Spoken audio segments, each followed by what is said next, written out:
50 Cent in the club on XFM 104.9. So, Carl's a little bit fed up today, actually whinging, I mean properly whinging, fed up, reckons he's tired, reckons he's overworked here. But, do you know what I mean, Carl? Everyone gets tired. Everyone gets tired. Everyone does the same sort of hours to you. What do you do, sort of 9 till 6, 7?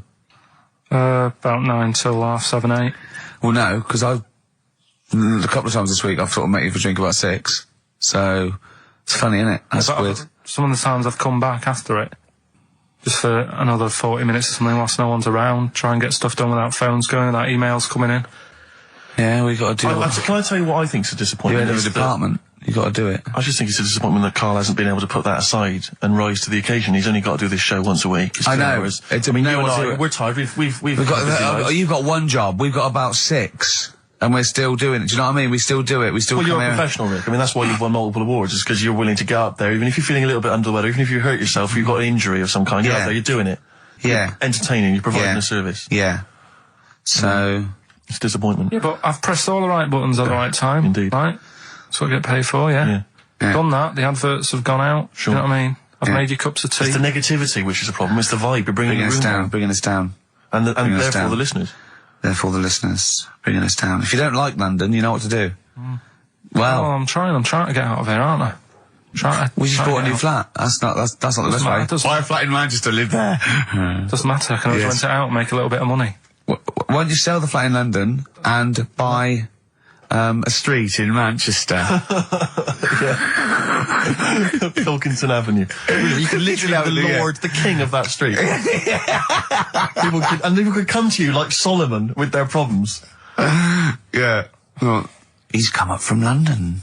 He's got London ways. Now, interestingly, have you heard? Do you remember the famous King Solomon story that there are 2 women arguing over whose baby it is?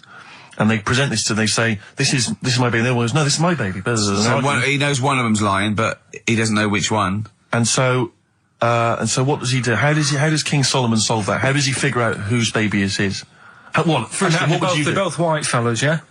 Both what? White fellas. Women, 2 women.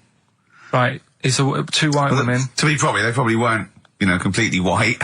Yeah, well, whatever. Yeah, they're of the same ethnicity. No, I'm just working out. Right, all right, then. So, all right. And don't think about what King Solomon would necessarily do. Yeah, it wasn't that easy. No, there's not one tall, skinny white one with big ears and so's the baby. The other one's a little short Chinese bloke. It's 2 women for a start. Yeah. 2 women, okay. The baby to look at could be either. He doesn't know which, but he knows one of them's lying, obviously. And is the one lying saying it's hers or saying it's not hers? Right, okay, this isn't worth it, Steve. I'm going to tell you what he said, and you tell me if you think it was good or not. He says, well, then what we do is, as King said, what we do is, I'll take a sword, I'll cut the baby into 2, and you can have half each. And one of the women says, no, don't do that. And one of them says, yeah, that's fair. Right. Do you see? So which one was it? Sorry? Well, no, my guess is the one that didn't want it done probably was the mother of the child. The one that didn't mind having the baby cut in half probably wasn't a mother of the child. Why don't you think, you bald little mank twat? Play a record. Well, I'm just, right. Although, it's not a very good solution. No, that doesn't happen in the woman who was lying could have come up with something better than, cut it in half. What you should have done is, I'll give it to the other one as well. Yeah. Jaded from Aerosmith on XFM 104.9. Just trying to pep things up. I know you're up there. I mean, we've got lots of work to do. We're filming soon. We've got loads of things, admin, DVDs, everything like that. We come in here. This is poxy. This is not a drop in the ocean, the sort of work and money we earn. Right, really? If we do this to keep charitable status. And yet Karl, come on, what's the matter with you? We're doing Rockbusters. I'll tell you what. Come on, Rick. I'll tell you what. Because it's your special day, and I want you to have a great time today. Yeah. We're going to do Rockbusters. If you cheer up, miserable. It just got ratty then. Go, no, don't push it on me head. Don't put it on me head. Right, what were you trying to put on me head? I was trying to put a pear on your head to knock it off with a ball, like William Tell, but it was because your head is so round and the pear was round. I tried to flatten it a little bit, and I didn't know it was a juicy pear.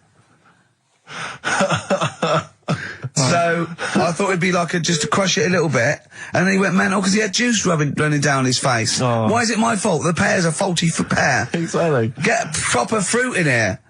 It worked with the apple, That was fine. and then he gets ratty with me. Okay, let's not waste any time with Rockbusters. Can we really, let's whip through Just it? whip No through it. one's Just do the interested, clues so- quickly. Quick, go, Rockbusters. Right, go. Right, the first clue. Yeah, hurry up, faster. All the police cars are on fire. All the police cars are on fire. What's the initials? BS. BS. All the police cars are on fire. Good. What's the next one? The director of 28 Days Later is shouting about sleeping outside. Yeah. Okay. What's the initials for that? DB. Right. Okay. Okay. Yeah. Right. Go on then. He wants to be a sailor. Why is that? Yeah. Well, what's the initials there? B. Brilliant. Okay. Give them again quickly, because I didn't quite catch the second one, so but go from the top. All the police cars are on fire. Yeah. That's BS. BS. Yeah. The director of 28 Days Later is shouting about sleeping outside. Yeah. Okay. DB. Yeah. Right?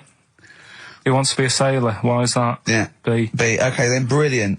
Okay. Now, Carl, you going to cheer up now? Email only. Ricky Gervais at virgin.co.net. Radio 1 Roadshow. Smiley Miley. Smiley Miley's mileage game. If anyone remembers that, I mean, here's a man, right, whose job, Smiley Miley was not a DJ, lest we forget. Smiley Miley was the guy that organised the vans that carried the equipment to and from the roadshows. Because he was such a crazy personality. Because he smiled a little bit. Exactly. He got recognition, Carl. Longevity, lots of money, and lives where he wants to live. The town that he wants to live in. Why don't you just enjoy the town that you've chosen to live in? Because it's so good. London. What towns have you been to? Have you travelled at all? I've been about a bit, yeah. Right, okay, then what towns did you like? Okay, forget Manchester. That's safe. You like Manchester. Right, I'll do the big stop three. shouting. London, New York, Paris. Okay, you don't like London, even though you live here. Got flats here. Good, excellent. That makes sense. Have you been to New York? Yeah. What do you think? It's an amazing city, I isn't it? like it. It's just noisy, it's smelly. Right, it's the city that never sleeps. Well, I'm not surprised with all the racket and that. Paris, the city of love, the most romantic city in the world. Not really. I remember seeing an old woman in McDonald's in there, and it put me off. That's where that thing happened, where the old woman was. What did it say? Tell us. We talked about it before. The old woman in McDonald's. Yeah, And what happened? She was sat in the corner there with her legs open, no knickers on. All right. Oh God! That's Paris. Did that put you off your cheeseburger? Next city. Where next? Have you been to, I don't know, the most beautiful city, Venice? Yeah, I've been there. Yeah. It's good? No. Why? Because they sell it to you as if it is a romantic city. Where did you see it sold? No, I saw it on when I was growing up. Right, remember 3-2-1 with Ted Rogers? Yeah, of course. Right, it used to be one of the star prizes on there. Right. And they'd say, "Let's show you the video. Let's see what you're going to. Let's see where you're going to be loving it for a couple of weeks." And he'd show you this scene of like the gondolas and all the city lit up at night, like a man and woman sat on a boat loving it and stuff. Yeah. I went there, bin bags everywhere. Isn't it, Carl? We've stopped educating Ricky, so I've stopped learning, about things like the woman who ate mud all her life. I told you something before when we were in the office. What was that? What did you teach me? They've just counted how many fish are in the sea. No, they haven't. They've just done a census. A census. What, a fish? Yeah, some fellas have gone in the sea and they've got to work out. There's about... Mrs. Spratt, is this your son? No, he's a lodger. Okay, well, let's mark him down. That's 2. Oh, I've lost count. 6,000,004. Oh, darn. So how many are there? About... There's a lot. Oh. Well, there are more species of fish than bird, mammal, and reptile put together. Can I ask a question? That's on my DVD of animals. That's still available in the shops. Probably find it online. You'll get that slightly cheaper. $15.99. What? Go on, ask me a question. Features Ask me a question. Includes Karl Pilkington's also on the DVD. Yeah. That's a perfect Christmas gift. Yeah. Long and Winding Road. I love that, but I don't like the way McCartney sings here. There's just one, he goes, you leave me waiting here. Well, he's always got that slightly affected... But it sounds style, like Richard Burton or something, here. Yeah. But it's only one that does it, but I don't know why. I just think he likes it or wants to go back and change it. Maybe it's like... But having said that, I'm not taking away from the Beatles, one of the best bands ever. Well, yeah, good luck to Brilliant songwriters. well. Yeah. We've had a lot of emails, Karl. I don't want to sort of put a dampener on your Christmas, but a lot of people have been slagging off Lanzarote. One of them just said, well, one of them, I don't know if I can find it. It is Canaria, isn't it? It is one of the Canaries, isn't it? It's a volcanic island covered in volcanic dust. It's very windy, so you have to dig a hole to sit in on the beach, and there's hardly anything to do. That's from Mike Godham, he says, unless you like quad biking. Well, you know, you've seen what happened to... no, don't go quad biking. Not with your little head. There's no protection at all, is there? I don't know what you're thinking. I don't know. At least Rick Mann and Ozzy had lots of hair. Yours would be like Humpty Dumpty. It would crack like a little egg. And then we'd seen, there's no kings or kings horses. So, well, they couldn't do the job anyway. No, we shouldn't really send them. They're not really qualified. Horses not equipped to put back a medical man like Neil Fox in. Yes. To mend but not eggs. Some kind of military horse. I bet he's had the egg on his face a few times, hasn't he? What, Foxy? Yeah. Well, most of the series are Pop Idol. Right, Carl. Lanzarote, good or bad? Well, you got to give it a go, haven't you? Yeah, well done. Give everywhere a go. Exactly. That's what I was saying. Don't just take the word for it. I mean, if it had said an Ananova, Lanzarote shit, he'd have believed it. Sure. If he'd have overheard it in a pub, Lanzarote a crap, he'd have believed it. He'd have seen it on a website that was mainly concerned with monkeys and witches, he'd have believed it. Yeah. As it is. Everybody raves about New York, and when I went there, I thought it was rubbish. Well, you're an idiot then, because that is possibly the greatest city in the world, along with London. Subjective, though. That's why they have holiday programmes and that, innit? So you see it and you decide for yourself and that. Yeah, but you saw Venice on a holiday programme, as you put it. You went there and you went, it was rubbish, full of black bin liners. Well, it is. Right.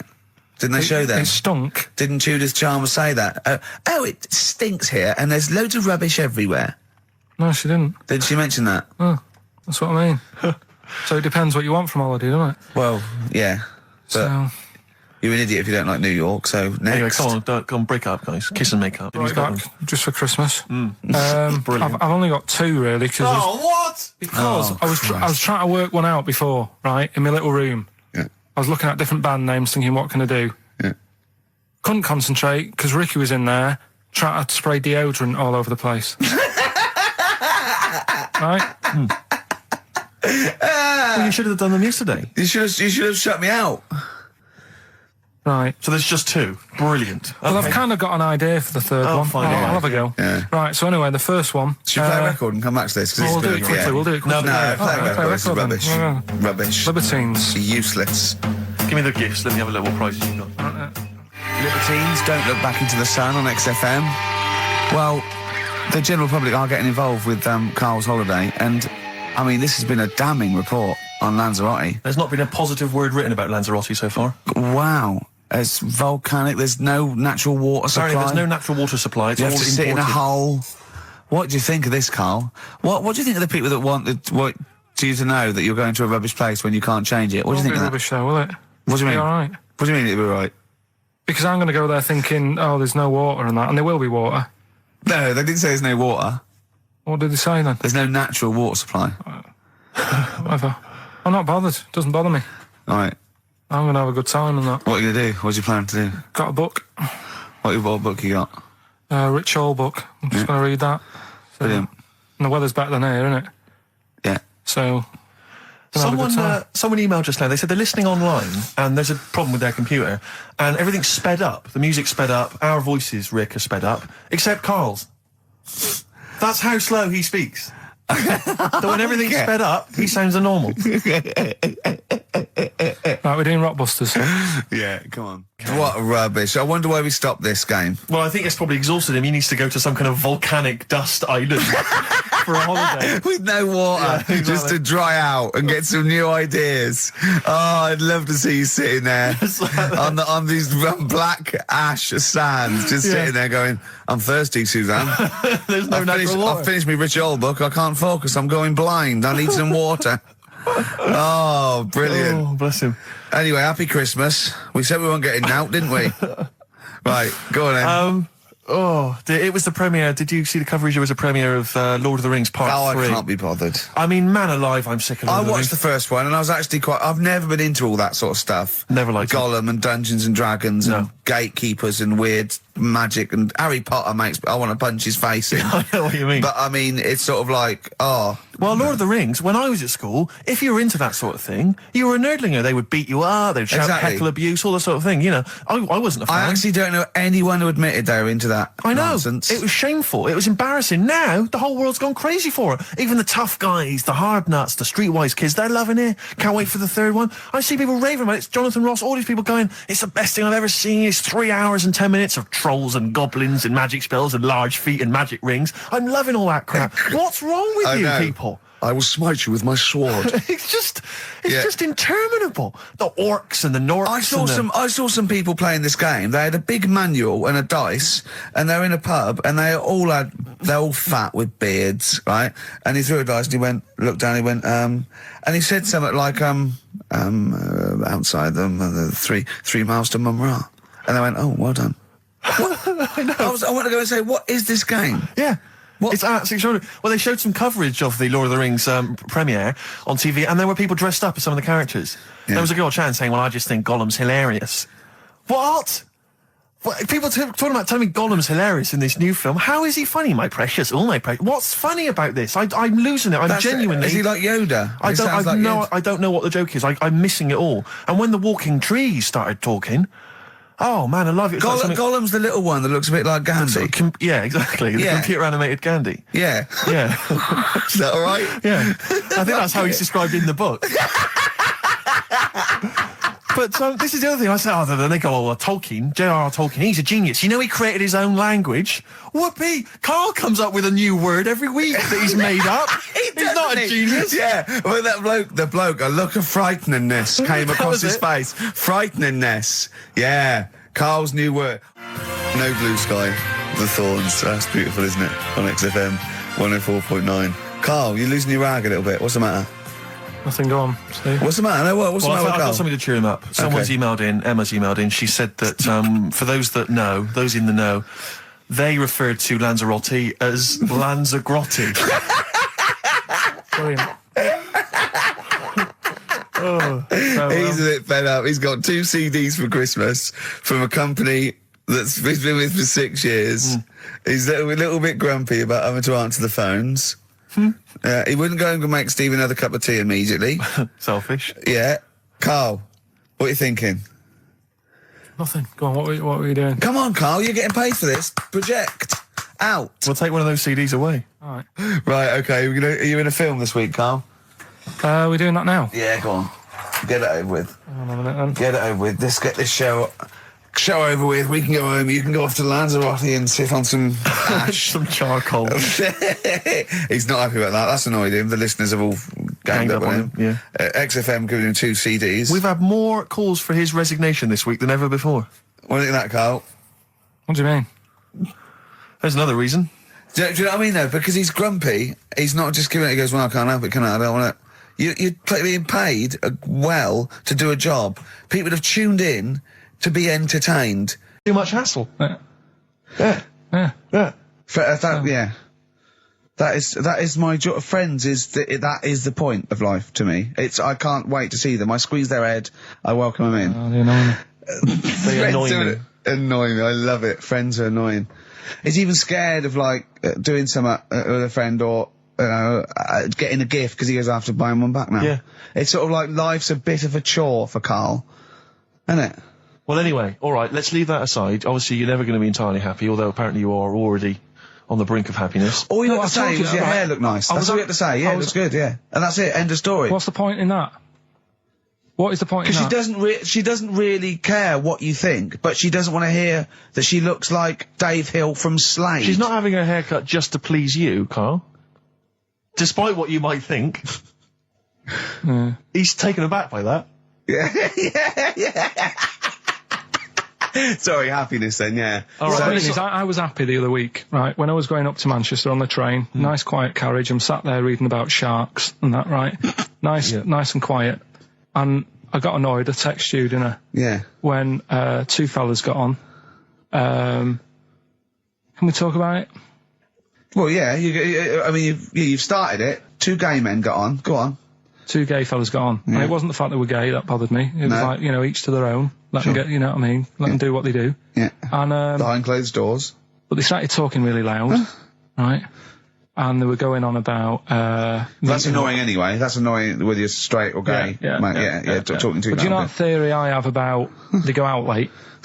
Yeah. Gay people always go out late. Yeah. Yeah. Right. When I mean, what time do you go out in the evening? 7:30. If you go out about 7:30, you know, if I'm out of work, I might go out about 8 o'clock or something. Yeah. I guarantee I'll sort of be in bed by about 12:30. Sure.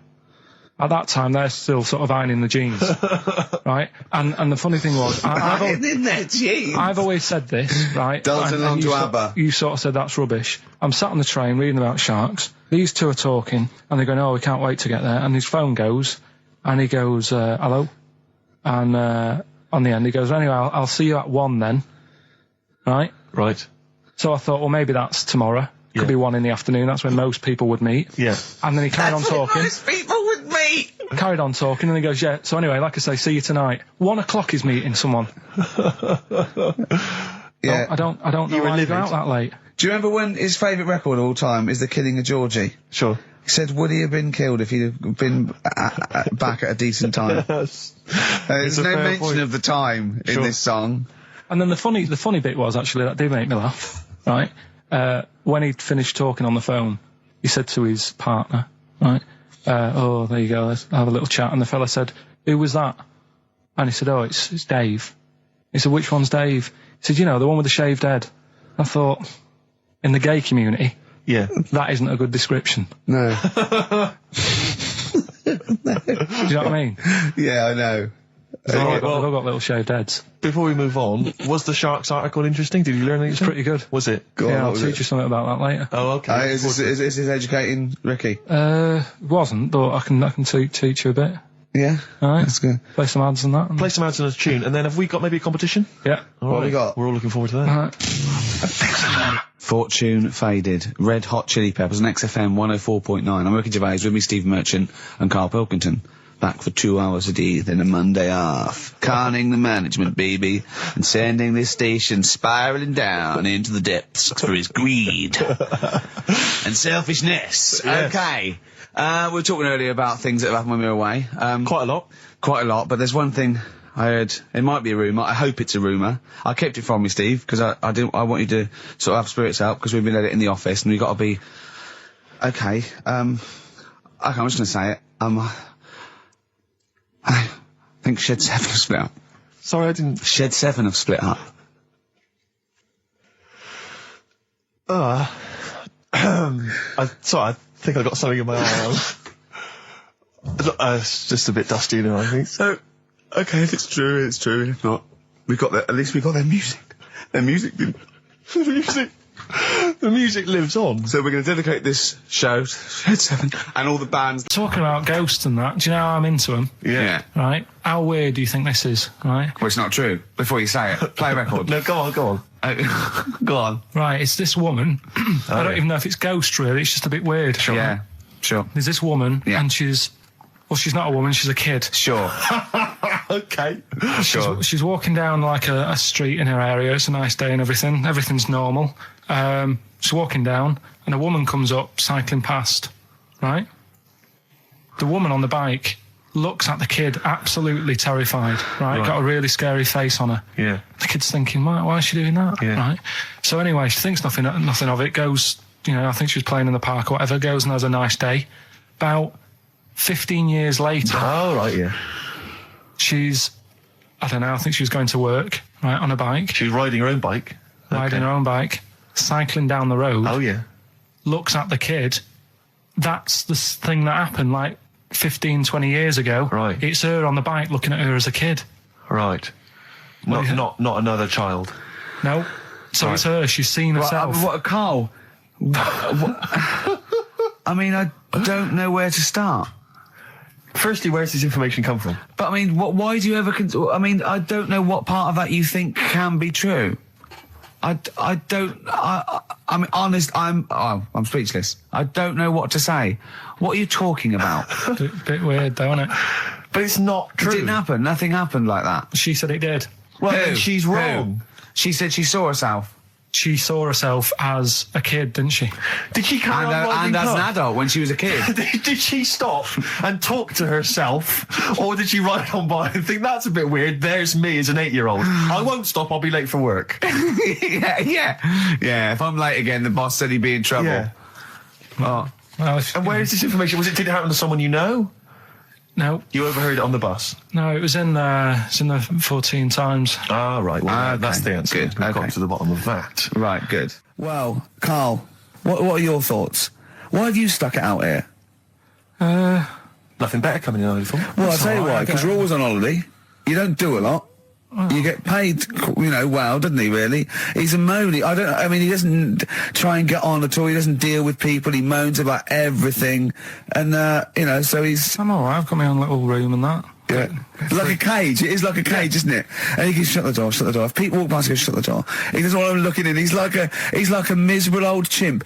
We noticed today how much he's simian, isn't he? He's very strange, actually. We maybe should try and get a picture on the website, because Carl's arms are particularly chimp-like. It's very, very strange. Because he's got that he's got long downy hair. It's and not the like, long extended knuckles. Yeah, and his totally round face that sort of the chin goes back and the dome of his cranium. I think, quite seriously, I know we sort of share about 98.5% of our genetic material with bonobos and chimpanzees, but I think he's got a little bit more. Yeah. I honestly think he's a little bit of a throwback. Just his line, they just kept to this sort of really the ugliest one in the cave and the tree, and he really didn't come out of it. I'm not saying you are, I don't think you are. Yeah, you're chimp-like. No, it does annoy me. My hair annoys me on my body and that. Because I've got like... Now, what I'll do, I'll tell you as much as I know, and then you can fill me in if I'm right or wrong. And then at the end of it, we'll get to the bottom of whether we need them or not. Okay. All right. So first of all, the first thing that I found out is that they have 18 knees. That's not exactly possible. They're insects, so they have 6 legs. Yeah. And a knee is usually the junction between femur and tibia. That's sort of classic human knees and every other animal knee. So with 6 legs, you can only have 6 knees. Could somebody sort of got mistaken for seeing one that was a bit double jointed? I think you're grasping at straws or something. All right. Well, we might have to come back to that one then. Okay. They can hold the breath for 40 minutes. Well, they don't do that because they don't breathe in the same way as us. They breathe through little spiracles, holes down the side of the body. So, no, they're not a very apt simile because the method of breathing is so different. What do you mean? Because insects have a totally different system. They don't have lungs in the way that we do and just breathing through one part of the body. They're actually breathing through every segment of the body all of the time. So even though they've got their mouth shut, they might be able to slide. Nothing to do with breathing. So only just feeding. So you see, maybe that's where someone's gone wrong. Someone's got hold of one and sort of taped its mouth up or something and got bored after 40 minutes and said, well, we'll call it right. It's a pretty unkind thing to do to an insect, even to a cockroach. Yeah, but it's all... Can't do that. Yeah, but... No. Pretty unkind thing to do to anything, even a cockroach. Something else I found out. Yeah. They can live for a week without an head. Well, that's true if they don't bleed to death in the process. But the weird thing is, when I told you that they had 18 knees, you seemed a bit sort of like, don't talk ridiculous. But then we're talking about an animal that can live without an head. So there's a little bit of truth in that one, yeah? Yes. Why, when it was invented, has it got that facility? Say if someone said to humans, we could do that with humans, and, if you lose your head in some accident, it gives you a bit of time to sort of go back to your family and maybe write them a note. You won't be able to have a chat, but write them a note saying, it was my own fault, and it was nice knowing you. Well, that would be a useful facility, I agree, but cockroaches are great survivors. I mean, they've been around for over 300 million years. They're one of the most primitive insects. All right. Well, I've also... is it true that they do a lot of resting? Apparently they can sort of rest for 75% of the time. Rest? Yeah, they just sit about doing nothing. It's probably true of a vast proportion of the world's fauna.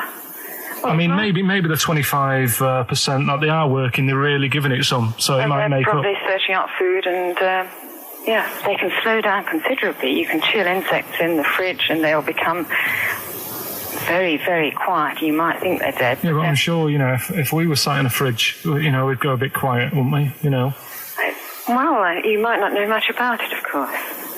Yeah, but... Not quite reading the right sources. Well, I've been using the internet. I'm sure there are many useful sources that you could find there, but some of those seem to have been a little misleading to you. So you don't agree with a lot of what I've told you there? No. So cockroaches, can we get rid of them? No. So we're keeping them then? I would say so, yeah.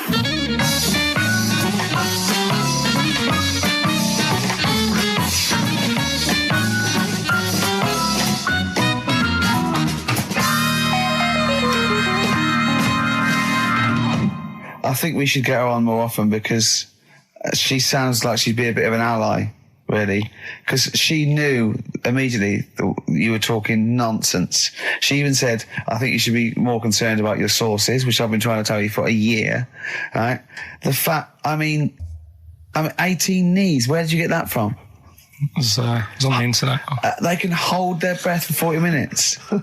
I mean, I don't know what you read and take on. Mad world, don't it?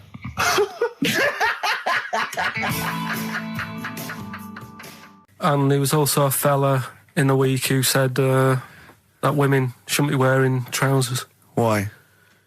Because they don't look good in them. What do you think? What do you think about that? It's rubbish. Yeah. These are the only things that have caught your eye over the last couple of weeks. This is the entire news. Galileo did something with light. A French fella said women shouldn't wear trousers. See, that to me wouldn't pass as education. It's not education. I don't know where you could ever use that. I don't know when that would ever be applicable to life. I just like reading stuff that sort of reminds me of... Do you know what I mean? If I read it and it gets me thinking, I think that's a good little piece. But, I mean, but surely can't you just sort of like sit near something that vibrates to keep your brain going? Or shake your head every now and again? I mean, what does this do? You mean it makes you start using your brain? But what aspect of a Frenchman said women shouldn't wear trousers got your mind working? What questions were you asking? Because I thought that's a bit daft, isn't it? Right? Yeah. Okay, it ends there with me. There's nothing else. There's nowhere else for me to go on that. He closes your mind's still worrying. Yeah, go on. What do you think? Let's go through this. Oh, I wish we could download his thoughts. I know. Just watch it. Yeah. Wouldn't it be great, like a DVD? Cartoon. Imagine that extra footage on the Office DVD. Yeah, Carl's brain. That would be with amazing. With a commentary. Go on. Women wearing trousers and that, right? On the estate that I grew up in, on right? There was a woman about 4 houses down, right? Rough. Now, she used to wear leggings. Yeah. Now, they're a bad idea. They are a terrible idea. I agree with you there, Carl. If you're a lady of what the colour? normo persuasion... Were they pink? No, they were sort of black, but with all bits on them. Oh, right. Do you know what I mean? What, toast and just horse droppings? Yeah, go on, yeah. And she used to... she's quite a big woman. Sure. Pauline Quirk, I think they described her as. Looked like a light bulb. It is those kind of women that are attracted to leggings. Yeah, I know, yeah. They are drawn to them like a moth. Yeah. She used to wear them, and that's what I remember when I read this piece. And she used to work on one of those sex line things. Right. She used to do that. But... What, was she, an engineer? The weird thing with her was... she had big eyelids. Right. Go on. That were too big, and this is what I was thinking. What do you mean she had big eyelids? How big do eyelids have to be for you to go, they're big eyelids? What was she shoplifting with them? Would she come out of Dixon's with, like, radio stored in them? What do you mean she had big eyelids? It was another one of them popular things around our way. Do you know? Like, what do you mean popular things? They go, oh, I'll tell you what, they're all the rage. Can I get some big eyelids, please? No. It was just like one of them things that people suffered with. Just big eyelids. They could hardly open their eyes. What do you mean? What do you mean? That's one of the popular things around where I grew up. People had big eyelids. They could hardly open their eyes. What does that mean? What sort of freak town were you born in? You had webbed feet people with big heads. You got women with big eyelids. What does big eyelids mean? Are you confusing her with the horse? Yeah. Did she have hooves? Look, what? Anyway, so there's this big eyelided woman with the leggings. And that's what I'm saying to you, though. That's...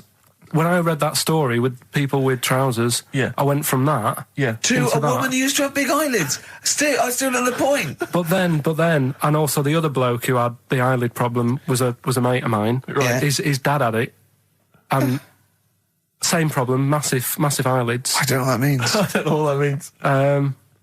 I used to say to my mum, I'm going round to Dave's house, and or Drew say, Pig, as you call him. That's all right, but make sure his dad doesn't take you out in the car, because he could hardly see. He had to have his head. He had to tilt his head back to keep his eyes open. Sure. Didn't he have a couple of matches with him at all times? What a load of gobbledygook.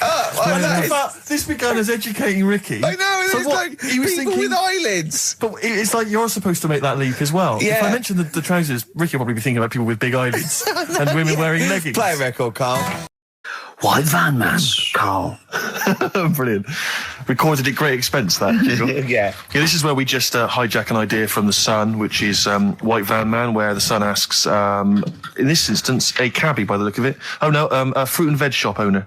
Ours is slightly different, because The Sun sort of like pick on a perfectly normal member of the public. Exactly. So that's where we've got the upper hand. Yeah. And they ask him about the the hot potatoes. This week, Carl, my first question to you, your thoughts, please, on the criticism of the BBC over their coverage of the Queen Mum's death. What do you make of this? You're aware of all the criticism that Peter Sissons asked some probing questions? No, I thought it wore a burgundy tie. I thought that's it. Yeah, he just it didn't show respect. He just had a burgundy tie on. See that? That's not really not showing respect, is it? No, it's not. You show your respect by sort of doing the news on it, giving her a bit of coverage, and showing, what bit of publicity. What a good woman she was or whatever. Yeah. And then you move on to sport news or whatever. Do you know what I mean? Yeah. I totally agree. I don't like the way everything's morbid. I was thinking about it. It's like, the way in birthday cards and that, people always put funny things in them. I think you should save things like that for funerals, for like funeral cards and that, and try and cheer people up at times when they're low. Do you know what I mean? Because on your birthday you're quite happy anyway, so you don't need someone putting a funny comment in a card. I think when you send a card. What would you suggest? Well, whoopee cushion, but on the vicar's chair. How would you liven up the funeral? Just little things in the card. I mean, you're just writing stuff like, well, at least you're still alive or whatever. So as you're giving the eulogy... that'd be good. So supposing someone's husband's killed in a car crash, you go around with some flowers and a little card, and it says, at least you're still alive. Well, maybe something funnier than that. Well, maybe like if you got up to give the eulogy during a funeral, just wear a pair of comedy tits. Yeah, or those glasses that are eyes on sort of springs. But why has everyone got to be so sad about someone dying? No, what annoys me is that when you see the people on television, sort of members of the public, and they're crying about the Queen Mother, who was sad when anyone dies, sad when anyone nan dies. She was 102, and it's sort of like I think they should cry. Well, there's a picture in the paper today. I don't understand it. There's a picture in the paper today of various people who were lining the funeral kind of route yesterday, and there's a picture of a very young child, maybe sort of 5 or 6, on the arms of her dad, and her head bowed, and it says a young girl there weeps for the Queen Mother. And I was looking at it, and you can tell she's just tired. Well, she's just tired and bored. It's so transparent that it's not crying. It's most just, what are we doing when their nan dies? Exactly. It's sort of like. But what is a 5-year-old girl going to be? Why is she going to be crying? The Queen Mum said, I can't believe it. Yeah. Teletubbies? No. The Queen Mum. Oh, not the tweenies. No, it's all in a minute. Yeah. It's just like, oh dear. I mean, I know. I'm sure, I don't know much about her. I don't know if she was a great woman. And obviously, it's always sad when someone dies. But it's interesting that there was a lot of tourists in that long line of people that are now queuing for hours upon hours to see her dying in state. Because it's clearly just people who want to be a part of history. Must be gutting if you're over from Sweden and you find out that the Queen Mum's died. Oh, you must be devastated. You probably don't want to carry on with your visit. Exactly. Really. Okay, listen, Carl. I think we've covered that. What do you make of the? What do you make of the first genetically modified baby? Oh, are you worried about this? Do you know what did they do? What? Let me see what it says here. Isn't it just choosing the, eye colour? Well, this is the concern, isn't it? That in the future you'll be able to decide whether it's a boy or a girl, how intelligent it is, what it looks like, is it handsome, is it ugly? Obviously, no one will choose an ugly baby, and so on and so on and so on. And so it means that where will it lead? Where will it end, Carl? Are you concerned? I've thought about this a lot. What will us three look like in the future if they're being, genetically modified beautiful people? What will we be like? How will we be considered in society? True, yeah. But we've talked about this before, haven't we? About the cloning thing. Yeah, that's a bit weird.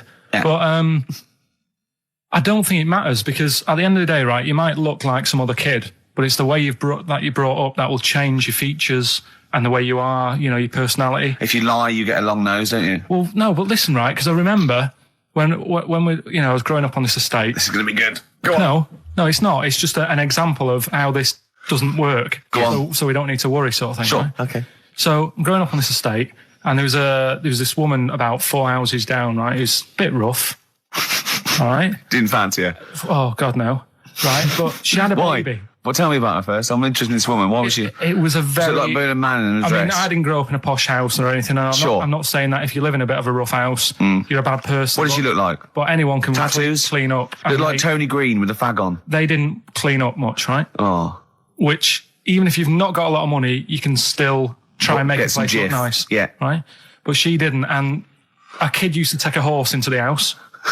Sorry. Whoa, Neddy. What do you mean a kid used to take a horse into the house? Where did he get a horse? Must have nicked it from somewhere. Must have done. You've seen a horse in it? No. What, is that from outside the saloon round the corner?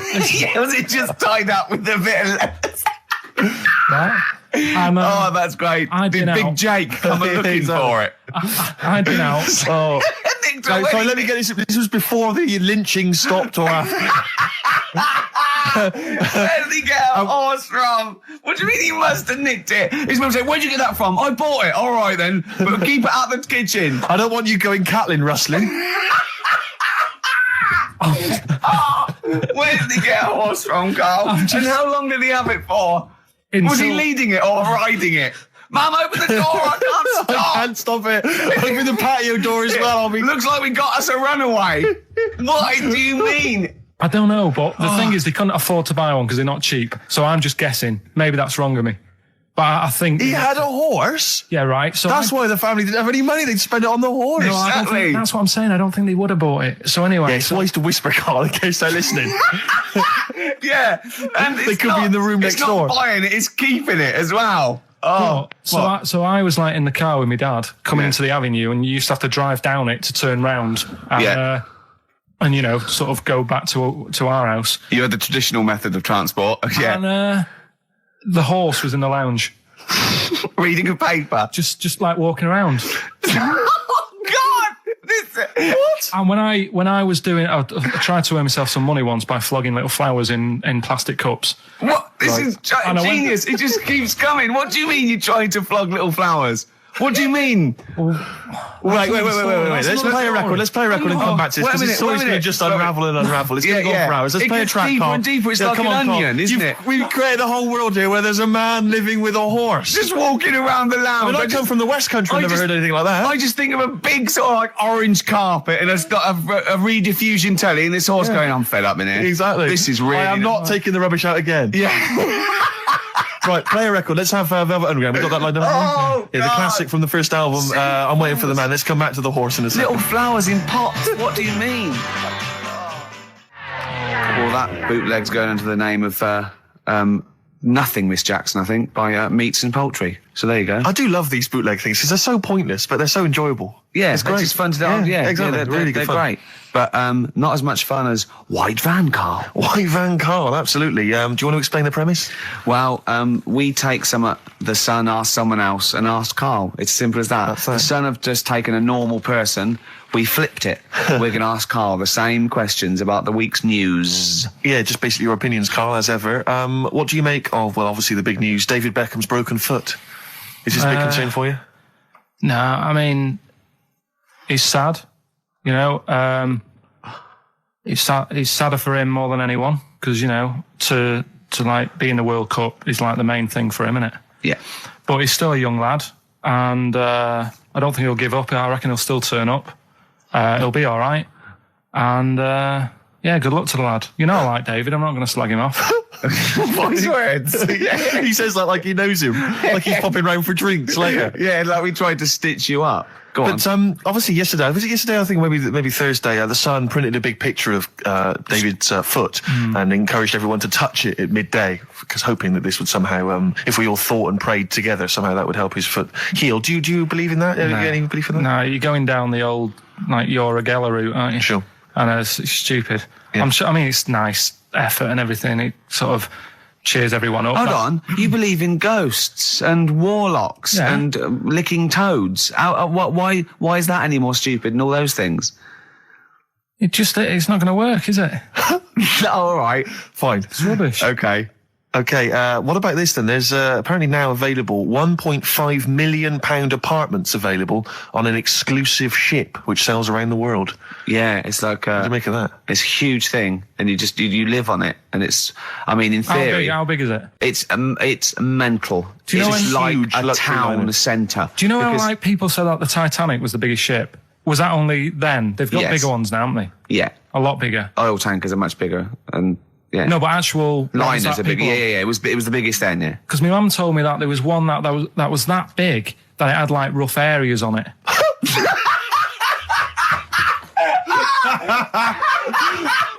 Oh God! Don't go starboard. Oh God! No, but you know what I mean? Right. It was like we're thinking of moving. We're seeing the captain. We're thinking of moving to a nicer area. Oh yeah. I've heard they're very rough in aft. Oh God! Oh, that's they steal your tyres. A ship's so big there was rough areas. Oh, how big is this one that you're talking about? Well, I don't know. It doesn't give me the specifications here, but they're huge. They're huge. In theory, I mean, it's that thing with it's obviously marketing, but they're going to solve the overpopulation crisis, where soon we'll all be floating around the sea. Yeah, but yeah, I can see that. Shining on XFM 104.9. We're doing White Van Karl. Got another one there? Well, it's just your thoughts really on the Queen Mum's very British send-off that she was given this week. Yeah. What do you make of all those people queuing up to see her? Did you think that was incredible? Right. Well, what we said last week, there was I don't quite understand why there was so many people there who were like getting really upset. Do you know what I mean? Really upset, crying and stuff. And you can lose someone who's like related to you, and you don't cry like that. You sort of sit there and you think back to what you did with them and stuff, and then that's it. But the queue thing, wasn't it like miles long and stuff? Yeah. It was, yeah. Right, I was sat watching this with Susan. 12 hours queuing. Yeah. It never got to 12 hours. It did, but that was the estimated time. No, but how long is a queue when they're just like, walking along? Think how far you can sort of like, stagger in 12 hours. Incredible. It's been ridiculous. Yeah. But again, if they want to do that, it's their time and that, isn't it? And it was at the weekend, so they could have, it's not as if they got out of work to do it. No. You know what I mean? They used their own time, so good on them. But I thought, right, what they could have done, remember when I studied Che Guevara? Yep. Yeah. Right? And don't be offended by this, it was just an idea, because they did it with Che Guevara. Remember when they cut him up? Yes, they cut him up, yeah. What was the reason for cutting him up? Well, they cut up Che in order to try and... you told us that they were going to send bits of his body to Fidel Castro and various other people, wasn't that right? As a warning, wasn't it, though, to all the people, like, one to... Yeah, my understanding was that they cut him up in order to... so they could bury him in different places, so that there'd be one shrine. There'd be not one place that you could go to in order to sort of make him into a martyr. A little bit like that. I've like... I can vaguely see where this is going. 6 queues, and it's like, number 1... You can, go and pay respect to her head or whatever. Oh, God.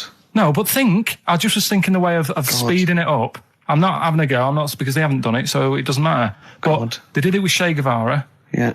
Everybody would have felt like they've got close to her. And it would have speeded it up. No, I mean, but I can understand. Can I just say that genuinely, Karl is not being disrespectful here. This is his best idea to cut down the queues. So don't phone in. He's not suggesting we should have done this. He genuinely is. But I mean, he's not doing it to be nasty or wacky or he thinks this is a good idea. So can I just throw a thought at Che Guevara, who was like a powerful man who did a lot for the world and what have you. Yeah. And are you aware that I feel slightly responsible for this, because have you heard of the quote, a little knowledge is a dangerous thing? Yeah. Okay. Steve, next one? No, just a very quick question. I can understand those that have queued for 12 hours to see the head. I'd be a little bit annoyed if I got there to find a toe. I'll tell you what, though. I'll tell you what they could do without chopping her up.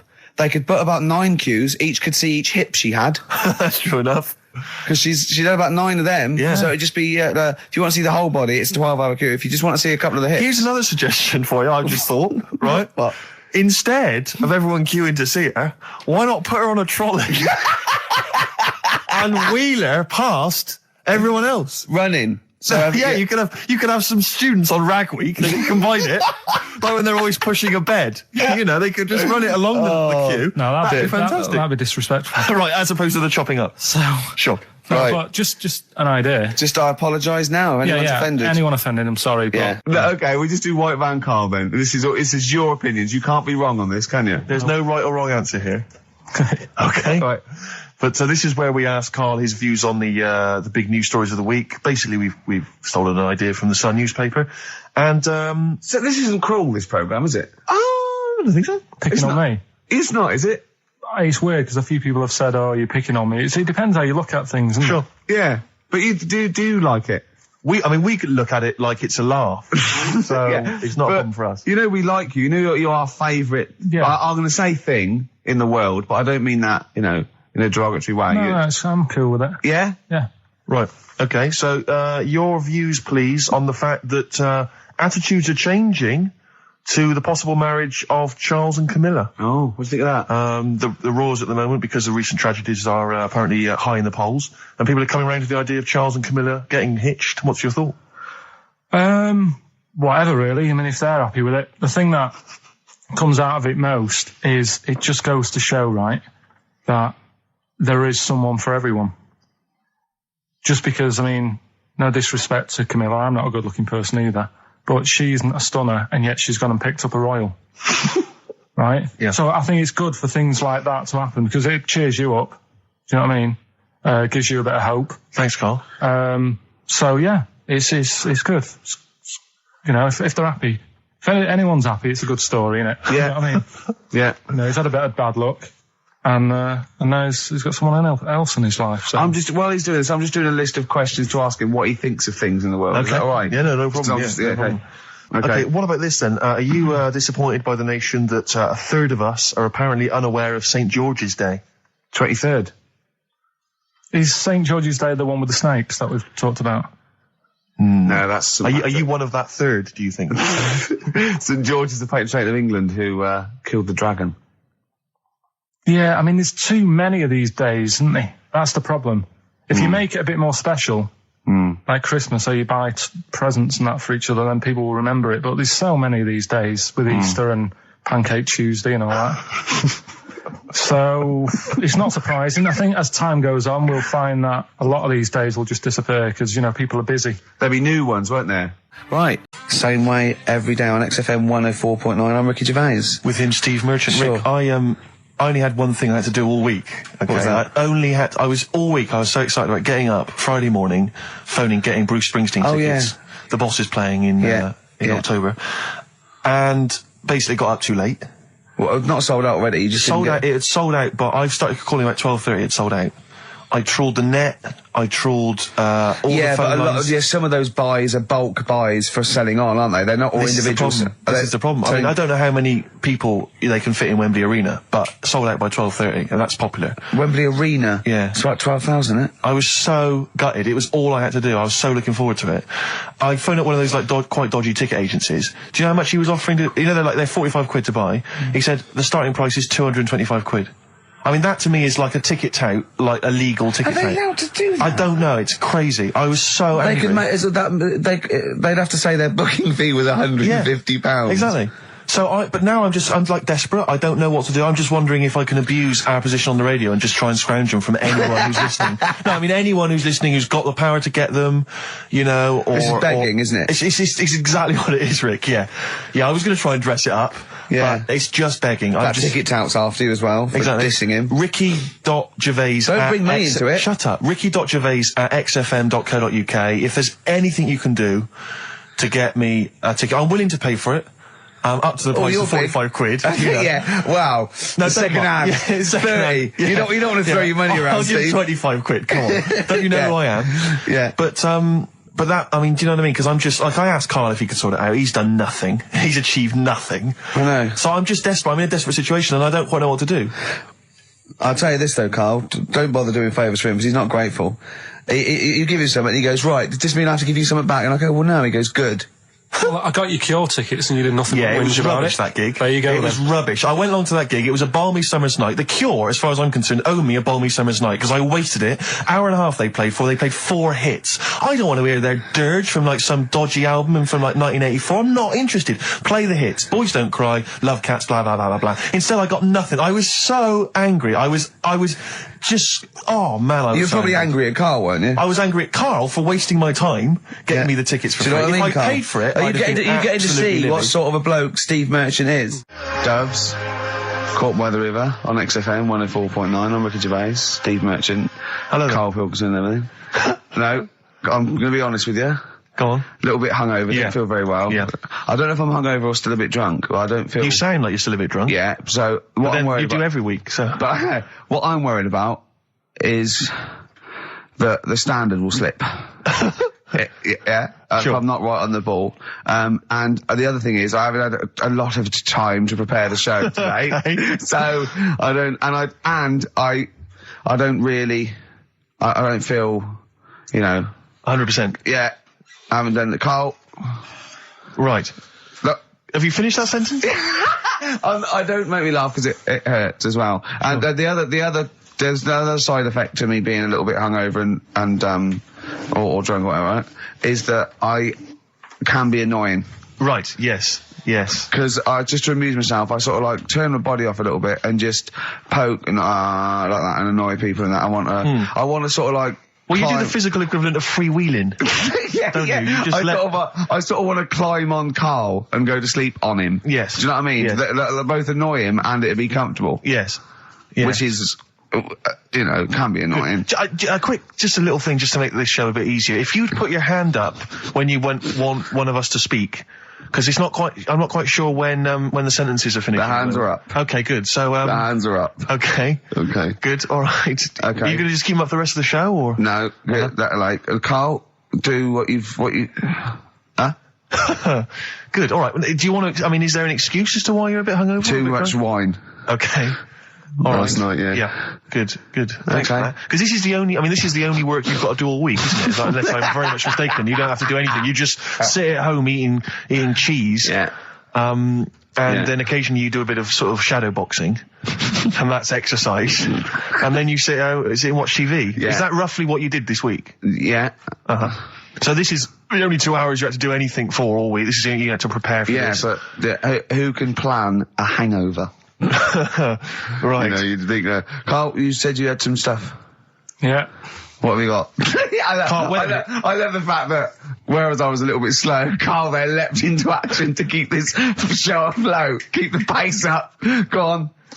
Right, well, Karl, are you hungover as well, or? I'm just a bit annoyed because I'm with you. Do you know what I mean? He hasn't got much to do all week. You're having a laugh. What? What angers me is I kind of hope that maybe I could have quite a long career in radio, and I sort of feel like I don't know, the word sinking ship. Those words spring to mind. But... Because it feels like, Karl, you're just a chancer anyway. You weren't even supposed to be on air, and we've made you into something of a household name, and that's cool. Household name. And Ricky's already a celebrity. He's got it stitched up. He's got corporates. He's got, voiceover work. But I've got nothing. I'm running on empty. I'm not, nothing. I've got nothing. I'm sort of dependent a bit on this. Yeah. Financially. And, go on then. What and you two are sort of bringing it down, really. Right. Do you reckon I can get my own show, Karl? Karl. Tell them what I did out there with a bid. No, Karl, tell them how funny I was out there with a bid a minute ago. So anyway, come on, I'm bored of this. I'll tell you what.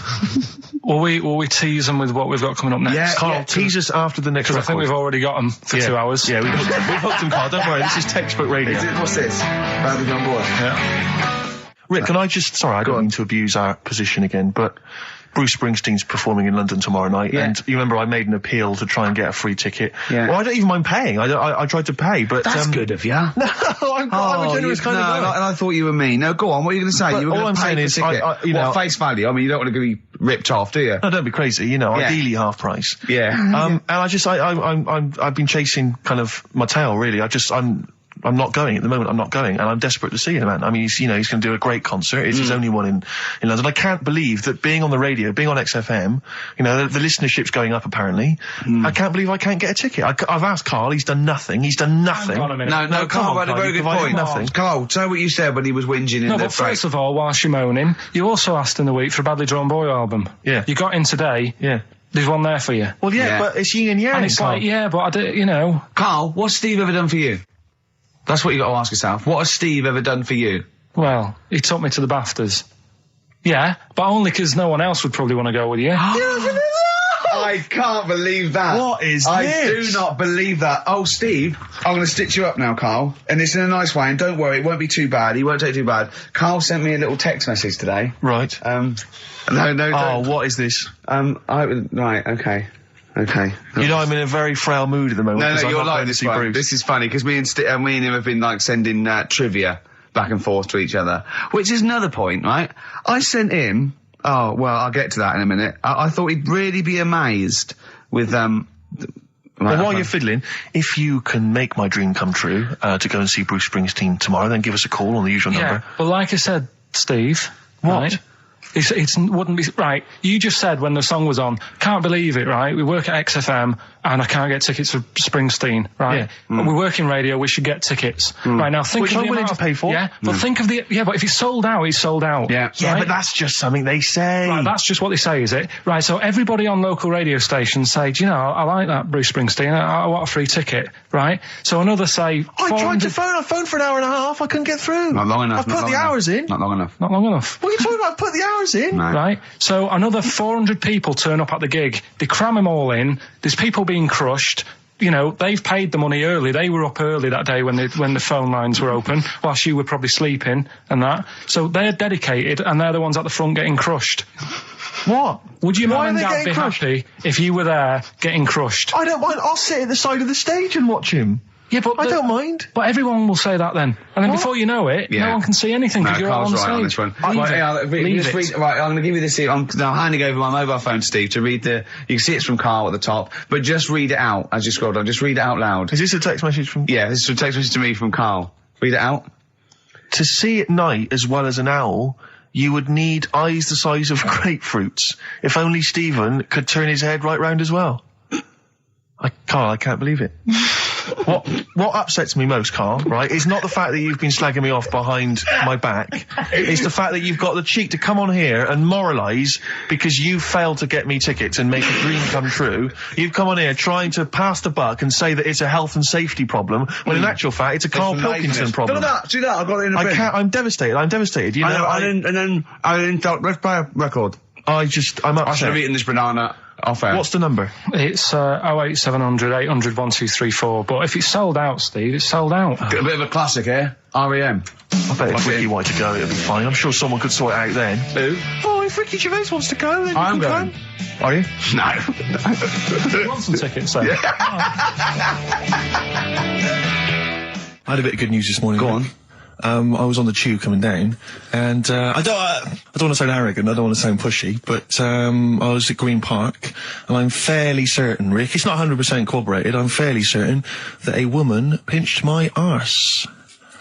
So what do you think of that? Yes. There's a lot of pickpockets around Green Park. No. My wallet was still there. Really? But even if it wasn't, you know, that would have been money well spent. But the wallet was still there, so what do you think of them apples? From, who was it from? Mike Heel, who sent me a little picture of a little Japanese fella from a film who said looks like me, and he does a little bit.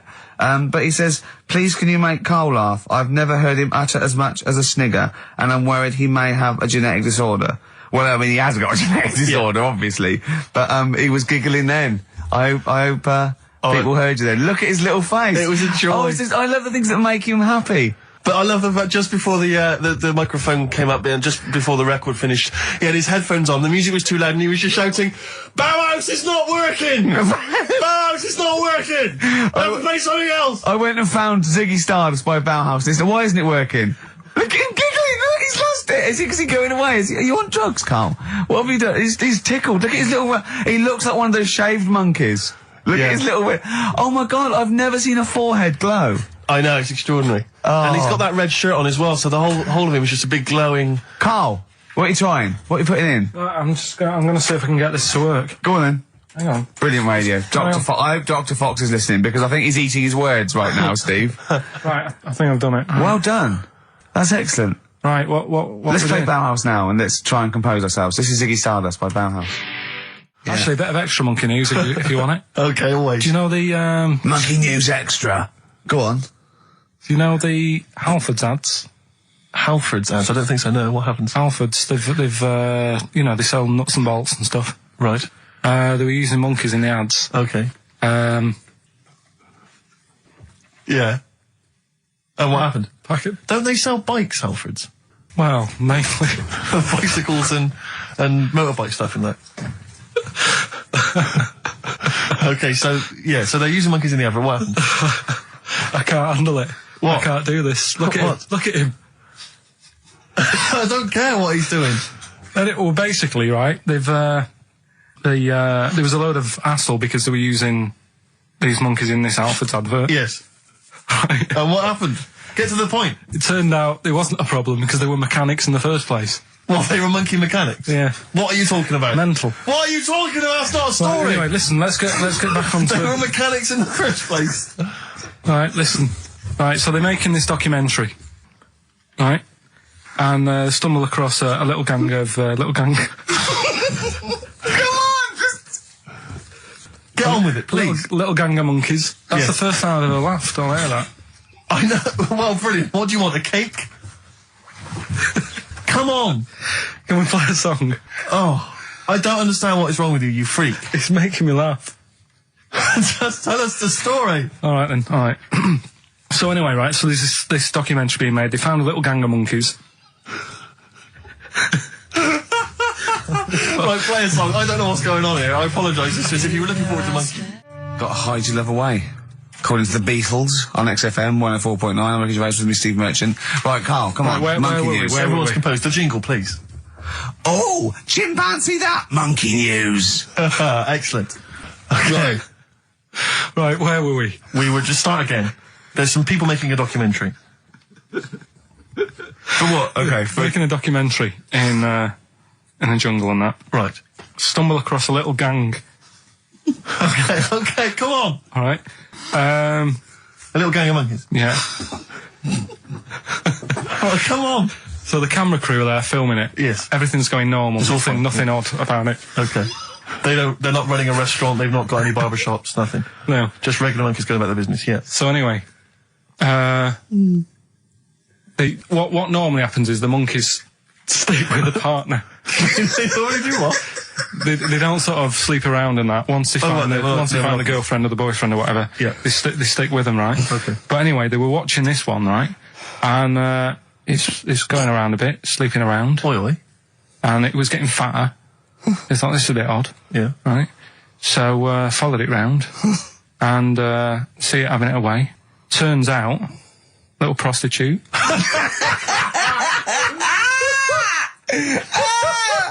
Oh, God! It's a little monkey prostitute. And it was getting fatter because it was charging them bananas. What a load of old rubbish. Charging them bananas! What was it, a boy or... It was a... Woman. Little woman monkey. That's the most extraordinary monkey news I've ever heard. Oh! That is genius! Has this documentary been televised? I don't think it's been on yet. No. And that's all the information you've got? Yeah. And is that's one banana for everything? Now, half a banana is for... Just oral. A poor job. Right. If you want full-blown monkey sex, it is 2.5 bananas. Sure. So, Let's just play a song. Let's just play. All right, well, this is our penultimate show, so we're back next week. We're going to make it a barnstormer, I'm sure, lads. I want 100% behind it, 110% next week. All right, none of this giggling, none of this infantile giggling, like two schoolboys. Right. All right, we're going to come back, we're going to have some quality monkey news next week. We're going to have all kinds of treats, I would have thought. Okay. Some great prizes. All right, are we okay? Yeah, best show. Let's make next week the best show ever. Good luck. If you miss it, then you miss out. We're ending with a track from a couple of years back. I think it was 92, 93. Dinosaur Jr. Start Chopping. Play that. Start playing. Forget Start Chopping. Start playing. All right. All right. See you next week. Yeah. And another bit. This was the best one, right? Grab it. Right. There's this fella, and he was on his bike, right, cycling to work or whatever, and he sort of sees this thing in the corner of his eye. Right. Literally in the corner of his eye. Or you mean he saw He just said he saw in his peripheral vision? Okay, yeah. Thought, what's that? Yeah. So he thought, oh, doesn't matter, whatever. And he stops off at a cafe, right? Get a little scone, a tea or whatever. And he goes in there and he's sat down, and the waiter comes over. He says, yeah, what do you want? He says, I'll have a scone and a tea. He goes, all right then. So he goes to get it, comes back. As he puts the tea and the scone down, his face is like, what is that? Right? Like a look of frightenedness on his face, right? Drops the tea and legs it. So the fella's going, what? So he legs it after the bloke and goes, what? And he says, oh, something came out of your nose. That was massive. Sorry, something came out of the guy. It's all true because people would have watched it, so don't start saying it didn't happen. Hang on, I just need to clarify. The guy on the bike... I don't believe he ran away. I don't believe he legged it. I don't believe he had a look of frightenedness on his face, and I don't believe he said something massive came out your nose. And I don't even believe he had a cup of tea in the scone. These are the things that I think are embellished. But who had something coming out of his nose? Was it the guy serving the scone? The one who was on the bike who ordered the scone. Yeah, but what was it? Came out of his nose. Yeah, what was it? Came out of his nose. Right. So he goes home and he thinks, I've got to sort this out because it's not good and that. So he But what? No, it was out of his nose. So you mean it poked out of his nose? It didn't come out. It just said hello and then it was like the maggot in the head. Yeah, he just popped his head out, had a look around and went back in. Why did the bloke drop the tea and run? Well, it's weird, isn't it? Alright, so he goes home. He goes home and he goes, oh, God, you know. So he sits in front of the mirror and he's sat there waiting. This thing comes out. Again, sort of looks round, goes back in again. So he goes, oh. No scones. Right. No, so he goes, I've got to sort this out. He goes to the doctors, says to the doctor, I've got something up my nose. It just keeps coming out and having a look round, going back in. Didn't say that. The doctor's like, oh, I haven't heard of that before. Right? Didn't say that. So sat there. He does it again. The doctor looks, frightened again. Runs away? Yeah. He's got a look of frightenedness on his face. He had a look of medical frightenedness. He dropped his stethoscope and legged it. No, he said, I know what it was. So what? So you got a leech up your nose. He had a leech about that long. What's radio? Well, how long's that? 4 inches. 4 inches coming out of his nose. Next time it stuck its head out, he grabbed it, pulled it out. That's horrible though, isn't it? Isn't it? Can I just remind people, just let people know, when Karl was saying it was about that long and Ricky said 4 inches, he was using his fingers. Oh yeah, he didn't have his... No. There's nothing else there. Feather out, no. So he had a leech up his nose. How did he get a leech up his nose? I don't know, again, I'm not that bothered about that bit. Buy it if you want, I'm not bothered, think about it. Come back, right, come back if you want. Start again, Karl, I lost halfway through. Right, start that second one again. Right, well, you can buy... It's different. Well, the first one was buy it. Well, no, this one was well, write it down. Buy it. Right, do it. If it's a cryptic clue, all the letters count. Do it. Buy it if you want. I'm not that bothered. Think about it. Come back. Check some other places out first before you. That was a crossword clue in the Times. So we've got no time for other clues. Right. So that's SC. Right. Do that clue again. Buy it if you want. I'm not fussed. Do you know what I mean? Think about it. Fust is making an appearance. Fust wasn't there before. Do the clue again. Do the clue again. Initials SC for that one. Do the clue again. No, I don't want to do it again. You haven't finished it yet? I have, that's it. No, do the clue again. I can't do it again. Do the clue again. Buy it if you want, I'm not fussed, right? Shop around. Come back. It's up to you. I'm not pushing you into anything. It's up to you, wasn't there? SC for that one, right? And the final one, that's good. I can play 10-pin bowling again. Okay, and what's the clue? Christ. That's O for that one. Oh.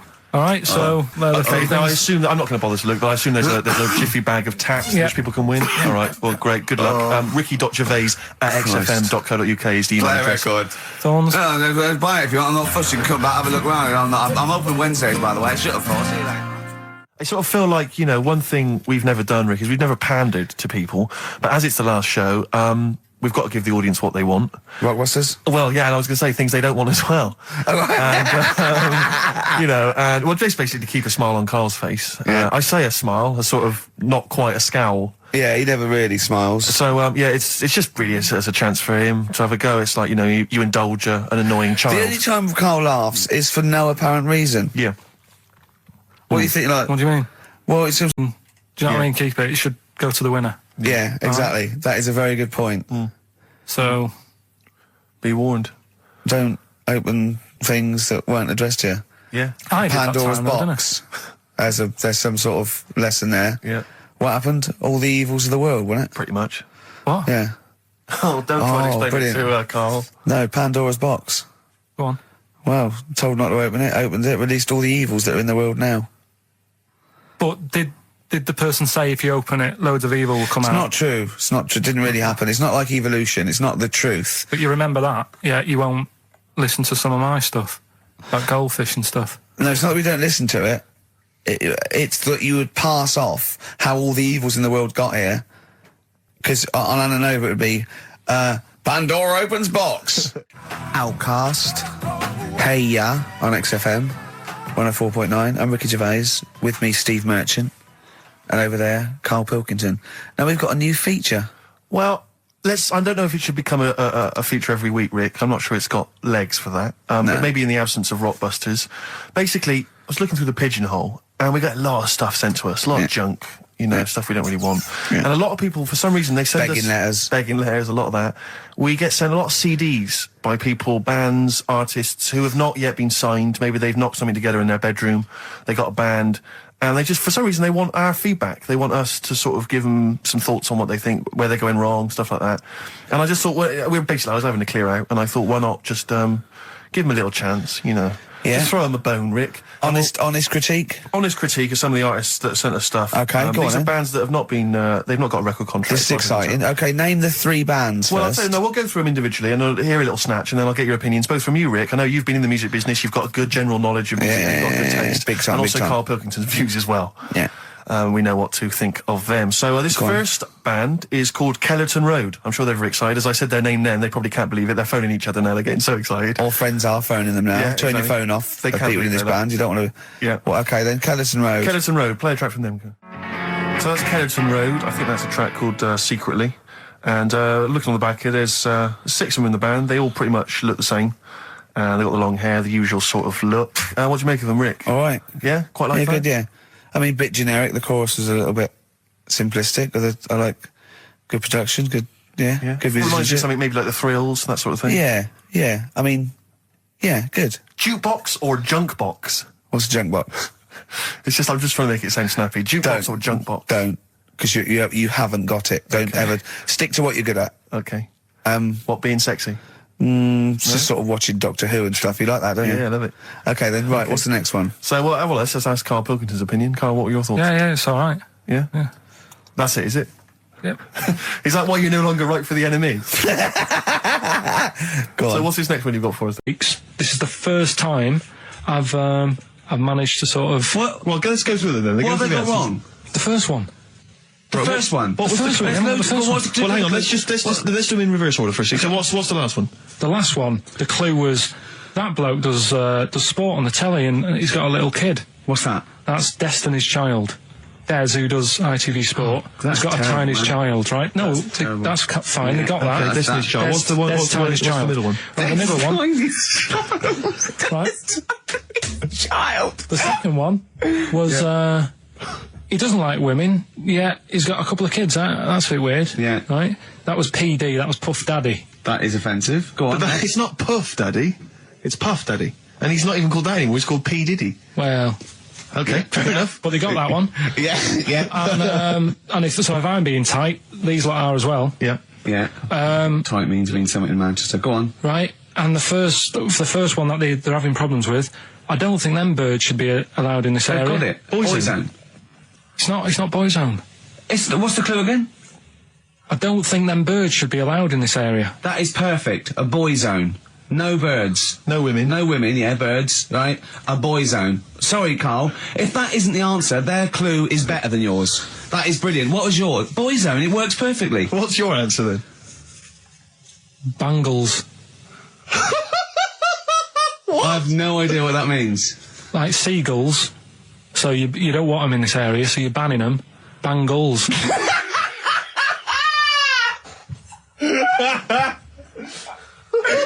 Oh! Well, give it to Boyzone, because Boyzone's better. Don't birds being allowed in this area, it's a Boyzone. I think we should have a rollover.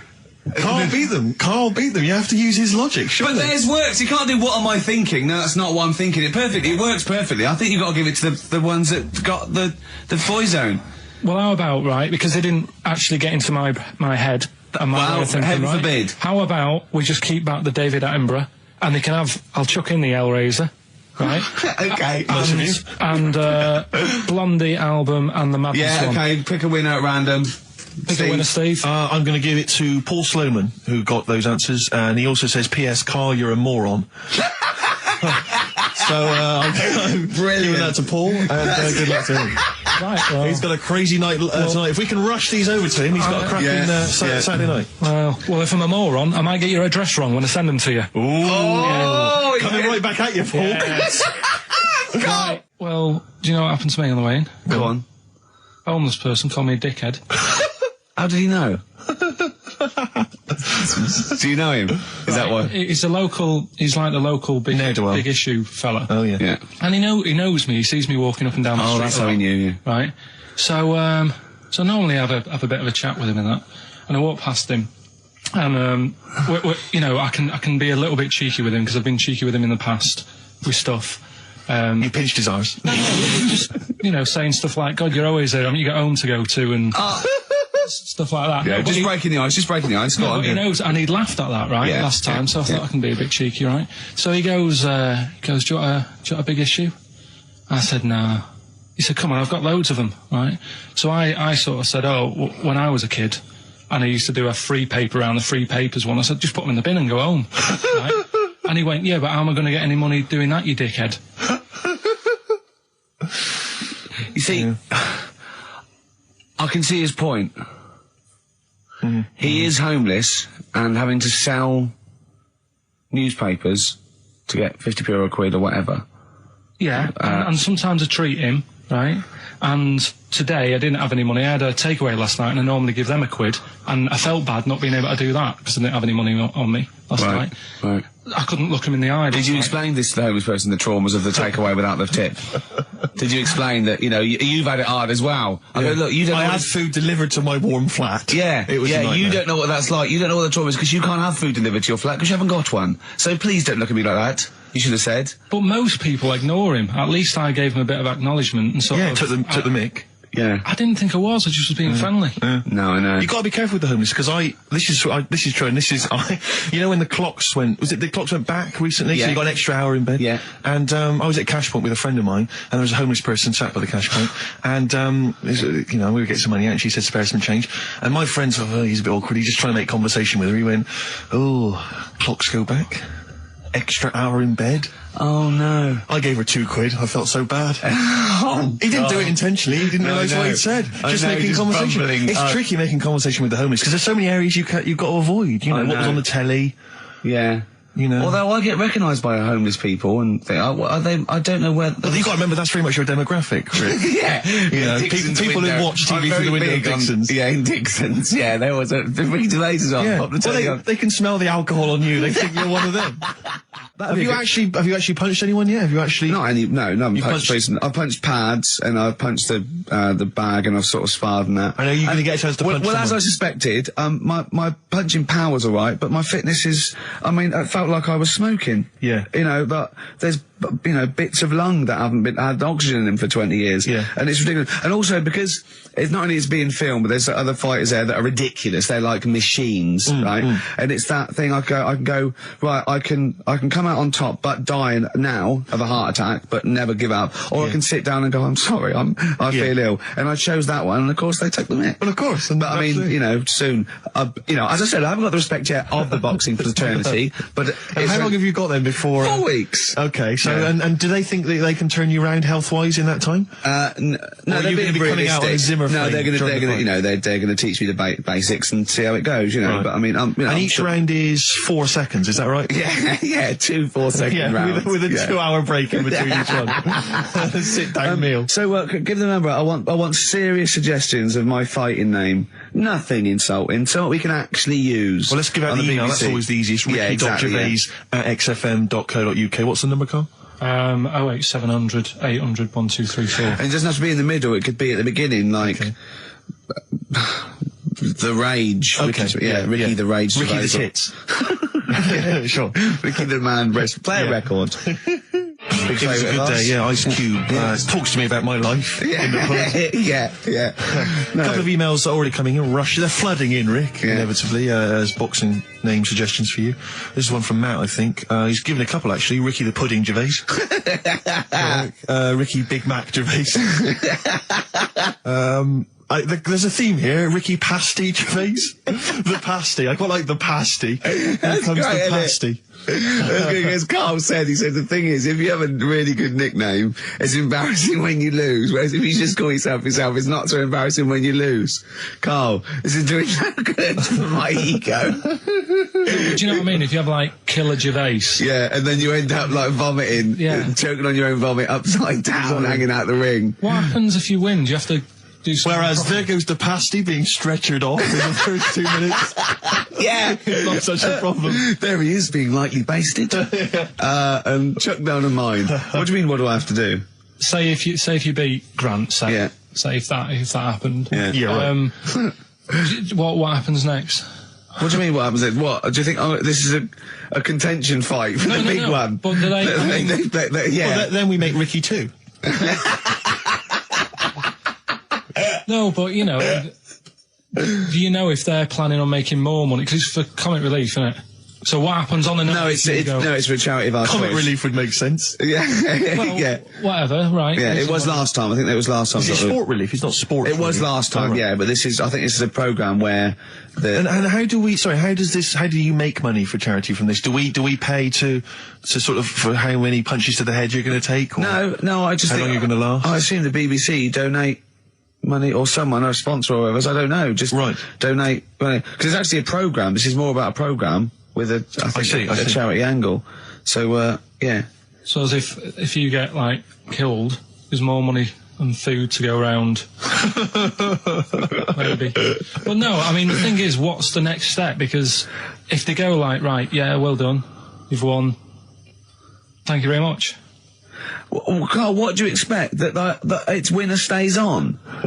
Yeah. Like in a fair, where I go out there and I let people punch me. On Bird and Manning. Yeah. And then my twin gets up. Yeah. It's just it's a programme. He's not going to turn pro. It's like faking it. Yeah, but what's the point if it's not going to go anywhere? Well, sorry, him fighting Grant Bovey in a ring is not entertainment enough. Yeah, what's the matter with you, Carl? Man's going to get his face pummeled in. Right, you ready then? So, just in case you haven't heard it before, I'll give you some initials of a band or an artist. We're not doing Rockbusters now, are we? Yeah, I thought, well, we've just... we could keep that going. Then we got... I love educating Ricky. That's my favourite thing now. Well, what do you want to do, Steve? I mean, let's do the clues. It's just like he's sort of bigged up the prizes. And so this is only by email. Give the email address out now for people to write it down now, Carl.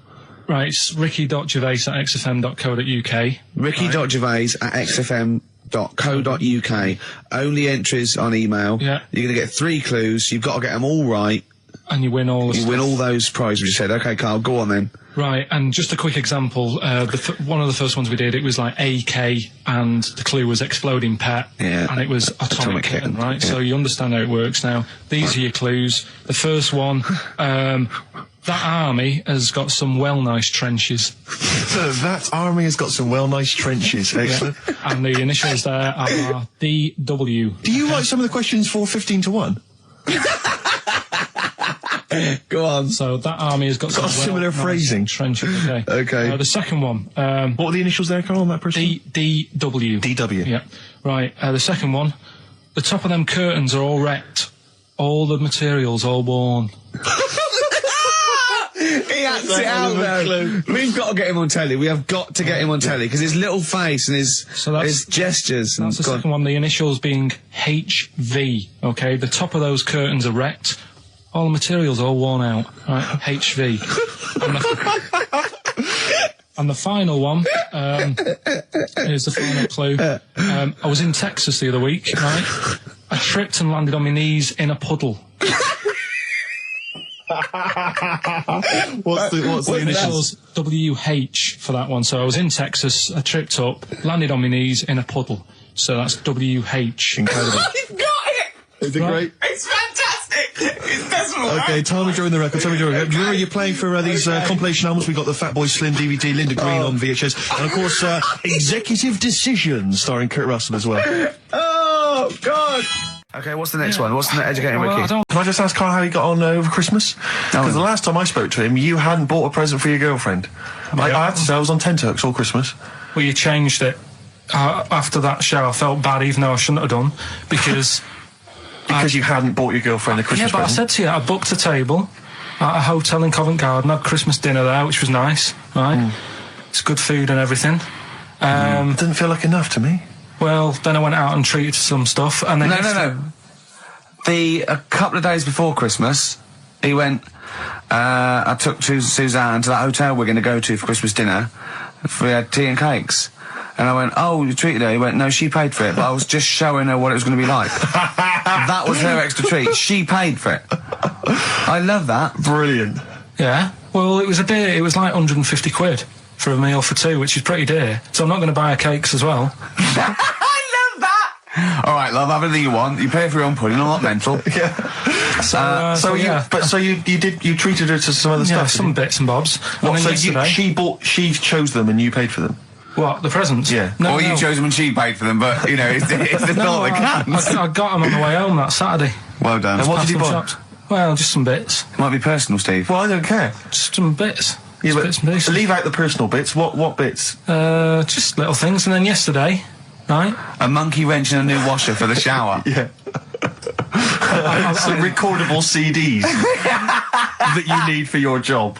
Oh, dear. Now, when you gave those presents to her, did her face light up? Right. I don't want to tell you what they were, right? But she wasn't that impressed. You're going to tell us what they are now, tell us what they are. You even know what they are. She told you on Christmas Day. Hold on, wait a minute. But it doesn't matter what they are. It does matter what they are. It doesn't. It does, Carl. It's you, mate. Of course it doesn't matter. Oh, God! Have you just remembered? Yeah! Right, but there's no need. I've got to tell him, Carl. I really want your permission, because I don't want to be I know it's not, but we know it's not that embarrassing. It's really quite sweet. Yeah, but in a way, right, the way I look at it is, right, Christmas, even when I was a little kid, right, is not... Please let me tell him, Carl. Well, let me just tell you first, though. Let me tell you why I didn't go all out on the old present front. All right. Justify yourself. Right. First of all, I've covered it up since then anyway, right, with that present, because I bought her some shoes yesterday, and she did say, I'll give you the money for them, but when I get home I said, it's all right. I said, you can have them, right? So not only did I buy her some food on Christmas Day, I got her shoes. She's probably had a... And they feel like a horse. Yeah. It's not like, there you go, there's your shoes, there's your food, right. Bed down, see you later. Yeah, but what I'm saying is she's done... fed and clothed. Yeah, did you comb her hair? She's done well this year, right? So... The thing She's done well this year. It's like you're a single parent living on a council estate with a smack problem, and you still managed to buy some Lego. When I was a kid, it wasn't about what you got.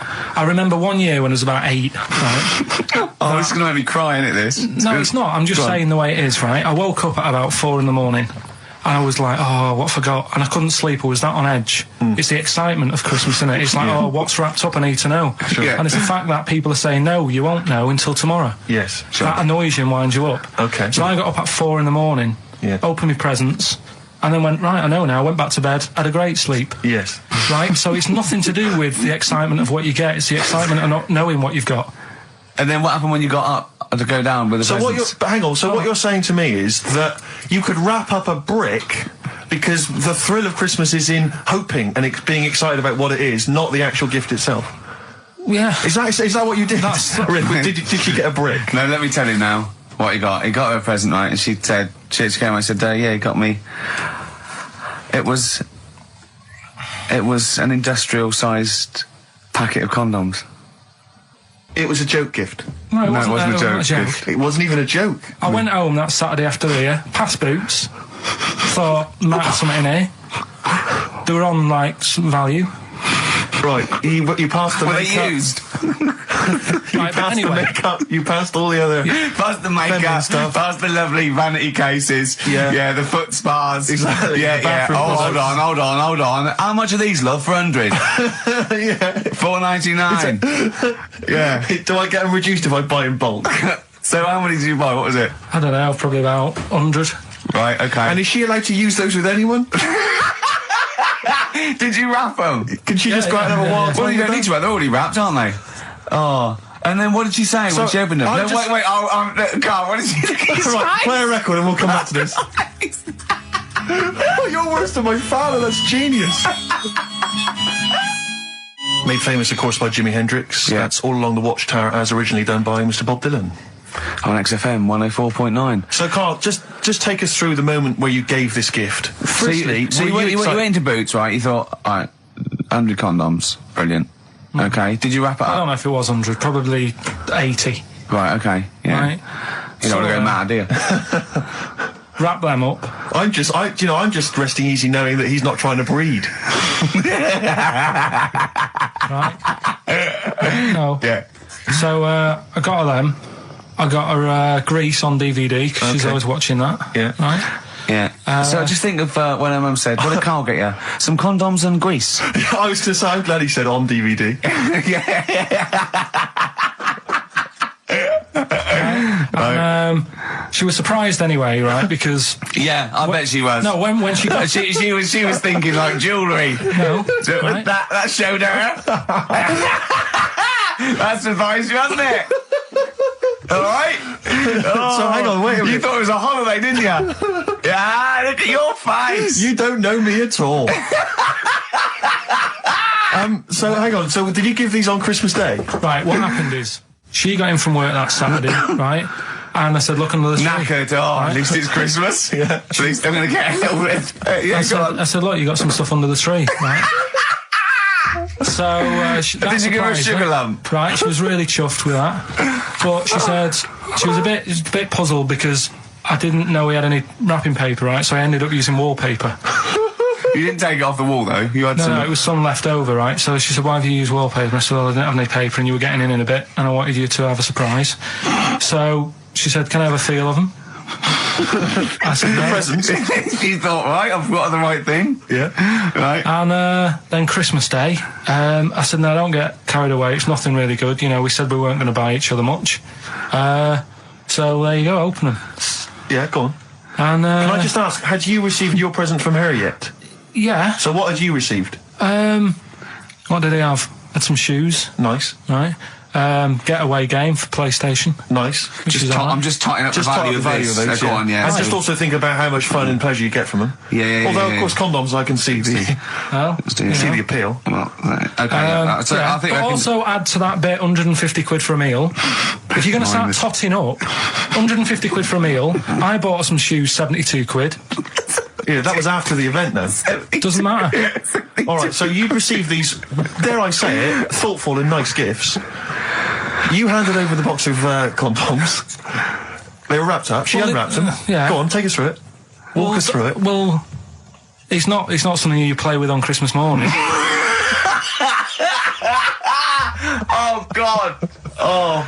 But when she opened What did them, she say? What did she say? Well, I wrapped them twice as well, so she thought it was something really good. Extra Like, protection. Right.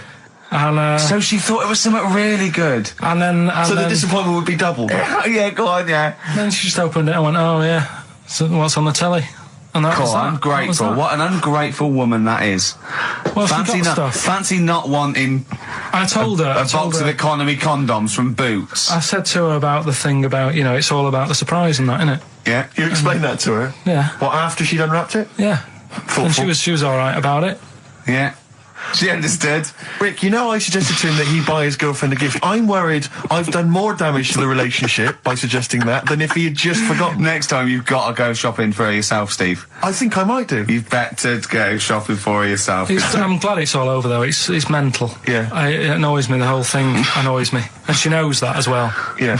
She should know. What, she still insists on having Christmas once a year? Well... Wow. I'm you know... No, but well, anyway, what did you get? I can't think what you bring to the relationship, Karl. I don't know what it is she's getting from you in this relationship. It's like she's doing all the work. 80 times. Oh God, I love it. You're brilliant. I know what she's getting. He's the.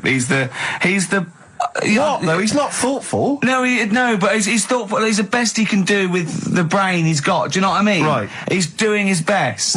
He's absolutely doing his best. There's no... He's working at the limits of his powers. Do you know what I mean, though? He's done as well as he can with what he was given. Sure. Yeah, and that's admirable. Yeah. It's like, I think he's done better than you'd expect. I bet his teachers didn't even think he'd get this far. Do you know what I mean? What, find a girl?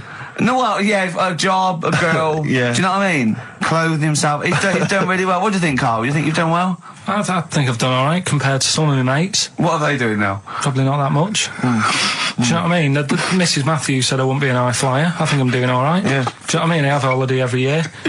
Got somewhere to live and that. Yeah. Got a new flat, haven't you? Yeah, so where are they then, the condoms? Did she show them to her family and friends? No. Take them into work? Look what Karl's I'm surprised she told Ricky, actually. I was a bit disappointed in that. Yeah. Because I didn't go shouting around. Well, she was so excited, Karl, clearly. She was just so pleased and proud. Well. All right, play a record, we'll come back to it. No, that's it now. Streets, don't mug yourself, XFM 104.9, Ricky Gervais, Steve Merchant, Karl Pilkington, a regular Santa Claus. I'll leave it. Oh, dear. Right, listen, right, yeah, New Year and all that. He's great, isn't he? Rockbusters is on the way. We're getting some good stuff coming in. I have to say, I'm amazed. Every answer I've had so far has been correct. I listened to the clues. I've got no idea. And I know you, Karl. I've spent time with you. Have I you know seen how you the work. XFM listeners? Well, of course they're the same as Karl. Sure. Of course they've got the same mindset. Yeah, yeah. Oh. Right. You got to play a record. No, but... Because I see Steve's face. No, but I've got used to it. Shut up. Wait, what were you thinking during the quiz then, when the questions were coming out? What were you thinking of? Well, what it was, right, just before the quiz started, I had to go to the toilet, right, because the rule is, right, people who don't go to it, once it starts, phones off, no more toilet. They take it dead serious, don't they, right? Yeah. So, I went to the toilet. Now, I'm not being out of order here, it just got me thinking, right? I went to the toilet, the gay fella in there. Right. There was a gay fella in there. Gay fella in the toilet. Now, how could you tell? How did you know? Just typical, you know, everything about it. Right. Everything about it, right, yeah. Oh. What, large handlebar moustache, leather cap. Butt plugs, amyl nitrate. Could I just say that these views do not reflect the views of the management of XFM or me and Steve. Or most of the people in this country. Go on, Karl. What's your problem? Yeah, but this is what I'm worried about, really. But this is why I only got Danny Minogue right. Right? Because this was floating around my mind. Went to the toilet. Icon, now, isn't she? Go into the toilet. They have like men's cubicle and they have women's cubicle. Yeah. Now, without sounding out of order, is it wrong for me to think gay men should have their own little cubicle? Go in. They should have their own... Well, not cubicle, you mean an actual toilet, I suppose. When I was at the urinal, normally, you know, there's a fella there and then you go, all right. And there's no pressure. But I couldn't go. I was thinking, should I wait? If I go into the toilet, it'll look obvious. Yeah. I had loads of pressure, and this was what were going you on. worried about? I'm so sorry. What were you concerned about? Viewers? I'm so Well, sorry. it's like, right, listen, when I was a kid, right, and it's all right for you to go into women's toilets when you're a kid, it's like, oh, it's a bit cute, right, as long as you're not, like, over 15 or something, right? Right. But when I was a kid, I went into a toilet, and women, when they use their little cubicles, they don't shut the door. Some of them just sit down on the toilet, right, and you see everything, and... No, seriously, that's probably one of the first times I saw, like, a woman. Yeah. That, right, and my Auntie Nora when she was staying over. What happened with your Auntie Nora? She was, she's into wearing caftans. Into wearing what? You know, caftans. Oh, yeah. What caftans? Big, bellowy sort of dresses. Right. And, yeah, I used to sit on the floor at home in front of the telly. Sure. She was on the chair behind. Yeah. She did a bit of a sort of a Sharon Stone scene. Oh, God. Yeah. Did you see it? There was no underwear. No. What age were you? What was it like? What age were It you? was like a ripped tennis ball. What? Right, we're off air. We're off air. Either that or put us in for the Sonys. This is the Best Of Show on XFM 104.9. I'm Ricky Gervais, with me Stephen Merchant. Yes. I hope you're enjoying the Best Of. Oasis, Live Forever on XFM 104.9. Right, we're in the swing of things. It's mine and Steve's favourite bit of the whole show. This is what we do this show for now. Educating Ricky. Yeah. Go for it, Carl. As you said, learning can't be fun. Yeah. Yeah. Okay, I'll go for the one... What's the one about the butcher, going down the butcher shop? You've got get your kit on, we're off down the butcher's. Yeah. You going for that one? Yeah. Well, do you know the saying, don't let the cat out of the bag? Yeah. Do you know what it means? Yeah, well, don't give away a secret. Right. Well, do you know how it came about? No. Well, ages ago. Before, like... Ages ago. 17th century? Yeah, before, like... Yeah, 17's good. Yeah. Before, like, you know, proper butchers and Dewhursts and supermarkets and that, you used to get these blokes who sold meat. Right. Butchers, they were called then, I think. Yeah, but the difference was they didn't stay in the same place, they moved about. Right, so they'd turn up on a street corner, and he'd have, like, loads of carrier bags of, like... Carrier bags? Yeah, with meat in and that, and people would Plastic be like, carrier bags? Yeah, with mobile butcher on them. Yeah. Right, so... and an email address. Yeah, go on. People went, right, yeah, I need some meat, right, so they'd go up to this bloke and say, what have you got? And he'd say, well, I've got a you know, you can have a bag full of pig, or you can have whatever, a bag full of chicken, whatever. Yeah. And they'd go, yeah, how much? They go, oh, you know, call it a fiver, whatever. Yeah. And they'd buy them, and to make more money, they didn't always fill the bag with what they said was in it. Oh, and yeah, I thought that might be the case. Right? Yeah. So what did they used used to to do... do... put cats in there? Yeah. But I don't see what... Okay, so sometimes they would put a cat in the bag and pretend it was chicken or whatever else. Yeah, so... But why was a cat any cheaper than a chicken? Because cats are wandering around the streets, aren't they? Chickens aren't. So they'd get a chicken, they'd put a chicken on the top so that when they look in it, they'd go, yeah, that's all right. Got a bag full of chicken. They'd get home to make the dinner, and they'd be like, what are we having tonight? And they'd go, well, you'll never guess. And they'd have, like, you know, well, you can have a chicken leg, and... You know, but it wouldn't be a cat. Yeah. They'd have to defrost a pizza. Yeah. Did they mind that they were eating cat then? In those days?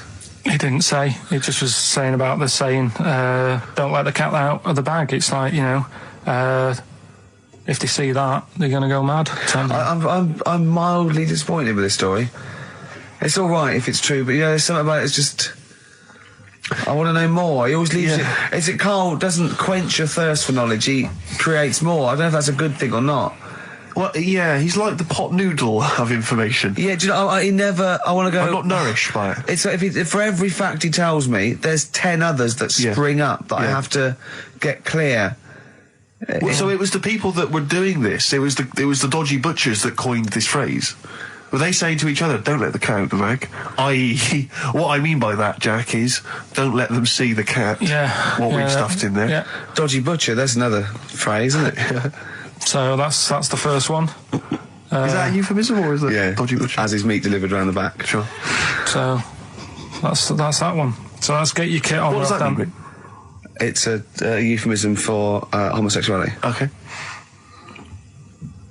And meat, presumably, in that means different things. It doesn't. It's a word that is also a male would bird. Would it mean chicken or cat necessarily in that context? Or well, I suppose it could. Yeah. Do you know what a fable is? I've got a rough idea. Okay, it's a thing that uses sort of metaphor, analogy, just to explain sort of morals. I mean, they're very old for a start, and it's all. I'll give you an example of one. A quick one. Oh, the one about the dog with two bones. He goes to a dog's got a bone. He sees a reflection in the lake, and he thinks, "Oh, that dog's got a nice bone. I'll have that." And as he goes to get that one in the reflection, he drops the one he's got, and that's one about I think I was told one when I was younger. Go on. I think it was one.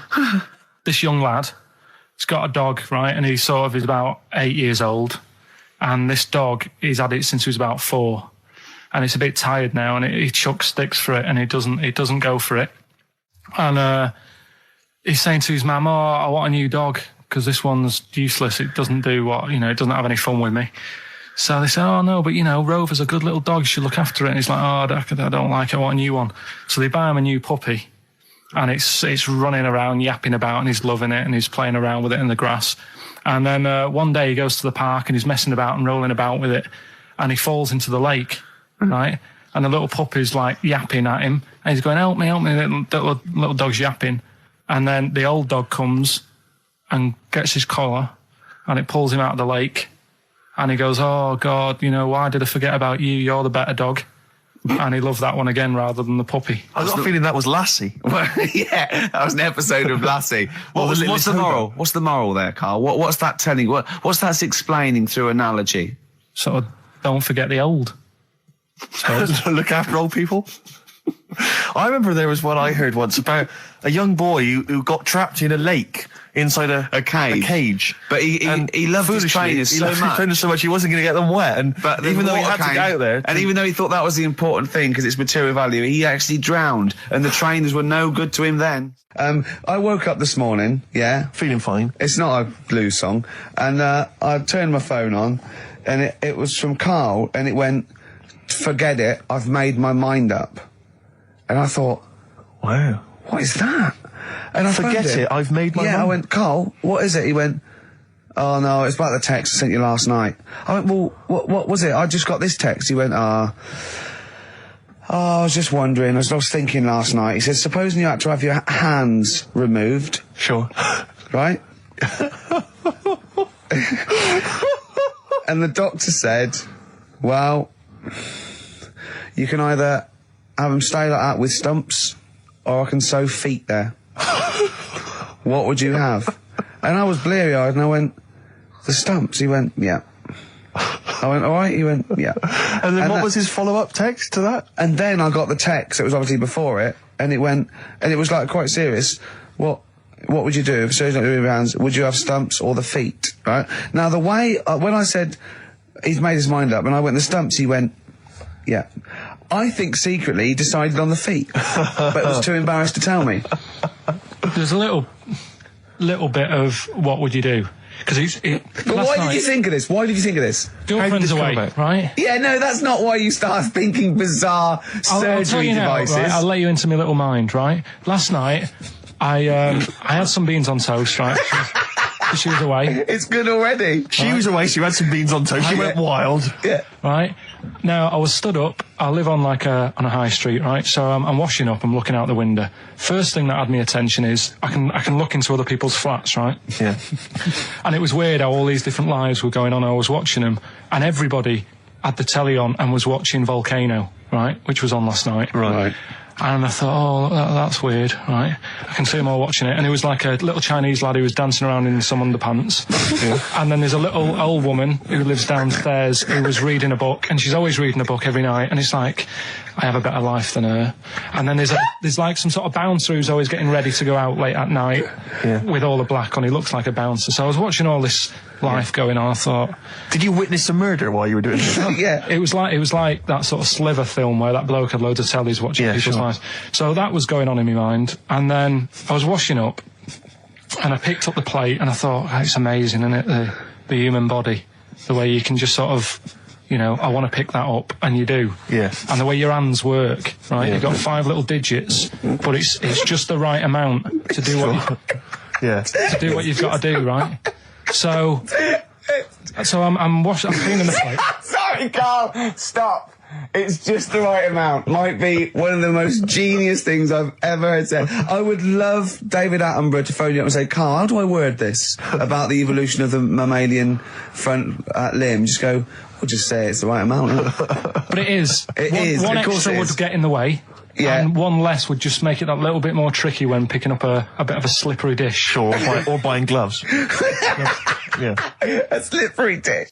And then the other thing is, the one that I was reading, the world record with the fellow who's pulling a train with his teeth. Does that make any difference that he's done it with his teeth? What do you mean? Well, what difference does it make? Well, isn't it? It's quite hard to pull a train with your teeth, I imagine. Well, it's pretty hard to pull a train.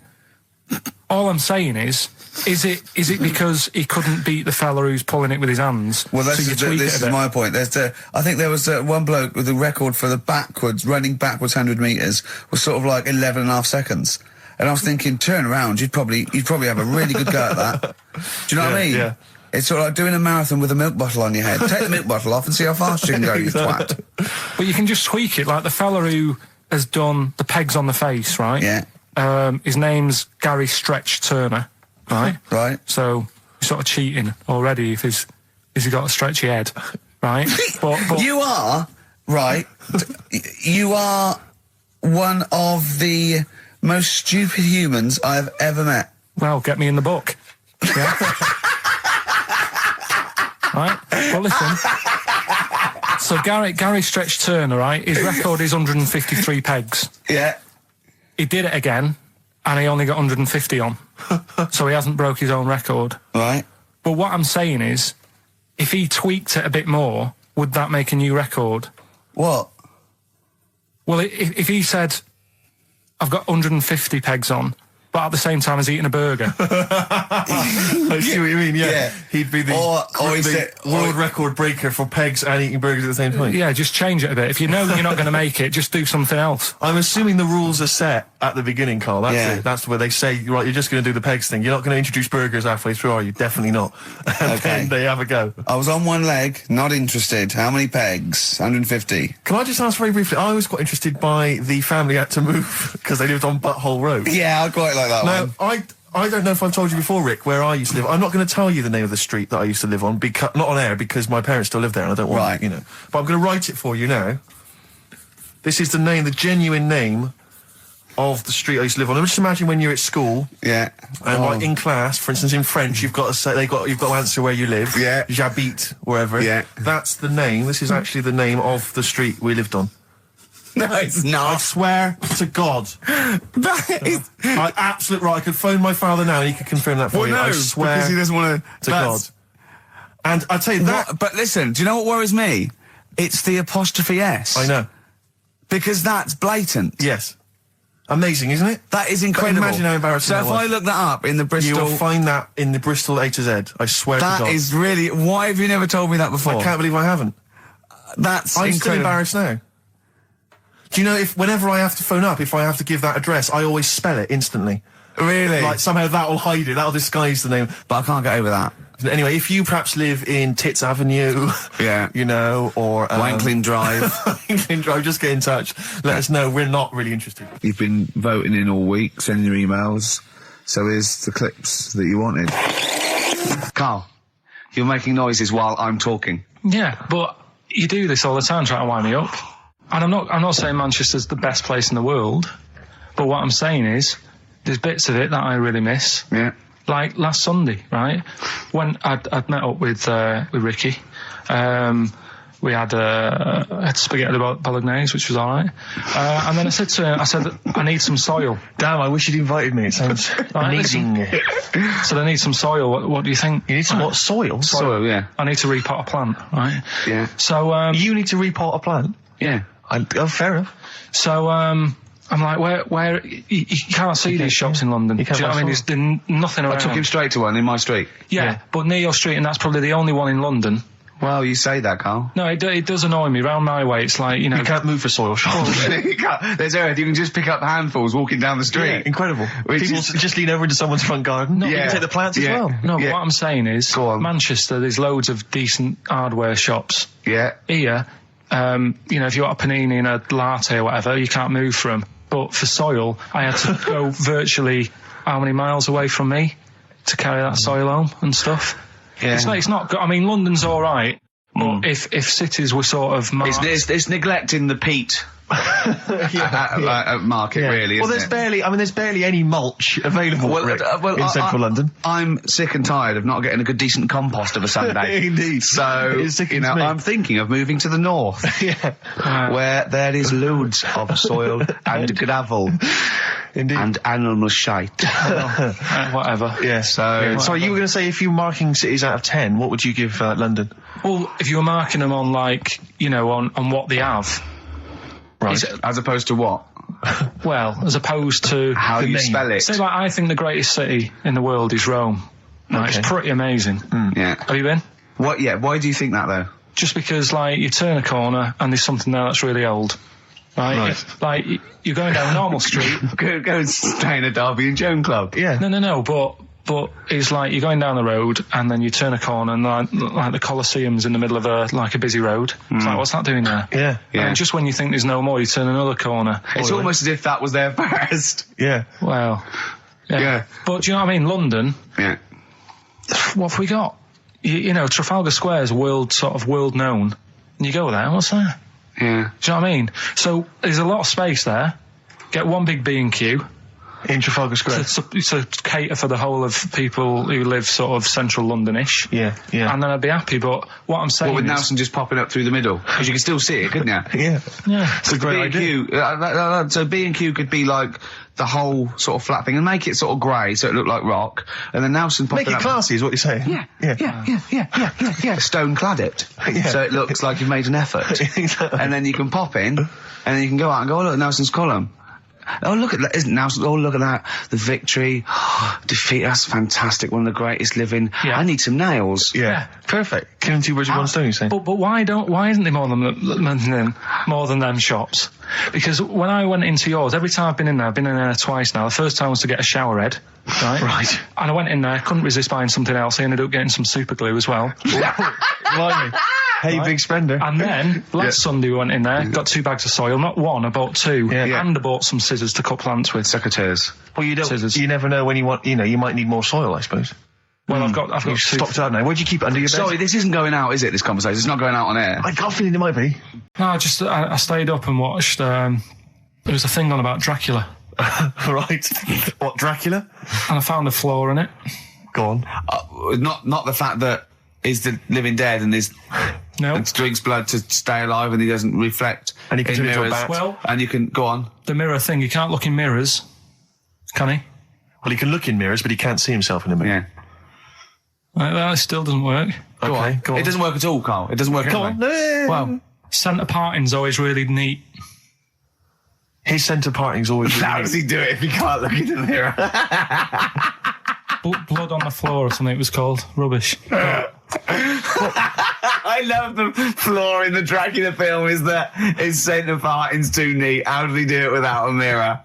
Oh. Was it a documentary about Dracula? No, there was the real Dracula. The real Dracula. Yeah, the real Dracula. It's just a film. It had blood on the floor or something. It was called. Yeah. Rubbish. We had a little lunch yesterday, didn't we? We did indeed. That was a nightmare. Yeah. I hate going out with you two. I was explaining to Carl, right? I like to excite Carl's imagination, right? And if it involves chimps or monkeys, all the better. Brains he likes, parts of the body, deformity. I know where to, what buttons to push. And I told him about this thing. I don't know if any of you out there know about this, but there's an experiment they did in the 50s, a clinical psychology experiment where there's your 2 hemispheres of the brain, okay? They're joined by a thing called the corpus callosum, right? Which is just a little flap of skin, like a little scarlet lead that joins your 2 hemispheres. And what they did, they cut that in half, and they thought it was a cure for schizophrenia, but what it turned out to be, or epilepsy, I think, I can't remember, was that your two sides of your brains didn't function together. You couldn't get information. I was telling Karl all this thing, and one of the things I told him was that they did it on a monkey, and it fought itself over a nut. Like, its right arm was connected, by its left lobe of the brain, and it was fighting over itself. And Karl went, instead of like thinking this is amazing experiment, he went, would it have been happy if you'd given it two nuts? Yeah, I know. Well, you started off by explaining, and I remember you mentioned, because I was watching the two of you as you were describing it to me, you said, of course, one side of the brain deals with symbolism. And as you said the word symbolism, I noticed Karl drift away from looking at you, pick up his mobile phone, and start pressing buttons randomly.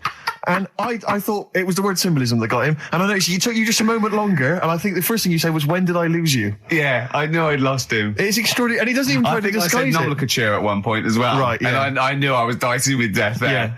But, but I told you tried to look it up, didn't you, on the web? You didn't find anything about it, did you? The spelling of it's, what is it again? What's the word? Corpus callosum. Yeah, so I couldn't do it. No, there's no point. Yeah. Don't bother. Give up. Don't bother. So if anyone knows any interesting facts about that, yours hasn't been cut in half, has it, Karl? That would, again, might explain something. I'll tell you what we will be talking about later. I don't know if you're sort of aware of them, Steve. Go on. Bonobos. Oh, I don't know much about bonobos. I told him about he was looking for stuff. I said, put in bonobo. He was having no luck with chimp. And they're a form of chimpanzee, but they're even closer to us, evolutionarily speaking. They've got their social groups are more like ours. They're more intelligent, and he was loving it, weren't you? So is it human bonobo Karl? Is that how it works on the evolutionary ladder? Chimp Karl. Yeah. Talking about him. So we're talking about bonobos. You're excited about that? Yeah, That's coming up in Monkey News. I'm saying let people enjoy the life they've got left. No, you're not. You're saying don't put them in hospital, leave them at home to die. No, I'm not. Give them a Rubik's Cube and let them die. That's what he's saying. Yeah, I'll tell you something now, right? Steve, right. I'll tell you something. I didn't want to do it because it brings the show down, but she did die. Who, the blue-handed lady? Yeah. How do you know? Because I said to my dad, how's the woman next door? She said, oh, she went last night. They've got an old fella in there now. God. So, there you go. So, wouldn't it have been better to leave her at home where her friends and family can call and speak to her, even nip that round if they want, with a cat, I imagine. No, it's definitely a cat now. What was that cat's called, that you imagine? Probably, I'm seeing like a big ginger one, so I don't know, something like, I don't know, maybe ginger or whatever. Maybe I had a budgie. But that's what I'm saying, just let him enjoy his life, because dying in hospital, I wouldn't like to do it. If I went to the doctors and they said, you haven't got long life left, I'd say, well, I'll stay at home. Yeah. And that's the point I'm getting at. Yeah. Right? If you can't do anything for them, let them enjoy the life. Yeah, a Rubik's Cube. Right. Well, I remember, I think all kids go through a phase of shoplifting. Well. And when I was going through it, I used to just little things, just like magic markers and magazines, Mars bars, that sort of thing. Yeah. And one day, right, my mate, Anthony, his mum called up my mum and said, I've got to meet up with you. I've got to have a word with you. And she said, what about? She said, I don't want to talk about it over the phone. So she goes, oh, right. Well, yeah, come round tonight then. So anyway, my mum sees me. She doesn't want to be in an awkward position and, like, be a bit embarrassed and what have you. So she sees me and she goes, right, Anthony's mum's coming round. What have you been doing? Yeah. So I go, oh, God. I said, I've been nicking stuff. So she goes, like, what? So, not big stuff. I've had a few calculators and Mars bars and stuff. How many? I'll just work it out. Hold on. Works out at 7.2 per day. So, how many calculators do you need? So it was when that phase. You failed maths, didn't you? Everyone wanted a calculator. It was like a trendy thing, wasn't it? Right. Oh, yeah. In Manchester a couple of years ago, yeah. So anyway, so I told her all this and I confessed to, like... Computers will make it there one day. I confessed to... There's magic in the back of battery. Go on. Confessed to nicking all this stuff. She comes round. She only wanted to borrow some money. Brilliant. She said, oh, I don't like asking. I was a bit embarrassed to ask you over the phone, but can I borrow 20 quid? Oh, that's fantastic. And there's me. That's great. And it's similar sort of thing to yours. And did you? And he went, hold on, I'm going to work out the interest on that. I banked 10%. She'll owe you £4.40. Oh, dear. So your mum was a loan shark. yeah. And did she mention? She went, I just stuff with that other? Because what I'm saying is, presumably you got your mate in trouble. No. Right, you know, that's great. Anyway, how much you are? I just have. Crazy Beat Grill on XFM 104.9. Right, we're gonna do Educating Ricky instead of Rockbusters. Incidentally, on the subject of Rockbusters, we've just had an email from Phil. He says, I could do with this week's rather shoddy array of prizes, as I'm doing a car boot sale tomorrow and need a bit more tat to fill the table. Probably send it we might as well do it anyway. Yeah. But Educating Ricky, it was a feature. Well, actually, about a year ago, I started a feature called Educating Karl, because we found out he had 1 E at O level at history. And I'd educate him on things like Rasputin, things that I thought he'd be interested in, you know, Winston Churchill, some of the greats, some scientific facts. And then I said, it's your turn, and he started telling me about people born without legs. Some people have got a funny eye. There's a woman whose tongue's longer than her arm. And really, you know, turning the screw on education. Yeah. So I don't know what he's got for me today. Maybe a dog born a cat. Let's have a look. We've done that one. We've done that. Is there, because often we should point out there's sometimes a crossover between Educating Ricky and Cheeky Freak of the Week, just in terms of subject matter. Yeah, so we've done Cheeky Freak of the Week. We've done all the freaks. What have we done with the Freak of the Week? There's a dog. There was a woman that had the back legs of a dog. There was last week. What was last week? It was the girl who was born with 4 eyes, 2 mouths, and 3 legs. Sure. You weren't that impressed. I thought if we've got to that and it's not impressing you. We are a tough audience. Let's spin it. Let's move on. Is there a jingle for Educating Ricky? Educating Ricky. Oh God. You've told me Educating Ricky. Very similar to some of the other jingles I've done. Well, they're made by the same people. Yeah. Right, okay, well, it's just, I mean, Educating Ricky is just stuff that I learn in the week, and I think that's interesting. I keep it up here, and then I share it with you, right? And, some interesting stuff. One of them, right? Mount Everest. Go on. I need more. Right, well, there's a problem. Yeah. Because people are leaving rubbish up there and that. And, like, people, whoever owns it is saying, he's saying, forget this. They're leaving a mess and all that. But do you know why it's called Mount Everest? What was that? That's one, is it? That's one. There's rubbish on Mount Everest. No, How many people go up there? Are we talking about people dumping old tellers and washing machines? Who's fed up? The Yeti? What are you talking about? No, I mean, that isn't what I'm educating you. I'm just telling, this is part of the story. I'm just telling you. It's just a bit of context for you. Like, they're leaving loads of rubbish up there. Well, they're not leaving loads of rubbish up there, are they? No, they are. They're apparently not like trams and washing machines and seagulls flying everywhere. Steve's got the Sun. Yes, we're just going to be doing White Van Karl, where we ask Karl the questions the Sun asked some other bloke. That's right. Because we think Karl's got more to say than anyone on anything. Karl only tells the truth, by the way. Just remember that, listeners. Off you go. Yes, well, today's White Van Man in the Sun is John Slade. He owns his own door maintenance company. His answers are very informative, I have to say. But Karl, what do you make of the Channel 4 producer, aged 30, who duped a school into believing he was a teenager for a documentary? Are you familiar with this story? No, go on. Well, basically a 30-year-old guy kind of fooled the school into thinking he was a pupil for a secret documentary. The school's outraged.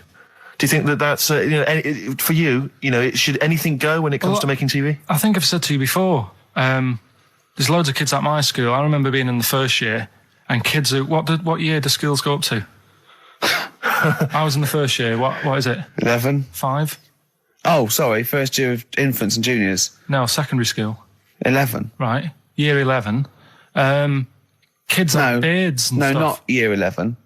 They're 11 when they first go to secondary school. Right, well, I'm 11. The kids at the older end. Well, there's a fifth form, and then there's leave when leave when you're 16, I think, can't you now? Right, well, kids who were 16 looked old. They did have beards. I remember going there and thinking some of them were teachers. I think he's answered that. Next one. What's the next one? Tattoos and everything. I think they're kids in the earlier years, even. What do you make of the fact that Mariah Carey's £38 million payoff has cost EMI staff their jobs, and we're talking 1,800 EMI staff who have lost their jobs? What do you think of that? Yeah, I mean, is that silly money, Mariah Carey, on 38 million? She doesn't need that much. She doesn't need that much. She has to dress nice, though. It's not her fault. I'd say it's bad business. Okay. Because EMI, did you say? Yes. Right. They've got rid of them staff. Yeah. Mariah Carey's left. Who's going to do the work? Do you think Mariah should come back and do some temping? Well, they should have got a loan and paid her. Okay. Do you know what I mean? Vicious circle, that. Right. Have you done a business degree or anything? Commerce. You did commerce. Where did you do that? What did you do with that? At school, I'd learn how to fill out a cheque, pay a bill, and I think I had a trip round Kellogg's. Did you get an O level or a GCSE? We know he didn't. You know, I did. But was there a commerce exam, or was it just a division of Can't maths? remember. What did he fill out a check? A subset of It was maths. an option. It was like, if you want to do it, you can. What was it? Fill out a check. Pay a bill. Pay a bill. Have a visit round Round Kellogg's. Kellogg's, and I saw my sister's boyfriend there at the time. He sorted me out with some variety packs. Really? What was in them? You know, Rice Krispies and Good stuff. Cocoa Pops. Space Dust or whatever it is. Space Nuts. So, sorry, that wasn't Ken Dodd, no. No. That was someone else, was it? That was an aunt. That wasn't Special K. Oh dear. What about this then? Home Secretary David Blunkett admits that muggers rule some streets. Weird this, because when I was out with you... I don't believe it's going to be weird, whatever you say, No, Carl. when we were in that pub that night and we got talking about muggers and that, the tip is what I tend to do, because I nearly got mugged once. You what? You nearly got mugged once? I nearly got mugged. Yeah. But I tried this technique of acting a bit mental. Right, and how did you act mental? Well, this guy wanted me trainers. And I was in Piccadilly Gardens in Manchester. It was quite late one night. Mm-hmm. And he come up, he said, I want them trainers. I said, you want them? I said, I worked hard for these. I said, how dare you come to me asking? And I got a bit livid. And he looked at me like, oh my God, he's got a right one here. And he left me. Were you acting mental or were you just mental? No, I put it on a bit. Were you not petrified though? Well, you don't think about it, do you, when you're sort of in the eyes of danger? Well, not you. Clearly, you're a brave man. So, what did you say? I just went a bit mad. I just kind of, because he said he wanted the trainers and they were dear ones at the time, and I just, no, you're not having these. So I've crafted you. I said I wanted these trainers. Yeah. And went on to telling how I work at printers and I don't enjoy it, and I put in all these hours and that, and I have to cycle home for about 5 miles. And did he give you his trainers? Yeah. Did he have a knife? I just left. No, it didn't get that. Didn't get that violent. Well, that's very brave of you, Carl. Yeah, it's That's good. good advice, though. Just act mental. See, what's it? Should have tried it the other night. Oh, Liza Minnelli. Yeah. Well, she says, I've worked hard for these diamonds. Yeah. Not easy being the daughter of Judy Garland. You don't know what it's like. You know a lot about paying bills and writing out checks. Yeah. Tell us about Kellogg's. What was it like? What was in the factory? Was it just like squashing bits of corn? Pretty boring, really. Just loads of conveyor belts, boxes of cornflakes everywhere. Just what you imagine. Yeah. So is it more, this is where you might be working?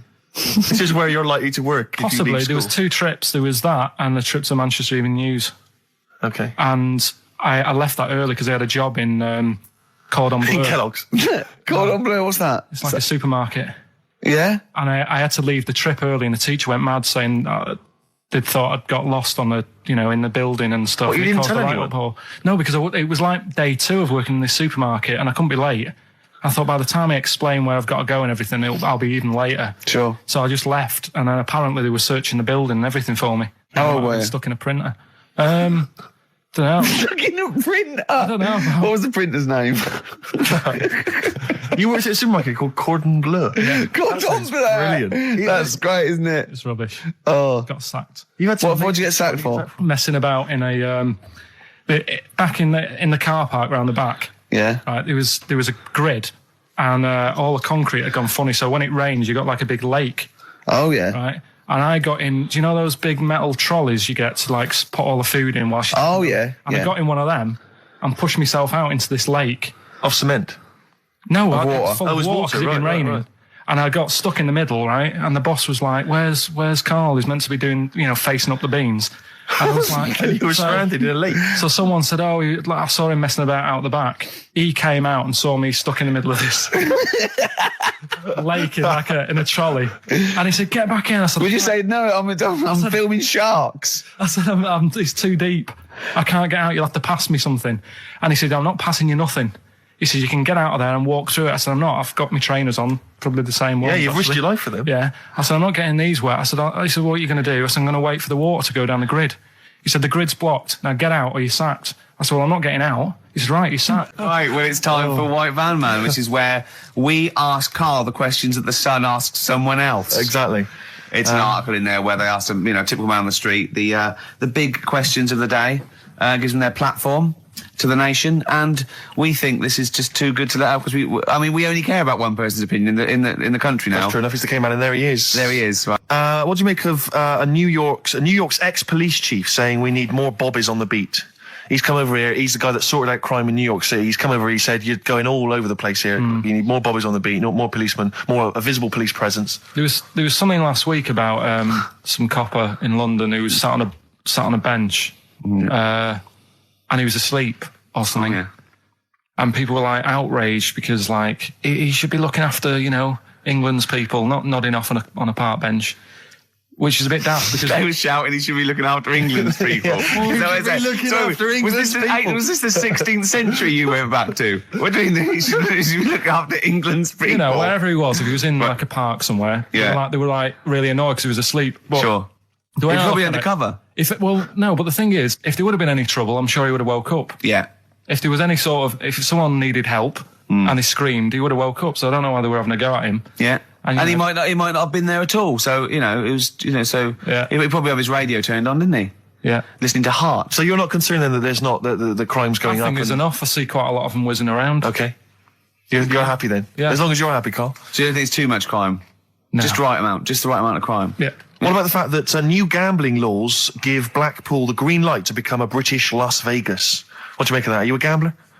Little bit when I go on holiday, like going in the arcade and having a little flutter. Sure. What's your favourite? I have a go on the fruit machines. Yeah. There's a good one called The Simpsons. Right. Is that your favourite? Yeah, it's quite good. Is that a tie-in with the TV show The Simpsons? Yeah. Okay. Will he make Blackpool the next Vegas? I don't think so. No, nor do I. Can't see it happening. No. You been to Blackpool? Yeah. What was it? It's a bit rank. Is it? It is a bit rough. Okay. Needs a lot of work doing on it. Yeah. No, that won't happen. Okay. And you're not worried about this encouraging gambling, generally? Gambling's not a vice you're concerned about? If you're a gambler, you're a gambler. Do you know what I mean? If Blackpool isn't done up, they'll go somewhere else to have a flutter. Sure. So it's not going to make any difference. Okay. No. Well, it's time. Well, go on. That time, isn't it? Yeah. Play the jingle. And it was just sort of, you could tell that she was clearly probably desperate for crack or a latest fix of smack. So she was literally, the normal etiquette of prostitution, that they hang around, they show some thigh. I've seen this in films. Will ya? Yeah, exactly. Yeah. Take you out for a meal, that sort of thing. That had sort of gone out of the window and she was just there, desperate, running around the streets. Did she go out of a window? Because that's another thing they sometimes do, specialist ones. But I was shocked because I've never been propositioned before like that. Really? In London. That's weird, isn't it? Karl, thoughts? I think you'd be sort of approached a lot because they tend to sort of go for people who look like they haven't got much chance. Sure. And I'm not being mean. No. I've known you a long time. Sorry, I'll let you go back to it. In what way aren't you being mean? By saying that Steve Nose is a little bit odd looking. I don't think. Well, no, he does. Do you know? Yeah, no, but it's not what he thinks of his looks. It's what he thinks of you talking about his looks. No, but it's like how you were talking before about, your eyes are bad. It's nature's little way of saying, look, nothing to see here, right? I don't get that! I don't know what you mean. But when you look in the mirror and that, they've gone, look, he hasn't got the looks, let's make his eyes bad, right? Yeah. Nothing to see here.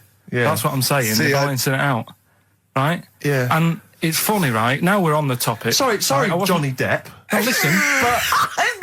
My chest is gonna burst at this moment. Whenever we go into this conversation, I always think to myself, Karl, do you know what you look like? I'm gonna. Seriously, can I be honest with you? You look like, if you've got like a balloon, a hot air balloon, right? Just a little balloon, like a party balloon. Right. If you drew a little face on it, right, and inflated it about halfway, that's what you look like. Right. No, play a record. I don't want to get into this. It's too intense. Now you've got onto this. Let's just nip it in the bud now. I'll tell you something that I wasn't going to tell you because I think I don't want to hear it. I don't want to hear it. Right, it was on the tube. Right. Well, I was. Someone told me they were on the tube. Right, and the tube pulled into a station. Right, and one of the women saw the poster that's out at the moment with you and Rick on it. Right. Yeah. So this woman apparently goes, "Oh look, there's Ricky. Ricky's on the radio." Right. And the other woman goes, "Oh yeah, don't you listen to it?" So she goes, "Oh, I didn't know it was on the radio." And she goes, "Oh, I'm sorry, Steve. look at." Because he didn't sound this bad. She said, "Oh, look at that person he's with." So she goes, "Yeah." She said, "That's Steve." She said, I was sort of aware that he looked odd because Karl mentions it on the radio. Yeah. So it wasn't as much of a blow to me, but I can see how it was a bit of a shock to you. Yeah. So that's weird, isn't it? Yeah. And that isn't me sort of telling this woman to say anything. That was all happened without anybody else sort of bringing it on. Yeah. Do you know what I mean? Yeah. So was it? Sorry, you seem to be relishing this. Was it because of the little balloon story that made you? I honestly, Steve, I wouldn't have told you, but if you're going to start, having a pop. Yeah. Do you know what I mean? I can't just sit here and take it and that. No. I mean, all mates. Yeah, it's just... Yeah. Well, I mean, I was mistaken for Johnny Vegas. Steve's got a story about that, if you want to have a go at me. Well, someone just thought you were fat with a beard, which is true. Well, don't have a go at me, because he said you look... Well, you started it. No, I didn't. Yeah, I didn't. You were milking it. You were egging him on. I was laughing. You were egging him on. I sort of was. Yeah. But let's not, Oh, it's a good job you've got lots of good mates like Jonathan Ross you can go and hang out with. You don't need other friends, people who've helped you in your career. He's good. Go and unpack your bags and that. Go and sort yourself out in the room. And tomorrow morning we'll meet up at 10 o'clock. And I'll go through, the best sort of place to go for camel rides and, the best deals I can get you. That sort of thing. Can anyone here walk like an Egyptian? So she says, right, tomorrow morning, meet 10 o'clock in the discotheque. So we get up and we have breakfast, and it wasn't a good breakfast. The kitchen was, like, bit horrible. The food wasn't good. And it was run by sort of midgets. What do you mean it was run? There's anything wrong with that. There was little fellas running around, and the annoying thing was one of them sort of started to fancy my girlfriend. How did he manifest his affection for? No, you're not saying there's anything wrong with midgets, though, are you? Just saying it was strange that there was... Yeah, but even midgets shouldn't be cutting in on Karl Pilkington's territory. I know. But it's also that thing of, they've got little fingers, and... And it's sort of ruined. I'm so sorry. No, I'm not. It is a bit of a phobia of mine. Okay. Do you know what I mean? They are nice people and that. Sure. Oh, God. But the annoying thing is... So what was he doing then? How did he... I don't understand how he was chatting up your girlfriend. Was he crawling under the table so you couldn't see? He just kept... Whispering to her from underneath there. Stop it. Just Wait, I don't want to get a complaint on our last show. There's not many midgets. What's going to happen? Can we just finish this and start up again in a couple of months? Oh, yeah. So if you want to know more about the midget theme restaurant, then we'll talk you in 3 months. Yeah. It's just... No, that's fair enough, actually. Oh, yeah, no, right, sorry about this. Listen, we'll see you in about a really... it's been a pleasure, truly, and thank you for everyone that wrote letters. Have you really? I've got you both a present, right? Oh. I got Ricky, do you know, like, we've done fables and stuff? Right? Yeah. This is like Mr. Ben. Oh. This is brilliant. Yeah. Right, and it's like little fables that Mr. Ben goes on. Oh, fantastic. So I want you to learn something from that for when you come back. Okay, brilliant. That's lovely, I'll tell Karl. you one of the stories I read this morning. It's brilliant. In fact, when you've done with it, give it me. Yeah. Because I haven't finished reading that. Okay. Thank you, Karl. And for Steve, a little... chat-up lines. A little book of chat-up lines. That's fantastic. That's great, Carl. Well, we'll see you in 3 months. But carry on emailing Carl. Cherish Karl Pilkington. He sits in a little room by himself, so keep him in touch. And we'll see you in August. We're going to leave you with something that we all love. This is There Is a Light That Never Goes Out by the Smiths. Very apt, I think. Goodbye. See you later. You've been voting in all week, sending your emails. So here's the clips that you wanted. You were going to tell us a little story about just a Volvo passed my estate. test. Yeah. My parents had a big Volvo estate, and there's quite a big car to drive. My parents didn't have a car. But I know you don't drive cars, Rick, but it's got a big car to drive if you've just passed your test. It's safe though, isn't it? It is very safe, that was the thing. Yeah. And I come from the West Country, obviously. There's quite a lot of windy lanes around there. You're joking, do you? They have cars there. Well, here he comes. Blimey, Carl. Learned on a tractor, automatic it was. Do you want me to tell it or not? Oh! Don't do about the accent! Oh no, I'm not worried. Oh, go on. Go on. So I went to this party. You never got him being from the north. Not when he's telling an anecdote. He's never told an anecdote. Oh yeah, fair point. Yeah, go on. So I went to a party, and I was quite excited because I had the car, the motor, and there was a chick heading down to the party that I was like, I had my eye on. And I thought, now I've got a car, and going to the party, it's going to be amazing, right? And various friends had said, like, can we get a lift? I thought, yeah, groovy. Yeah, I'll pick up the chick as well, who's a friend of a friend. Yeah. So cruising down to the party in the motor, the Volvo estate, and there's nothing sexier than that. Slipping a little bit of Billy Joel on the stereo or whatever. Something classy. Go Exactly. And maybe it was Billy Ocean. I think maybe it was quite a Billy. Maybe it was Get Out of My Dreams, Get Into My Car. Ideally. Yeah. So I get to the party, and inevitably it was one of those house parties where the chick that I had my eye on, she kind of was chatting to other guys, and she wasn't really paying attention to me, and I was sort of... Trying hard to get, was she again? Same old story. Oh, they make me They laugh. know how to tease, don't they, the ladies? They make me laugh. Who are they kidding? So I'd follow her like a dog, from room to room. Yeah. And watch her Quite while... literally. Sometimes he was barking. Yeah. Go on. And while, just watch her while she talked to other blokes. And then, obviously because I was driving, I wasn't drinking, so I was not really enjoying myself. And then somebody said, should we go and pick up Vera? And I thought, right, okay. And they went, Steve's got a car, let's all leap in there, we'll go pick up Vera. And this girl was like up for it as well, so I thought, brilliant, I'll be back in the car with her, I'll wait for all these lads. Yeah. One guy she had her eye on, he came as well, I was a little bit annoyed. Yeah. But anyway, he was in the car, so I'm driving down these country lanes, just driving along, and they're directing me, they're saying, go left here, go right. And then suddenly we stop, and one of them goes, just drive into that field, this pitch black field, right? And I'm sort of, well, it is my parents' car. Just drive in the field, Steve. I'm thinking, well, I don't want to, not seem like I'm a hard, cool, crazy kind of guy, because the chick's in the car. So drove the car into the field. They all leapt out, started running off into the darkness, shouting, Vera, Vera, Vera, where are you? So I'm just sort of sat there in the car waiting. Wasn't Vera Lynn, was it? Because she likes to hide in fields. Bizarrely, it wasn't. Right. It was just, I was just left in the car on my own with Billy Ocean, and suddenly, at the darkness, they come back holding a Vietnamese pot-bellied pig that they had stole from a nearby farm, and they knew that the pig was called Vera because someone knew the farmer or something. Anyway, so they got this pig, so now they're going, put the pig in the back of the car, we'll take it back to the party, it'll be hilarious. I'm thinking, well, I'm not sure I want a pig and all its, piggy crap in the car, right, crammed in there. But they say, yeah, so obviously I'm thinking again, I don't want to look like I'm, a nerd. I'm terrified of that, Rick, ever happens. Yeah. So, So you go, hey, bring the pig into the car. Exactly. I'm no nerd. Exactly. Yeah, go on. So now we drive off again. I got this pig kind of squeaking in the back of the car. And, they say, stop again. Let's do some cow tipping. And they do that old thing, about the fact because cows sleep standing up, don't they? So you can push a cow over and stuff. Yeah.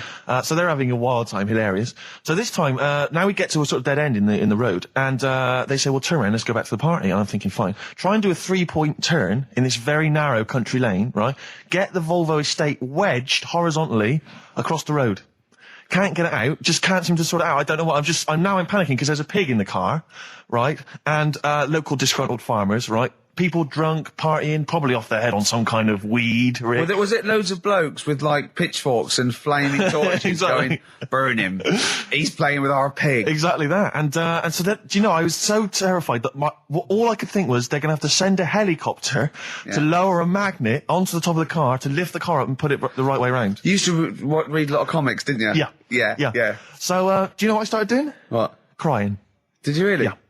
Why? So started crying, just very slightly, started getting upset. And the other guy that the girl fancied, he had to get into the driving seat and sort it out for me by slowly edging forward and backwards. That's the worst bit of the whole story. Yeah, edging slowly back and forwards. He just sorted it out, just slowly worked the car back round, and then we were off. You were just gently weeping. Just gently weeping in the back. The bloke had just taken the bird that you saw from a distance. Exactly. That was basically your wife in your head by then. Oh, yeah. Wasn't it? I can't believe it. We were happily married with a pig for a child. Don't joke, that could happen. I know. The pigs come, if you like. Sorry? What did you say? What did you say? What did you say? When you do what, Carl? What? What did you say? No, what did you say? Because I don't want to have to go to the radio authority again. What did you say then? Just remember. We are going out live, Carl. Yeah, remember Tom Binns, right? What did you say?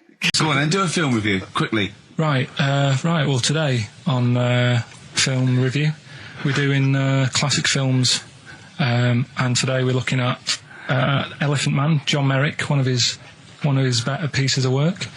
It's a sad film. I've never really been able to watch it all the way through. Sorry, John Merrick's better piece of work was him being the Elephant Man, played by John Hurt. Yeah. Go on then. Sad film. When I was younger. Tell us a bit about it. What is it about? Who's John Merrick? It's about a fella who's got a funny head. Right, tell us this. And, he lives in, I think he lives in London, in like about the 1930s or something like that. And he's being picked on all the time and stuff. And first time you watch it, you'll probably cry a bit. And then the second time you watch it, you're just sort of thinking, God, that would be bad. Sort of having a head like that being picked on all the time. Then the third time you watch it, you might think, how does he get his jumper on? Then, I don't know, probably bored of it the fourth time. but it's well worth watching, so Elephant Man. Brilliant. Yeah, see it. Brilliant. I think if you want to get on TV, Carl, you'd be better as the subject of maybe like an omnibus documentary. Living with Carl. So we'll move on to this next one, right, which is brilliant. Dead short story. So, right, old woman, about 70 years old. She's normally fit and healthy and stuff, nothing wrong with her, she's having a good life. And one day, she goes for a check to the doctors, just to check herself out, because she's getting on a bit. He says, take your clothes off and that. So she does, and checks her out, says, yeah, you're looking good. Turn round. He said, oh, God. He said, you got a tumour on your buttock. Right? So she goes, oh, well, can you do anything to sort it out? So they go, yeah, we could book you in for an operation. It's best if we remove this. Books are in for an operation. Operation day comes, strip her down and that. They're all stood round, the doctors. Start to operate. It only turns out it's a pork chop that she sat on 5 years earlier, and it had stuck to her buttock. Right, Carl. I can forward you. Serious. Right, okay, Carl, I'm telling you now, I'm leaving. I'm never doing this show again. No, I'm serious. Honestly, you're talking. I've never had such. What do you mean? You couldn't believe it? No, when I read it, I said, I've got to tell Ricky this that. This woman had a pork chop stuck to her arse for 5 years, you mental case. Of course she didn't. I had some exciting news this week, Carl. You'll be pleased to find out. I'm worried that you might get a little bit jealous, because it's obviously going to impact on your world quite strongly. Because I know you think you'd like things to be quite samey. You'd like the status quo to be maintained. You like the fact that in the past, we've had some crosswords. Because I remember, what did you think of me when I first walked in? When I first came in on the first day of XFM? I don't know why you're making a big deal out of it, because I'm just being honest, though. I'm just being honest about a lot of people who see you for the first time sort of go, well, he's a bit weird. I know that, Steve, that you brought it up, and then you're again. But I'm sure that wasn't what he said before. No, did he say before? Well, he's a bit weird. Yeah, well, he looked at you, and I knew. I could see by the look on his face. You know when you know your kid, and your kid's sort of scared of something, and they go, "Why's your kid?" He goes, "Oh, he doesn't like pigeons or spiders." Right. It was like that when I saw Carl, and I brought you in, and I went, "What do you think of that, Carl?" I could see the look on his face that he was disturbed. Sure. And then, as he said, you get used to it, don't you? Yeah, you get used to it. And you have changed a little bit. Your hair's a bit smarter now, and you got some nicer glasses and that, I think. Or I might have just got used to it. Whoa, don't bring it up, Steve. Don't look at me like that. So you say that you think some other people in the office thought the same? Do you know that for sure? Carl. Did you discuss it? Carl. Yeah, I think they do, yeah. Okay, leave it there then. But not just in the office, as you walk through the building. Oh, it's It's worse than you ever thought. Well, no, it's not worse than I ever thought, because as you well know, Ricky Gervais, what did I do on Thursday morning? Oh, is this the thing... For those that perhaps are not of the female persuasion listening, there's a magazine. Apparently it sells quite well. It's one of the sort of female, kind of issues magazines. I think it's called Company Magazine. It's like your sort of, I guess it's a bit like your Moore or your Vanity Fair or whatever. Anyway, they run every year the 50 most eligible bachelors in Great Britain section. Ding dong, hello. Who's in there this year? In the top 50 of the entire country. And then they vote, and they put them in order and see who's the most eligible bachelor. But that's 50 people, right? It always annoys me slightly because bachelor, it kind of seems like a more sophisticated word for loser. Doesn't it? Which always sort of unnerves me slightly. And also they try and do a different 50 every year, so they're getting pretty desperate to get different ones. Because also a lot of people who are sort of like successful, are married, so there's very little to... There's a huge... I don't know if this is international. It could even be international. I'm not sure, actually. So I could be up there with the likes of Justin Timberlake, etc. So Fred Durst... Yeah, that sort of person, So anyway, this is what's exciting, right? Although I'm slightly frustrated because they were telling me that last year... All right, because what happens is the readers of the magazine, they vote for who they think is number one most eligible bachelor, right? Last year, the prize was a 2-week trip in the Bahamas. Okay, this year I'm rather annoyed because all I'm going to win is a moped. That's the prize this year. That's the prize this year. A moped. Whoa! Backtrack. What? Sorry. Last year was a 2-week trip to Bahamas, and this year just a moped. All I'm going to get is a moped. All you're going to win is a moped. Yeah, you got no chance. You've got no chance. Who else is in it? Well, I mean, I don't know lots of people you'd never heard of. I know Duncan from Blue. So you're second to him at least already. I imagine you're going to come behind the other 49. Because there'll be people voting for me. They get to vote for me. Yeah, Steve. They'll see my photo and then they can vote for me. Yeah, according to Heat, I was 22nd most sexy man in the world. I better take that helmet back. I would. It's that thing, though, you see. This happened years ago to me, right? When, you get pally with someone, and then you wind each other up, and then there comes a time when you just go over the line. Yeah. Right? What happened? Well, it was this lad called Anthony, right? He was my mate. Yeah. And we used to sort of always have a little fight in the toilet and that. Right? Sure. Punch each other. No, I want to wipe it. And the punches, used to get harder. And stuff. And then, so he hit me harder. Turned out into a proper fight. Yeah. I chipped his tooth on the sink. Right. This happened at school, and it was time for assembly, and I thought, and he's in the toilet crying. I thought, go to assembly. There's police in there in the assembly that day telling people about unnecessary violence. And you thought they were there for you? So I'm like, oh no. Anthony's going to come in a minute, like crying with all blood coming from his mouth. I'm going to get arrested. Yeah. Did you go running and sleep? That was an example of... Yeah. I mean, it kind of happened because I went out with a girl who he fancied. How old are we now? About 8 or 9. I think that's out of order, going out with a mate's girl. Yeah, but she didn't like him. He had, big ears and that. He had no chance, so why should I... No, but do you know what I mean? All right, I haven't got the looks like I used to. Sure, when you were 8. But that's before the stress of, having head squoes and that sort of thing. I have aged a lot. Having your head squoosed. I love your own grammar. I know. That's the past tense, is it? Squeeze or to have squoosed. Oh, he did squoze his head. Yeah. Oh, brilliant. So, what about a bit of Bowie? Be my wife. Carl, I'm asking you. I think we can squoze that in. Be my wife, Carl, come on.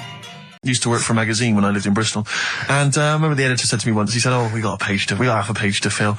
Do the usual, phone up a hotel and ask them what the weirdest objects they've ever found left behind in a hotel room are. This was something they did every year. They just they would phone up the local hotel. And I found out, I can only remember 2 of them, but they have stuck in my mind. These were found, I think it was the Marriott Hotel in Bristol. Yeah. They were found by cleaners. A chicken. A live chicken? Yeah, a live chicken in a hotel room. And that was just left behind. And a false leg. I mean, I don't know who leaves behind a false leg. I mean, presumably you'd notice if you didn't have your false leg, because you'd be lying on the floor.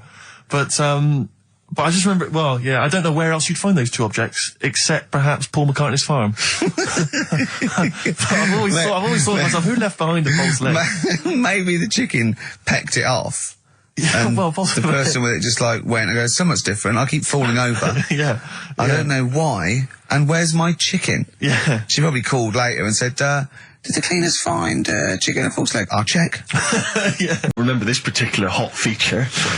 We basically ask Karl some of the questions that are asked of a white van driver in the Sun. They always have this on Saturday afternoons. Anyway, here's the first one. They're not fascinating, Karl, but I'm just interested on your take, really. Yeah.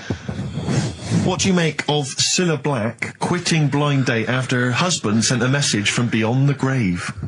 Are you familiar with the story? I didn't know that. What's that? She went to see a medium, and supposedly her husband passed on information through the medium, which was incredibly vague, but persuaded her to quit live on air. Well, it's about time, isn't it? If even dead people are saying, enough's enough. But I'll tell you what, though, talking about ghosts and that, do you know how I'm into them? Yeah. Right? How weird do you think this is, right? Well, it's not true. Before you say it, play a record. No, go on. Go on. Right, it's this woman. I don't even know if it's ghost, really. It's just a bit weird. Sure. Yeah, sure. There's this woman, and she's not a woman, she's a kid. Sure. Okay.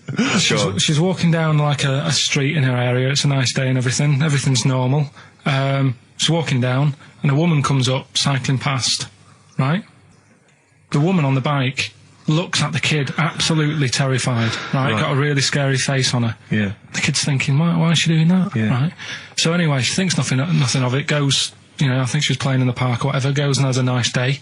About 15 years later... Oh, right, yeah. She's, I don't know, I think she was going to work, right, on a bike. She was riding her own bike? Riding her own bike, cycling down the road. Oh, yeah. Looks at the kid. That's the thing that happened, like, 15, 20 years ago. Right. It's her on the bike looking at her as a kid. Right. Not another child. No. So it's her. She's seen herself. Karl? I mean, I don't know where to start. Firstly, where's this information come from? But, I mean, why do you ever... I don't know what part of that you think can be true. I'm honest, I'm speechless. I don't know what to say. What are you talking about? Bit weird, though, isn't it? But it's not true. It didn't happen. Nothing happened like that. She said it did. Well, she's wrong. She said she saw herself. She saw herself as a kid, didn't she?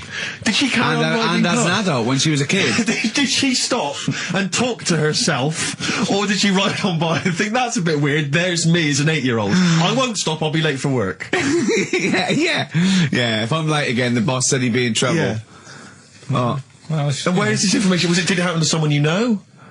No. You overheard it on the bus? No, it was in the 14 Times. We've had a lot of emails saying, could you bring back White Van Karl? Oh, yeah. Which is that section of the show where we ask the questions that the Sun asks someone else, random punters, of Karl. But sadly, recently, they've got very politicised and very kind of, basically a little bit depressing.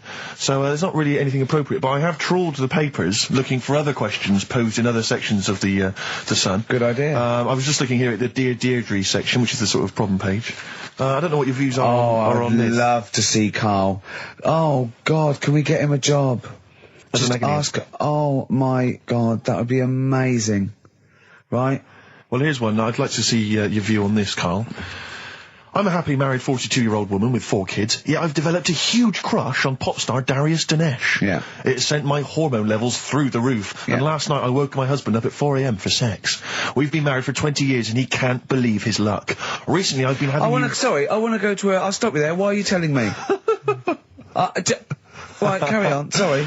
Recently I've been having erotic thoughts about Darius morning, noon and night. Yeah. I haven't felt like this since I was a teenager and mad about Donny Osmond. My husband is amazed at the change in me. We had sex twice last night and again this morning. Again? Why are you telling me this? Yeah, go on. He's just boasting. This is not a problem.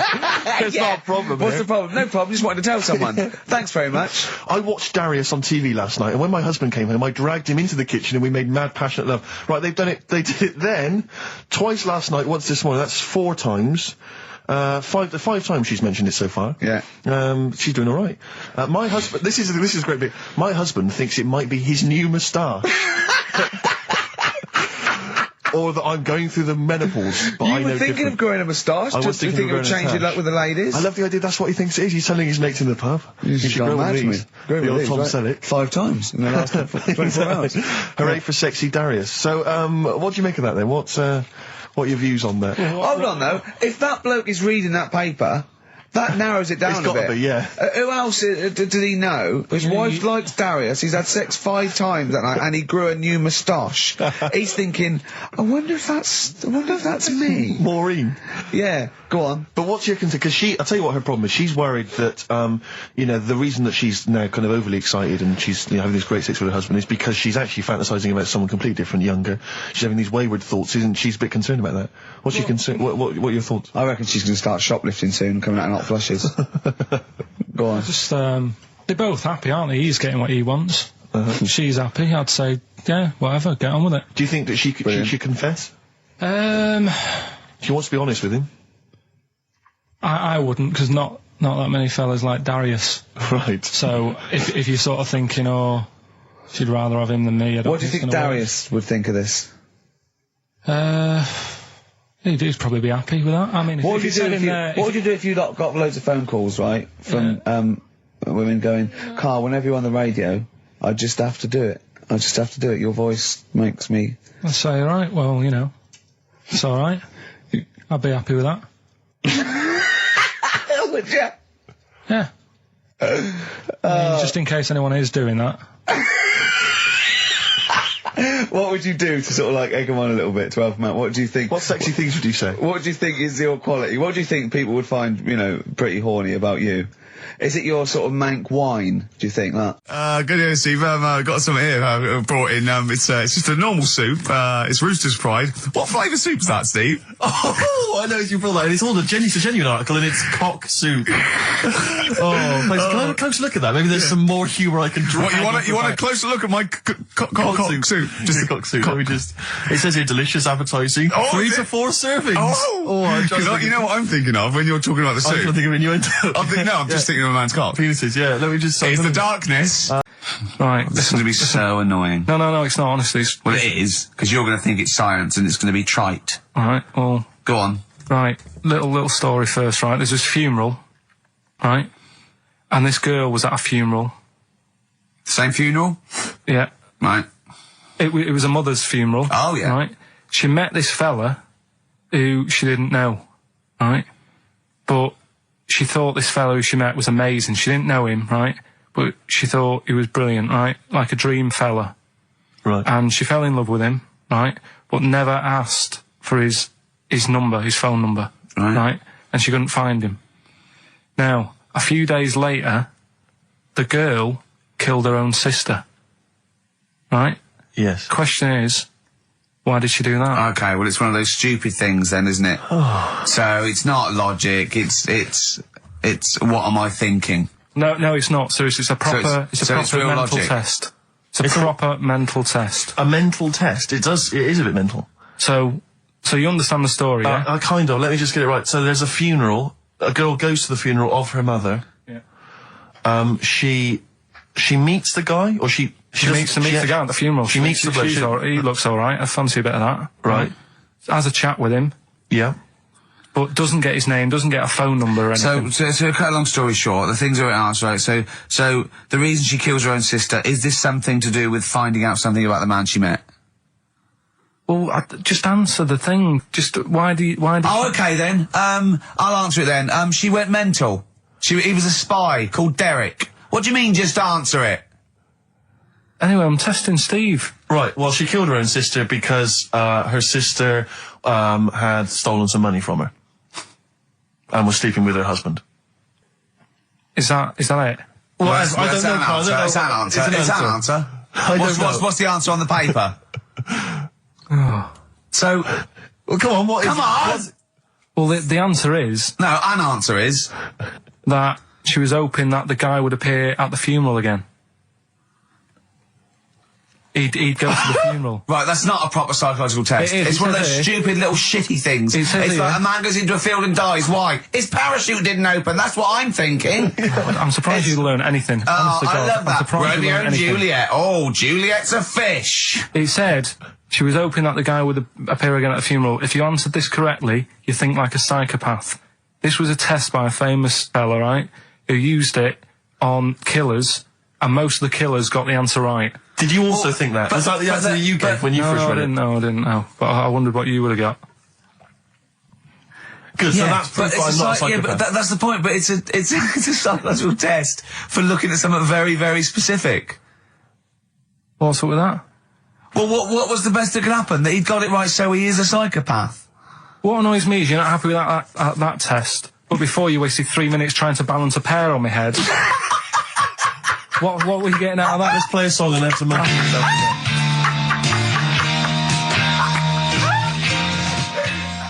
Joe Jackson. Is she really going out with him on XFM? Right, it's the time that most people, I imagine, have been waiting for.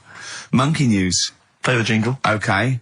Oh, chimpanzee that monkey news. Right. Come on. Come on. Should be ready, Carl. It's amazing, isn't it? It's like Nicholas Witchell. The bomb. No, that's not the first. Come on! No, it's always difficult, isn't it, to sort of find something that's good each week, right? Last week, we did the chimp. It is for us, yeah. We had the chimps who were running a health spa. Yeah. Right. We've covered the one who nicked a car to go on to Spain. Yep. To sort his future out. All shite. The hairdresser, I think we've done that one, the little monkey hairdresser. This week, we're looking at monkeys, that they're using. Do you know, like monkeys, they know how, like. I've lost the will to live, Steve. Oh, well, I don't want to do it. Right? Well, come on, come on. What are monkeys good at? What are monkeys good at? Yeah. Well, running small businesses, cutting people's hair, and driving cars. Yeah, they love Spain. Oh, and foiling bank robberies. Yeah, they're great. Well, something else they're good at, right, is like weighing up the situation.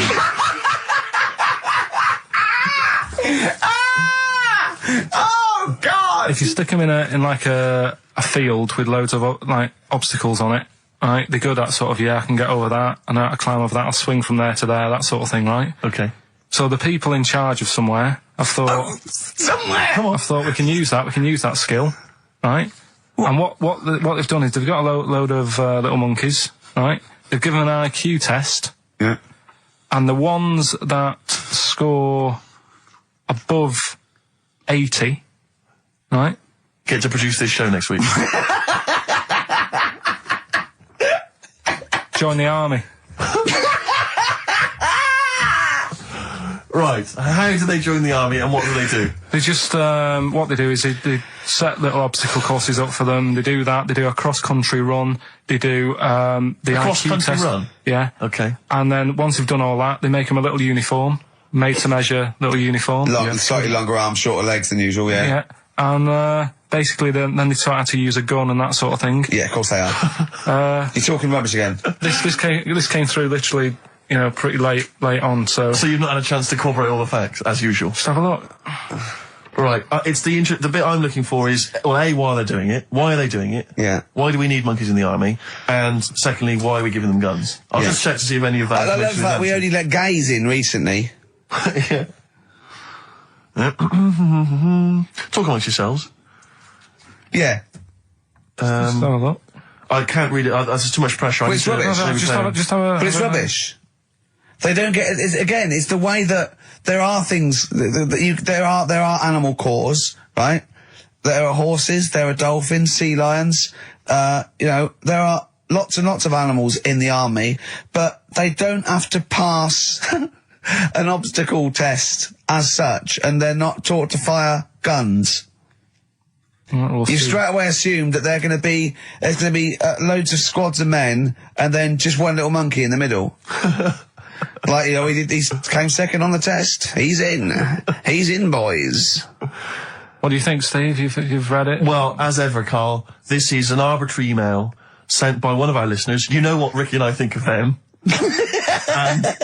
And so we're not really basing this on hard evidence. We're basing it on the ramblings of one of our listeners. Rubbish. Once again, lazy, rubbish, uncorroborated, nonsense. The stupid test that you got wrong. Rick, that sounds like monkey news to me. Right? No. Oh, go on. Rick, as you know, there's always junk lying around in this studio, and not all of it is Rockbusters prizes. No. And there's, I've just been flipping Some through is the playlist. Yeah, exactly. And I was just flipping through an old copy of the Guardian Guide from last week. Sure. You know, the little listings thing. Yeah. And, you know, I don't know if people might have seen it. There was a documentary on this week about the transfer of British sitcoms to America. Yeah. And we did an interview for that because they're remaking the show over in the States. I was just flicking through and I noticed there's a little write-up about it here. And it says, blah, blah, blah, blah, blah, and it says, quoting me, it says, "We don't care if David Brent becomes a woman," burbles Steve Merchant, eyes bulging with imagined riches. No, my eyes bulge normally. That's not me being greedy, that's just me. You know that thing I did on it when I sort of like rub my fingers together and do that stupid Brent... People take that seriously. I know. Yeah. It's extraordinary. Oh, some people got it, but I think it was something in the paper the next day said Gervais's mannerisms could have been transferred as dollar signs. Well, I was doing it sarcastically. I was doing it like that. I was pretending that I just cared about the money. Yeah. So, irony... you see, people say Americans don't get irony. Most people here don't get irony. Absolutely right. That's why they think this show's rubbish. Yeah, I know.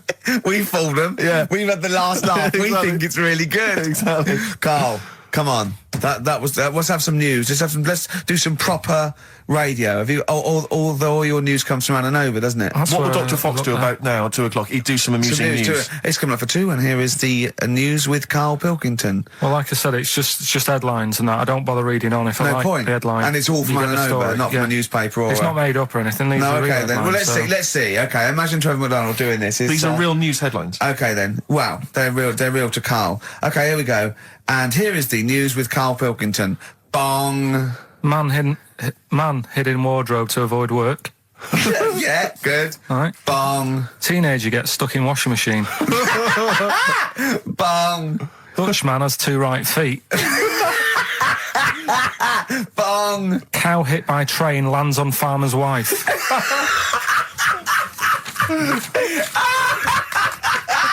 That is the real news to you, isn't it? That's brilliant. I was just thinking the cow flying through the air. Yeah. And the wife going, oh no. Yeah. Oh dear. Dutchman has 2 right feet. Yeah, he's having some operation or something and... They put the wrong foot on him?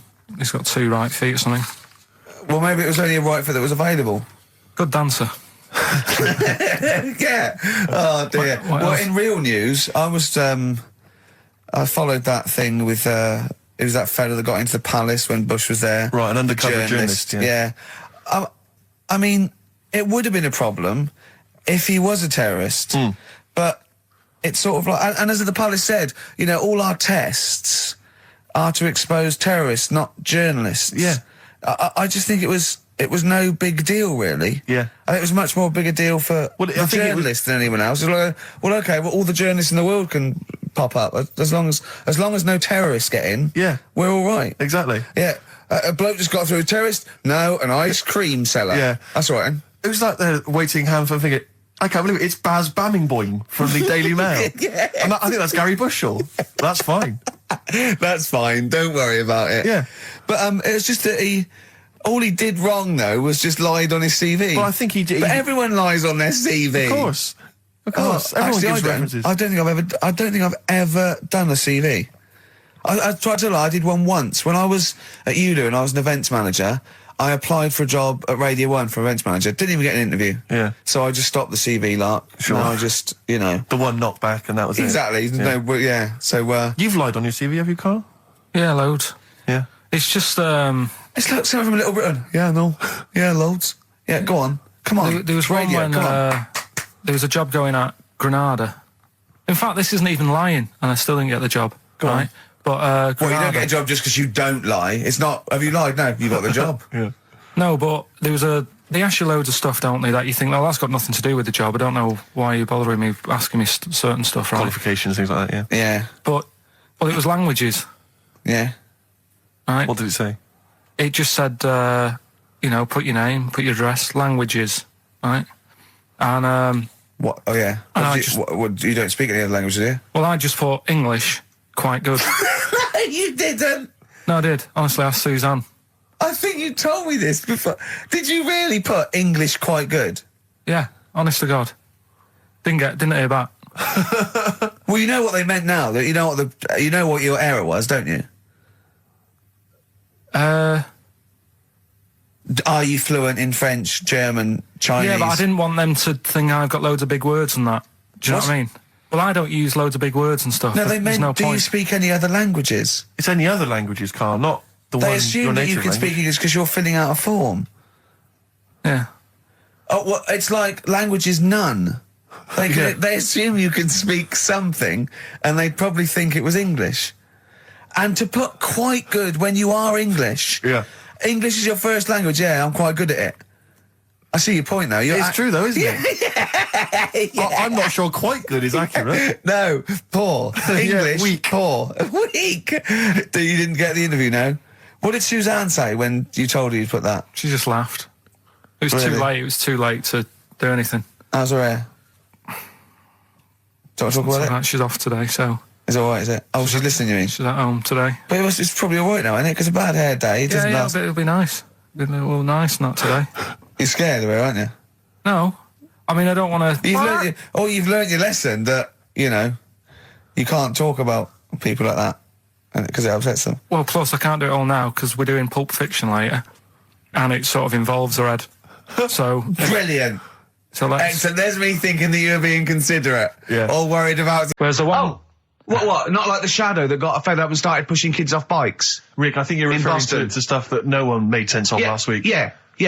Exactly. I don't think we should refer to last week. Let's play Mock Turtles. Can you dig it? And then we'll come back and we'll talk about that. And I've come to the conclusion, Rick, we should never refer to stuff Carl said in the past because it would just take too long to explain. Okay. All right. That's fair enough. Foo Fighters. All my life on XFM 104.9. I'm Ricky Gervais with me, Steve Merchant, and of course Karl Pilkington. Ooh, have we got a show for you today? What have we got planned?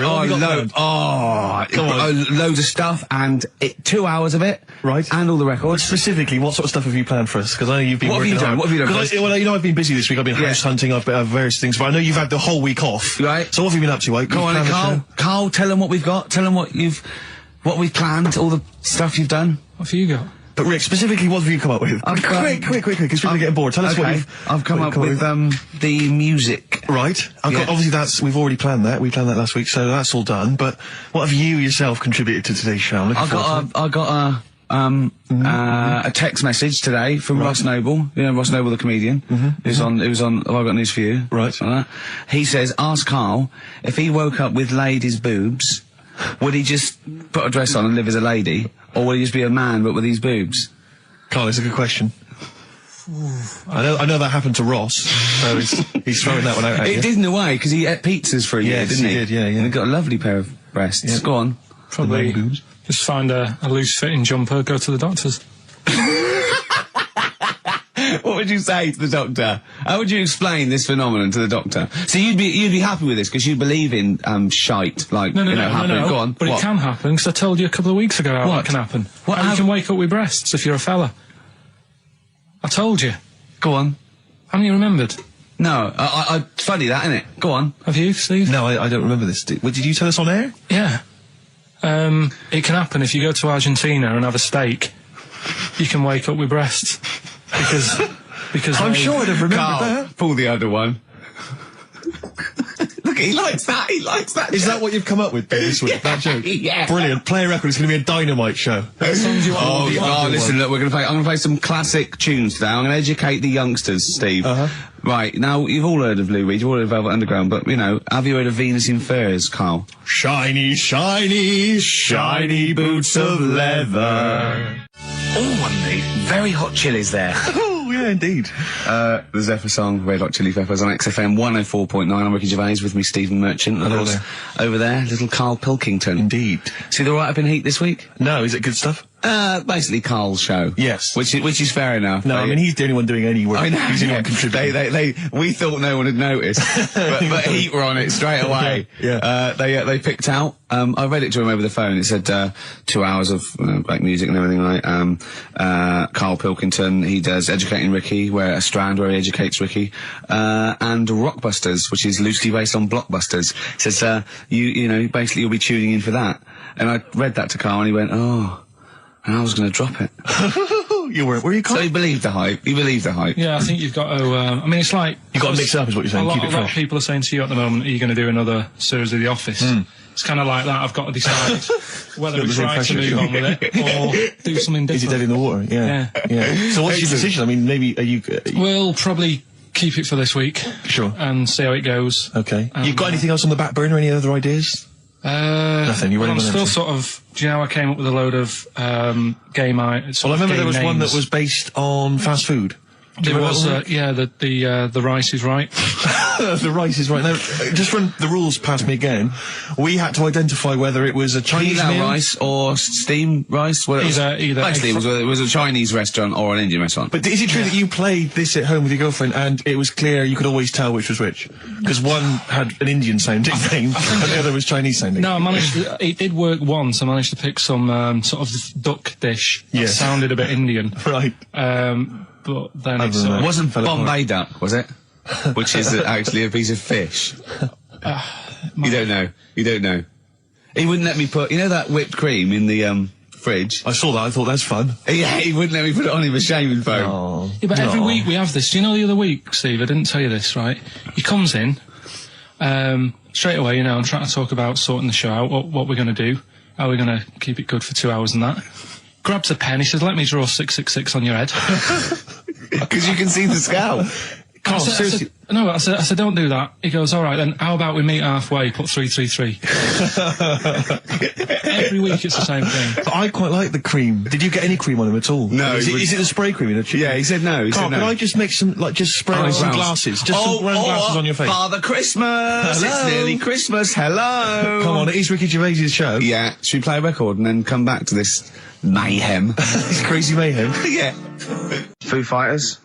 All My Life on XFM 104.9. I'm Ricky Gervais, with me Steve Merchant and Karl Pilkington. Indeed. Genius Karl Pilkington, as Heat magazine said. Really? Is that what he's referred to now? Yeah, yeah. Genius. Saying about people tune in just to hear his games, such as Educating Ricky. Have you got some Educating Ricky for me? Got some education. I need some education, Karl. I desperately need some education. I want to learn about Chinese kids that are born hairier than average. I want to hear about deaf girls that can hear after their mum hits their head against a wall. These are the things I need to know. I mean, I don't wish to be disrespectful. He doesn't look like a genius. He doesn't look like a genius. But then I don't know what a genius looks like. Exactly. So, Steve. you know, I don't want to be an look at Einstein. Yeah. Yeah. His mum thought he was mental as a child. Where'd you get that information from? That was in the Einstein book.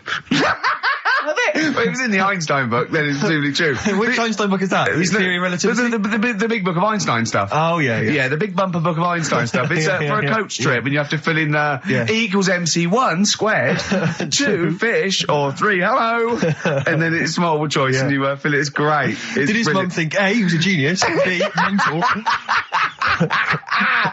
Most people go for A, but it is in fact B. She thought he was mental at the age of 28. Oh, Karl, you never let me down. You never let me down. So have you got Educating Ricky for me? We've got Educating Ricky coming up. We've got Rockbusters. We've got Rockbusters. Great as seen and talked about in Heat. In Heat magazine. It's got really tough this week now. We're not messing about anymore. Right. XFM 104.9. Ricky Gervais, Steve Merchant, Karl Pilkington. As ever, Rick, there's always someone who steps in to defend Karl. Okay. What is the defence? What is the defence? Here's an email from Scott Coomer. He says, Karl is actually right. I've got an A-level in statistics and probability. It doesn't matter how long they have and how many monkeys you have. You cannot guarantee they would type the complete works of Shakespeare. Infinity makes it probable they would get it right, but not definite. Yeah. Well, yeah. Yeah.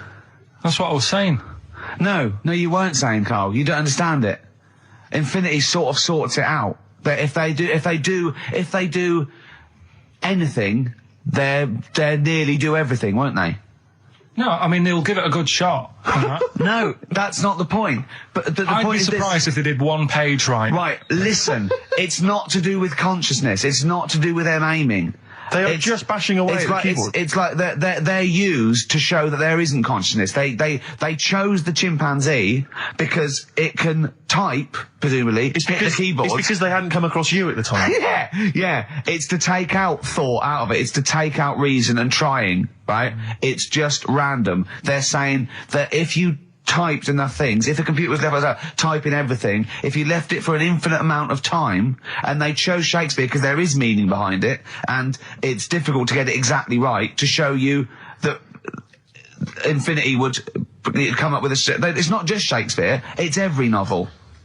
It's everything. Fairly eloquent there from Gervais. A quick riposte, please, from Karl Pilkington. No, I'm just saying, what I don't understand, if it hasn't read it, then how does it know where it's going? Listen, right, listen, right, can I just explain to people, right? Some people have said, why are you cruel to Karl? He drives me mental with things like that. What do you mean, wow? Let me just take a breather. How do I do your editing? He keeps coming in the week. You know that I work here properly, in the week, don't I? Yeah, I've got a proper job, Yeah. Should be 9 to 5, but I normally get in at about 8 o'clock and work A lot till of people about getting 8. 8 o'clock. Working hard, trying to do my job. 3 times this week, I've been rushing around. I walked past my little studio. He's sat in there, all right? Now, because I've got this sort of job, I can get away with it. I said to him, if I was a doctor, would he keep coming to me practice? If you were a doctor, there'd be severe problems with the NHS. Imagine that. The standards would have lowered so much if you can arrive at the hospital, you're a doctor. Pop in, I'll go to lunch, don't we? We have a little lunch break, don't we? I go, come on, let's go now. He goes, I'm busy. I go, come on, let's go now. He's going, you're doing me head in. Well, when I was talking about the monkey conundrum with Karl, he said to me, right, if I had a day off work, and I was, say, watching the TV, and with one hand I was typing a typewriter, would I type Shakespeare? I mean... Yeah, but you see, there's certain things. We were talking a little bit about this stuff the other week, weren't we, when we said, you were going on about Einstein, and I said he's not that good. E equals MC squared. It sounds good, but I've never used it and that. I've never used it! You haven't used 2 and 2 equals 4, Karl! The fella with an apple fell on his head. It could have been anyone sat under that tree. Do you know what I mean? It's just annoying.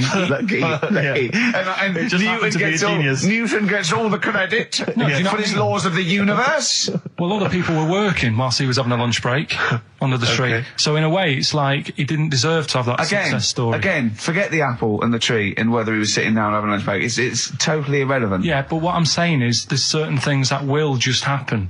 It's like, I think we were talking, when we were out eating the other week, we were talking about Noel Gallagher. Well, this is the reason the monkey discussion came up, right? Noel Gallagher... I don't know what to say. I don't know what to say. Rick, I don't want to misquote Noel. I'll be like Herbert Lom in Clouseau. I'm going to get a twitch whenever he opens his mouth. I don't know where to start with some of his statements. Well, as I say, this discussion began because we were talking about a quote that Noel Gallagher supposedly gave. Now, I don't want to misquote Gallagher, but the gist of it was that he said, had I... written Wonderwall or whatever, instead of the Beatles writing Strawberry Fields or whatever, I'd be the one that was considered the great songwriter and it wouldn't be the Beatles. It's just the fact that they came first that meant that they get all the credit as being the greatest band. I don't know where to start with that statement either. I mean, that's Gallagher's thing and he's, well, whatever. We know what we think of that. What was your point, Karl? You agreed with him, didn't you? Yeah, I reckon, right? Do you know we've talked about putting a baby in a room before and it'll know what colour it is and stuff? If you got a room that's painted red, right, but forget that because that's going to confuse him. Hear him out. Listen to me. Say if they did some new TV show, right? Like, what's that film with Jim Carrey in where The Truman Show. The Truman Show, right? So they make up a little room and some woman has some kids and you say, right, let's put the kids in this room, and they don't know what's going on outside. They don't know anything about, like, EastEnders and that. It's like their little world, right?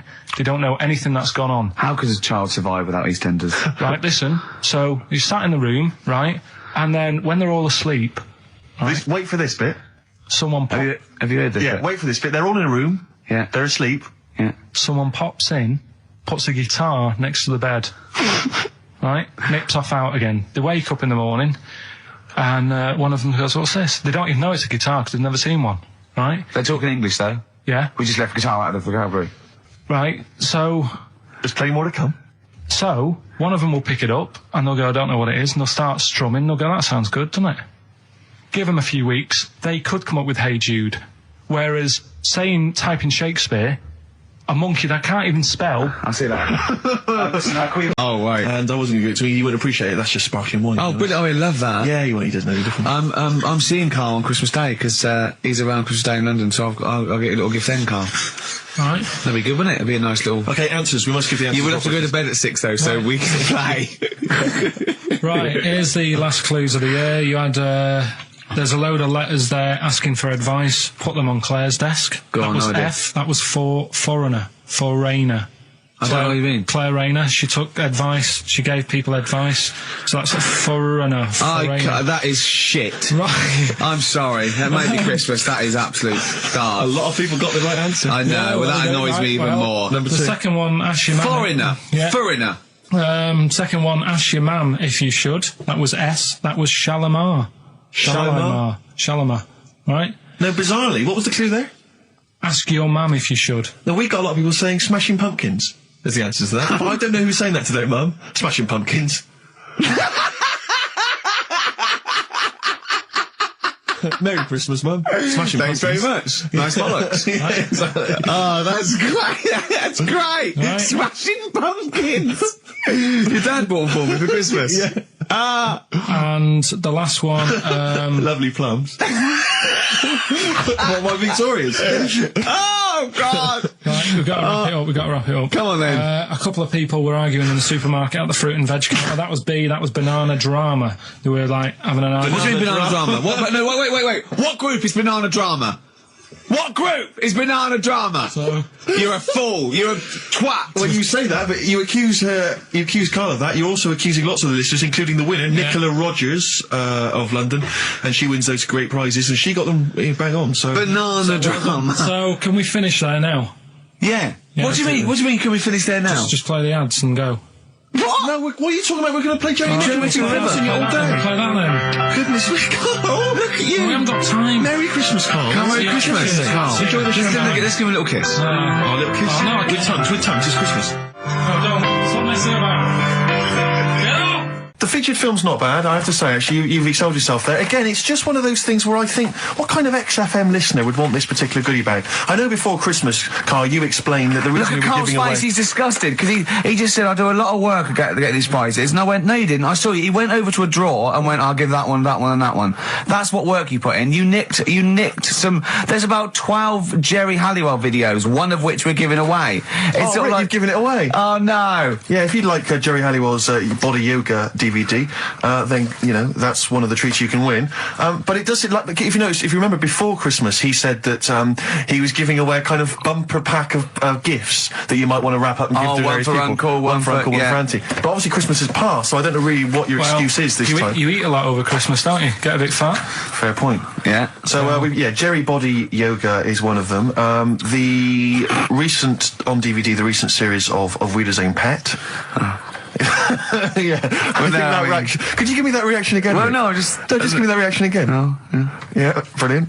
And actually, I have to say, this isn't bad at all. This is the very best of the Stone Roses CD. Well, you can't knock that. You can't knock that. In fact, I'll tell you what, we should play Elephant Stone at some point. Yeah, we'll have that. Go on. Madness. I think this is actually tunes from them and not from the musical, although it is tied into the musical. He went to see that musical. Really? Yeah, on New Year's, you know what it's like on New Year's Day, there's nothing to do. Sure. So you go and see some people doing madness songs? No, I took Suzanne out for a walk, right? Yeah. Went round Covent Garden. Right.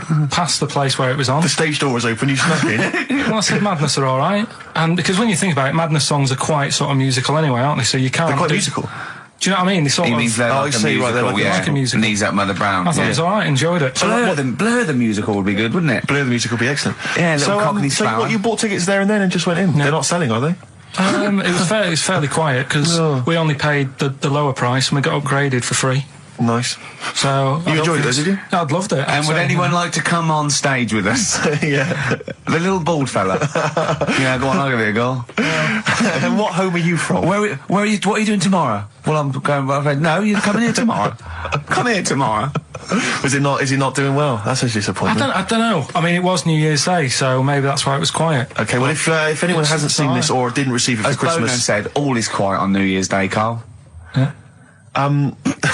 Also, we've got to give away Minority Report by I like that. Steven I enjoyed Spielberg that. with Tom Cruise, which is on VHS. A good rip-roaring sort of film. It's not bad. That's probably the best thing we're giving away, but as I say, we can always leave some out if you don't I'm want. arresting you for the future murder of Sarah Marks. Yeah. Brilliant. That's the sort of excitement and drama you'll be getting in it. It's not brand Little new. taster there. I got that of Paul Anderson. He said here's something to watch over Christmas. So you've actually watched this already? Yeah. All right. I've rewound it. That's probably added to it, though, isn't it? It's touched by the great man himself, Karl Pilkington. And it's alright, I'd say. It's worth a watch. Can I just ask Carl how he got on over Christmas? Because the last time I spoke to him, you hadn't bought a present for your girlfriend. I had to say I was on tenterhooks all Christmas. Well, you changed it. After that show, I felt bad, even though I shouldn't have done, because...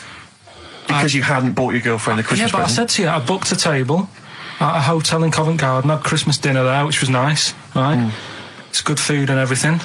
It didn't feel like enough to me. Well, then I went out and treated some stuff, and then... No. A couple of days before Christmas, he went... I took Suzanne to that hotel we're going to go to for Christmas dinner. We had tea and cakes. And I went, oh, you treated her? He went, no, she paid for it, but I was just showing her what it was going to be like. That was her extra treat. She paid for it. I love that. Brilliant. Yeah. Well, it was like 150 quid for a meal for two, which is pretty dear. So I'm not going to buy her cakes as well. I love that! All right, love, have anything you want. You pay for your own pudding. I'm not mental. Yeah.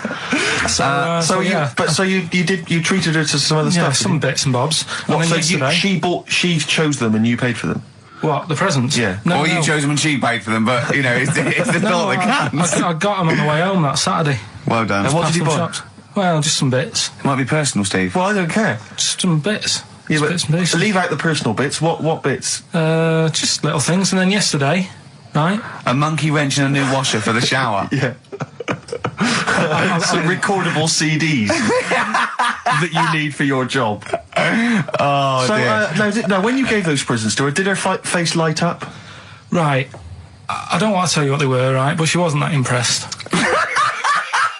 You're going to tell us what they are now, tell us what they are. You even know what they are. She told you on Christmas Day. Hold on, wait a minute. But it doesn't matter what they are. It does matter what they are. It doesn't. It does, Carl. It's you, mate. Of course it doesn't matter. Oh, God! Have you just remembered? Yeah! Right, but there's no need. I've got to tell him, Carl. I really want your permission because I don't want to be I know it's not, but we know it's not that embarrassing. It's really quite sweet. Yeah, but in a way, right, the way I look at it is, right, Christmas, even when I was a little kid, right, is not... Please let me tell him, Carl. Well, let me just tell you first, though. Let me tell you why I didn't go all out on the old present front. All right. Justify yourself. Right? First of all, I've covered it up since then anyway, right, with that present, because I bought her some shoes yesterday, and she did say, I'll give you the money for them, but when I get home, I said, it's all right. I said, you can have them, right? So not only did I buy her some food on Christmas Day, I got her shoes. She's probably had a total... And they feel like a horse. Yeah. It's sort of like, yeah, there you go, there's your shoes, there's your food, right. Bed down, see you later. Yeah, but what I'm saying is she's done... fed and clothed. Yeah, did you comb her hair? She's done well this year, right? So... The thing She's done well this year. It's like you're a single parent living on a council estate with a smack problem, and you still managed to buy them some Lego. When I was a kid, it wasn't about what you got. I remember one year when I was about 8. Right? This is going to make me cry, isn't it, this? No, it's not. I'm just saying the way it is, right? I woke up at about 4 in the morning.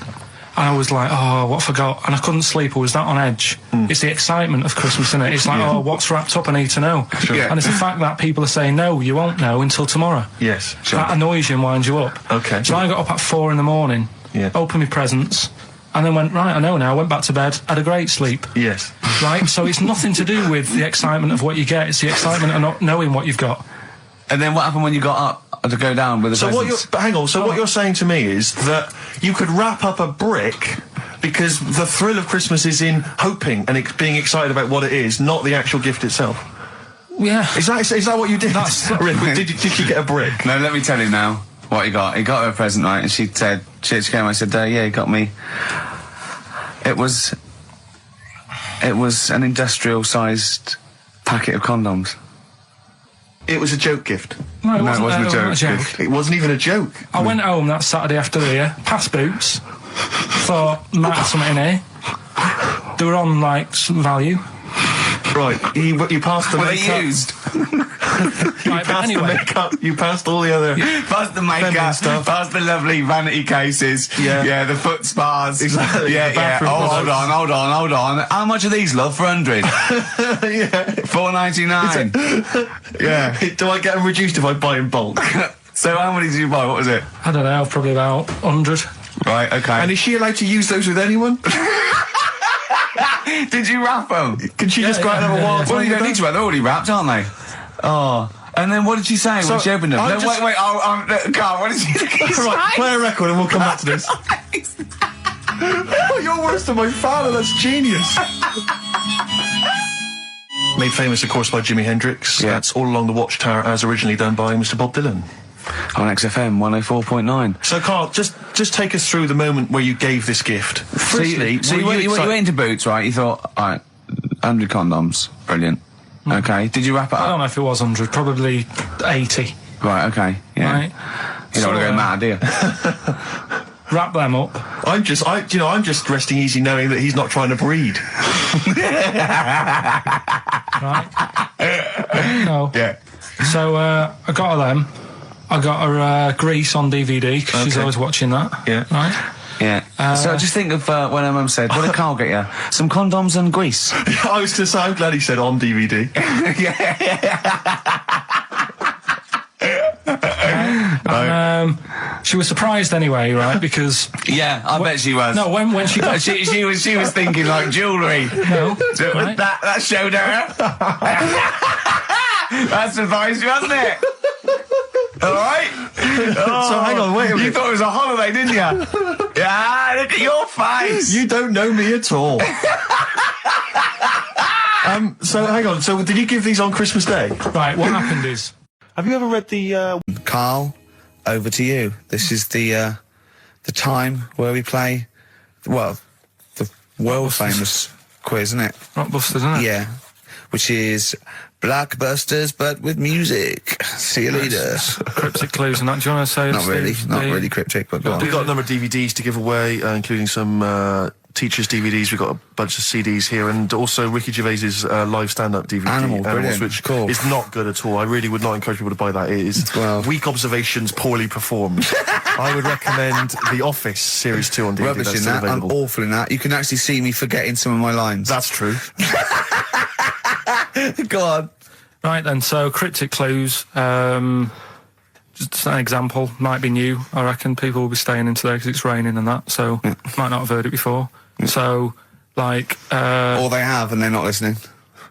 yeah. Well, whatever. Oh, good. You gave up on that, did you? Three. Well, give us an example of the sort of thing. Jesus. All right, maybe don't. Listen, It's gonna take that long. I'm a broadcaster. Yeah, words are my tool. Go on. All right, forget that. Come on, Baldy. Right, three clues then. Here's the first one. It's a band or an artist. Yeah. Right. I'm going to the northeast. What are you going there for? Good point. Good question. Right. Yeah, if it had been why you're going to the northwest, that's a different matter.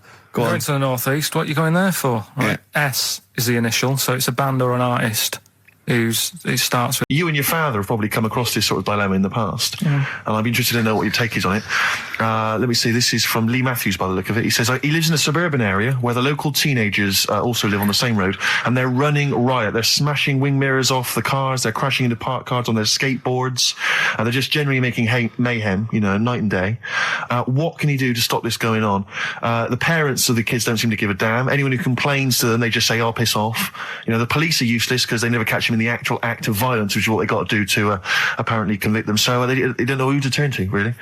It's rather like when a little old lady went and got the A-team, and he was dressed as an elderly Chinaman. Exactly.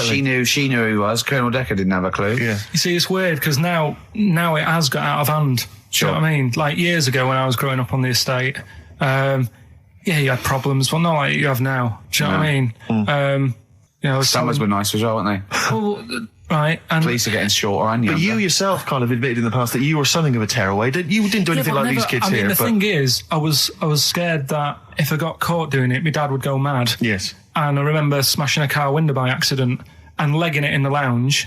and sort of pretending to go asleep on the settee. Right? Genius. And I heard a knock at the door. He chloroformed himself just to be unconscious when his dad came home. And there was a knock on the door, and I thought, oh God, this is a fella who saw me. I was chucking a stone in the air, seeing how high I could throw it. Of course you were. Did it keep landing on your head? That would explain a lot. And it came down. Chucking a stone in the air, love To it. see how far I could throw Brilliant. It. So, I wasn't bothering anyone. Did you invent that game? Right? Did you get the stone for your birthday? Go and play with your stone. He gave one to Suzanne. Carl, go and play with your stone. The thing is, right, and it came down at a funny angle, and Of course it did. It ate the back of this car, and the back window is the most expensive because it has that heating thing in it, in case you got a frosty window. Yeah. So I thought, oh God. So I legged it in, got on the settee, went to sleep, knocked at the door. Genius. It's a brilliant plan. It's a brilliant plan. I couldn't be guilty. I'm asleep. So I love the idea. So the thing is, our lounge used to sort of, you could see in from the door, right? So this family who saw me do it, saw me asleep on the settee, and my mum said, go and get the door. And I sort of went, oh, as if I'd been asleep. Yeah. I went to the door, like, rubbing my eyes, and the fella said, what did you run off for? I saw you. I was like, oh, no. And I didn't see my dad. I went out. It was when he was working sort of evenings. So I went out so I didn't have to see my dad. And then the next day I came home from school, and my dad said, 45 quid. Ooh. That's all he said when he looked at me. And then you fell asleep when he went, wake up. You know what I said? No, 45 quid. Now the thing Carl. he didn't have to do anything. £45, Carl. Now, I know you were saving up for a brick, but you can't have it. Yeah. Just equally, if you're doing a bigger crime, a bank job or a murder. Remember to take the stocking off your head, because they wake you up and go, why have you got a stocking on your head? Just go, oh, I had a weird dream. Right. Some people emailed in the songs with stories in it. One of them was Babushka, and he went, what's that? And I went, asked Katie Bush, what is it? I said, it's about a woman who dresses up as another woman and seduces her husband. He went, they wouldn't work. Just dismissed it like that. Why do you think it would work? Because you'd know. I mean, say like, right, Suzanne, right, who I go out with, right? She can see me from, say, if I'm coming down the high street. Yeah. She knows it's me by the way I walk. Right. So just the fact that this woman went and put a wig on, there is no... You haven't even heard the song! I know, but you're saying that she put a disguise on, and he's like, oh, I fancy her, and he takes her out, and he doesn't know it's his missus. You're not buying it. I mean, I'm controlling this. Whereas the flea with your brain going to Glasgow, perfect sense. Yeah. Babushka, rubbish. Carl, can we have the tomato story after the next tune? Yeah. Bit of Coldplay. Yeah, love it. Yeah. Alright, XFM 104.9, Ricky Gervais, Steve Merchant, Karl Pilkington, not here. It's the best of. You've been voting in all week, sending your emails. So here's the clips that you wanted. And just remembered recently, actually, I was on a train coming back from hometown Bristol. And I was on the train, and this girl walks on, good-looking girl. I thought, hey up. A largely empty carriage. I'm thinking, my luck's in. Because I take every opportunity, Carl. That's the thing about me. I don't choose. She was a good-looking girl. She sat down. I thought, she sat down right near me. I thought, brilliant. As this guy comes up behind her, and says, I think it's probably a boyfriend or something, sits down next to her. And I listened in on the conversation, obviously, because I'm pretending to read. It was very clever. I read the same page for hours, so I was pretending to listen. I was listening, but pretending to read. And I realised that it's not her boyfriend or anything. It's just some guy she's met on the platform. And I'm thinking, brilliant. If she's the kind of girl who's just going to start talking to someone, on a platform, on a train, brilliant. I'm going to be in here. Because he was only going one stop. So I'm thinking, what's the worst that can happen? He'll nick off. I'll get chatting to her. And who knows? I could join the... is there a train equivalent? Foot High Club. The Foot High Club, brilliant. And so I'm excited, I'm listening in. And it turns out that they're both kind of graduates who've just finished university, or they're coming to their finals or something. And they're chatting away, and he's making a couple of witticisms, and she's kind of tittering at his jokes. I'm thinking, well, I'll tell you this, if she's laughing at this kind of material, I am going to blow her away, with my kind of anecdotes and wry observations, It was weak stuff, I got to be honest. Really? He was coming out with nothing. He was running on empty, as far as I'm concerned. Yeah. And she was loving it. So I'm thinking, brilliant, I'm going to be right in here. And then they get moving on to higher brow things, and I think she was going to study kind of Marxism or something like that, or communism, something. And she was asking him, by way of conversation, she was asking him what he knew about Marxism, And he was fumbling for his vague knowledge of it that he had in his life. And I'm just sat there thinking, come on, love, in any given capitalist environment, the proletariat will revolt against their oppression by the bourgeoisie, and after a brief period of socialist rule, emerges a classist society governed by community cooperation. Well, if that sort of talk wouldn't get a woman hot, I don't know what you'd use then. If Marx and Engels is not going to get a woman sweaty down below, hello, then nothing. It's my name is. You're just biding your time. Exactly. I'm just going to go in for the kill any minute. Yeah. So anyway, it comes to his stop. Right, he gets off. I'm thinking this is a piece of cake, and he gets off, and off he goes. He walks off, and I'm thinking brilliant. And I thought, I'll wait. I'll wait till the train's pulled away. I'm not going to leap in straight away. No. And he comes back along the carriage, and I'm thinking, hang on a minute. He goes, listen, do you mind if I give you my email address? Oh. Right, and if you want to get in touch, email me. I'm thinking, come on, you loser, get off now. Save your face, please, before it's too embarrassing. She accepts the email address because she obviously doesn't want to hurt his feelings, whatever. I'm thinking, fair enough. She's a good woman. I'm liking her. I'm thinking that's my kind of girl. So anyway, he gets off. I'm sat there, the train pulls away. I'm thinking, I'll wait a few minutes, I'll just, give it some time. Her phone rings. It's her friend on the phone. And she starts saying, and I was listening in, and she was going, just met a guy on the train. I'm thinking, that's true enough. She goes, he was a good-looking guy. I thought, you're having a laugh, love. To be honest. Because I was looking at him, and she said to her friend, he looks a bit like tennis player Boris Becker. I thought, you should be so lucky. Frankly, because I saw him, he had awful facial hair, if that's what makes him look like Boris Becker. Terrible little goatee beard. It was laughable. I thought, I don't know. And then she goes to thing, and she's like, I met him, we got chatting and stuff, and she was going, it's not often that you meet someone, generally in life, who's, kind of thoughtful and intelligent and funny. I thought to myself, I'm not even going to waste my time with you, love. Frankly, if that's what you thought of him. You just walked away. And I'll be honest with you, I didn't even bother talking to her. No, I didn't even waste my time with her. If she thinks that bloke is not only great looking, funny, but funny and intelligent, and she got on well, and he was polite, and it was a chance meeting, and he thought, and she thought that you were like a freaky looking dork who didn't even have the nerve to speak. That is what she thinks, then I don't want to know her. I couldn't. You walked away, and good luck to you. And I have my dignity intact. Yes, and she's nothing. Just looking through some of the news stories that Karl did make it into Karl's news roundup. Yeah. Just this one you might be interested in. Headline: Woman says partner ran off to become vampire. Yeah. And it says a young mother says her partner has dumped her to become a vampire. Rebecca Roberts from Somerset says Matthew Barrett fell for a blood-worshipping woman in a US cult. The 23-year-old mother says he began shaving all his body hair, dressed in black, and used Rebecca's lipstick to redden his eyes. Rebecca caught him performing weird blood rituals in front of his computer at night, cutting himself to prove commitment. She said, I thought it was just a hobby. Everyone's got a right to one. I was pleased he found an interest. Brilliant. This is apparently from The Sun. Apparently he's left. He's gone to America. He's living in this Ohio-based cult. But it's the last bit where she's been asked whether or not, if he came back, would she take him back? Sure. And this is where I wonder if the journalist, how journalists are supposed to just report the news, be objective. Yeah. I wonder if maybe the journalist here has maybe had some interference. Made the quote better for them than go on. Because it says, I never thought this would take over his life. Now, if he came back, I'd say fangs, but no fangs. Oh dear! I can't believe. Imagine you're the woman, Rick. Okay. And I've come round. You're the journalist. I'm the journalist, and I've come in and I've said, okay, I read about this. All I have to do is not say that thing. You've come. I understand you're obviously quite upset. Your husband's gone gutted. Off. If he came back, would you take him back? Definitely not. Right. Really, what would you say to him then if he came back? Just get lost. Right, but I'm really pissed off with you. Would you perhaps say something a bit more pithy?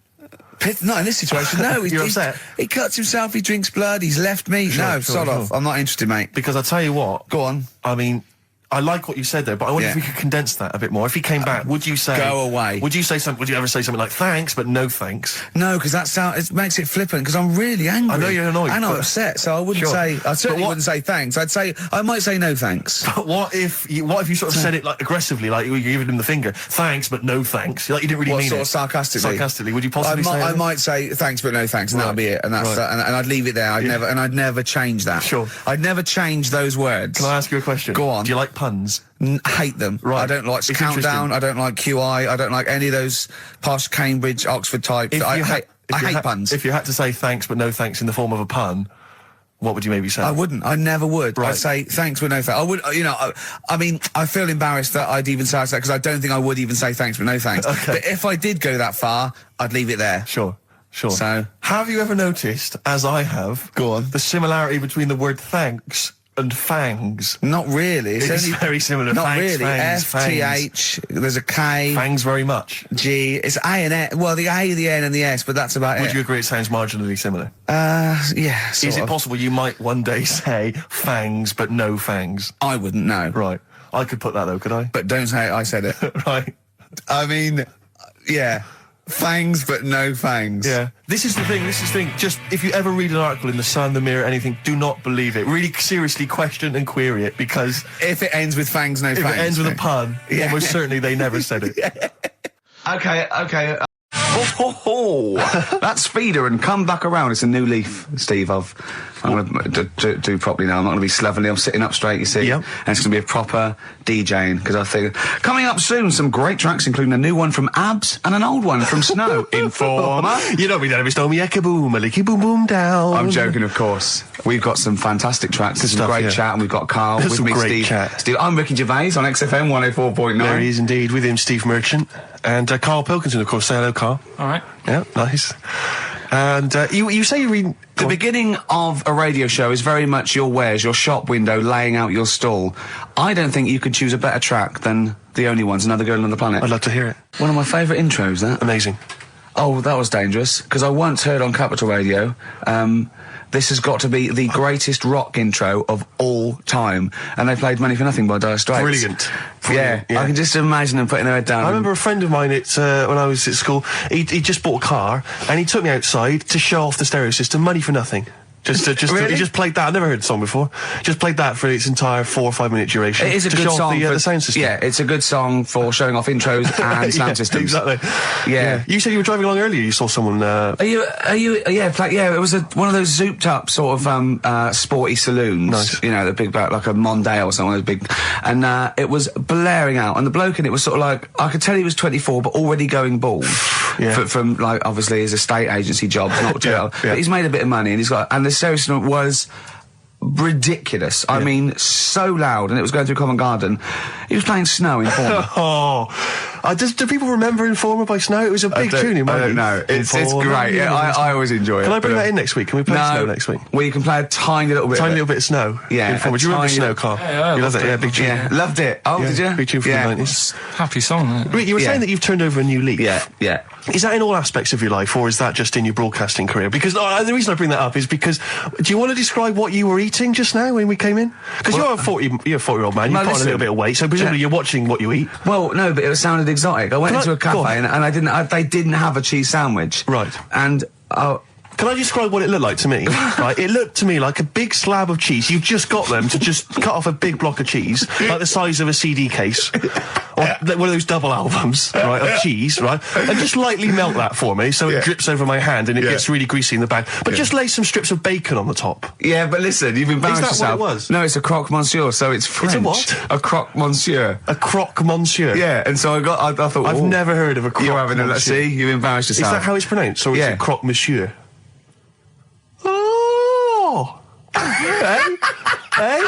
You didn't expect me to be bringing out the French. Tu aimes la musique pop? Oui, je t'aime la musique pop. Le plume de ma tante. Où est le syndicat d'initiative? That means my aunt's pen. So what was it then? It was a croque. Yeah, and it was just too greasy. It was just too... And it was all wobbly. Red Hot Chili Peppers on XFM 104.9. I'm Ricky Gervais, with me Stephen Merchant. Of course, over there, little Karl Pilkington. Indeed. See the Right Up in Heat this week? No, is it good stuff? Basically Carl's show. Yes. Which is fair enough. No, I mean, he's the only one doing any work. I know, he's the only one contributing. We thought no one had noticed, but Heat were on it straight away. Yeah. They picked out, I read it to him over the phone. It said, 2 hours of black music and everything, right? Karl Pilkington, he does Educating Ricky, a strand where he educates Ricky, and Rockbusters, which is loosely based on Blockbusters. It says, you know, basically you'll be tuning in for that. And I read that to Karl and he went, oh, and I was going to drop it. You weren't, were you, Karl? So he believed the hype. Yeah, I think you've got to, I mean, it's like... You've got to mix it up, is what you're saying. Keep it fresh. A lot of people are saying to you at the moment, are you going to do another series of The Office? It's kind of like that. I've got to decide whether it's right to move on with it or do something different. Is it dead in the water? Yeah. So what's your decision? I mean, maybe, We'll probably keep it for this week. Sure. And see how it goes. Okay. You've got anything else on the back burner? Any other ideas? Nothing. You're I'm still sort of... Do you know, I came up with a load of game... Well, I remember there was one that was based on fast food. There was, the rice is right. The rice is right. Now, just run the rules past me again. We had to identify whether it was a Chinese meal, rice or steamed rice. Well, either. Basically, it was a Chinese restaurant or an Indian restaurant. But is it true that you played this at home with your girlfriend and it was clear you could always tell which was which? Because one had an Indian sounding name and the other was Chinese sounding. No, it did work once. I managed to pick some sort of duck dish that sounded a bit Indian. Right. But then it wasn't Bombay duck, was it? Which is actually a piece of fish. You don't know. He wouldn't let me put, that whipped cream in the fridge. I saw that. I thought that's fun. Yeah, he wouldn't let me put it on him with shaving foam. Oh, yeah, but every week we have this. Do you know the other week, Steve? I didn't tell you this, right? He comes in straight away. I'm trying to talk about sorting the show out, what we're going to do, how we're going to keep it good for 2 hours and that. Grabs a pen. He says, "Let me draw 666 on your head." Because you can see the scalp. I said, don't do that. He goes, all right, then how about we meet halfway, put 333. Every week it's the same thing. But I quite like the cream. Did you get any cream on him at all? No. Is it the spray cream in a chicken? Yeah, he said no. Carl, can I just make some, just spray on some glasses? Just some round glasses on your face. Father Christmas! Hello. It's nearly Christmas, hello! Come on, it is Ricky Gervais' show. Yeah, should we play a record and then come back to this mayhem? This crazy mayhem? Yeah. Foo Fighters. All My Life on XFM 104.9. I'm Ricky Gervais, with me Steve Merchant and Karl Pilkington. Indeed. Genius Karl Pilkington, as Heat magazine said. Really? Is that what he's referred to now? Yeah, yeah. Genius. Saying about people tune in just to hear his games, such as Educating Ricky. Have you got some Educating Ricky for me? Got some education. I need some education, Karl. I desperately need some education. I want to learn about Chinese kids that are born hairier than average. I want to hear about deaf girls that can hear after their mum hits their head against a wall. These are the things I need to know. I mean, I don't wish to be disrespectful. He doesn't look like a genius. He doesn't look like a genius. But then I don't know what a genius looks like. Exactly. So, Steve. I don't want to be look at Einstein. Yeah. Yeah. His mum thought he was mental as a child. Where'd you get that information from? That was in the Einstein book. Well, it was in the Einstein book, then it's presumably true. Which Einstein book is that? His Theory of Relativity?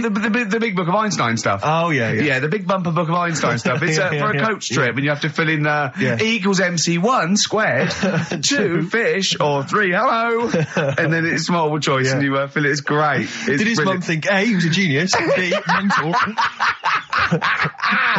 Most people go for A, but it is in fact B. She thought he was mental at the age of 28.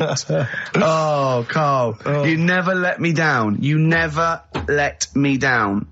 So have you got Educating Ricky for me? We've got Educating Ricky coming up. We've got Rockbusters. We've got Rockbusters. Great as seen and talked about in Heat. In Heat magazine. It's got really tough this week now. We're not messing about anymore. Right. Got some good prizes. Absolutely, yeah, we'll talk about those later. Because, was it last week that you had the classic? Was it, I can't remember, I'm paraphrasing, Karl, apologies. Something like, I'm here in Texas, I've fallen in a puddle, and my knee has got wet. Yeah.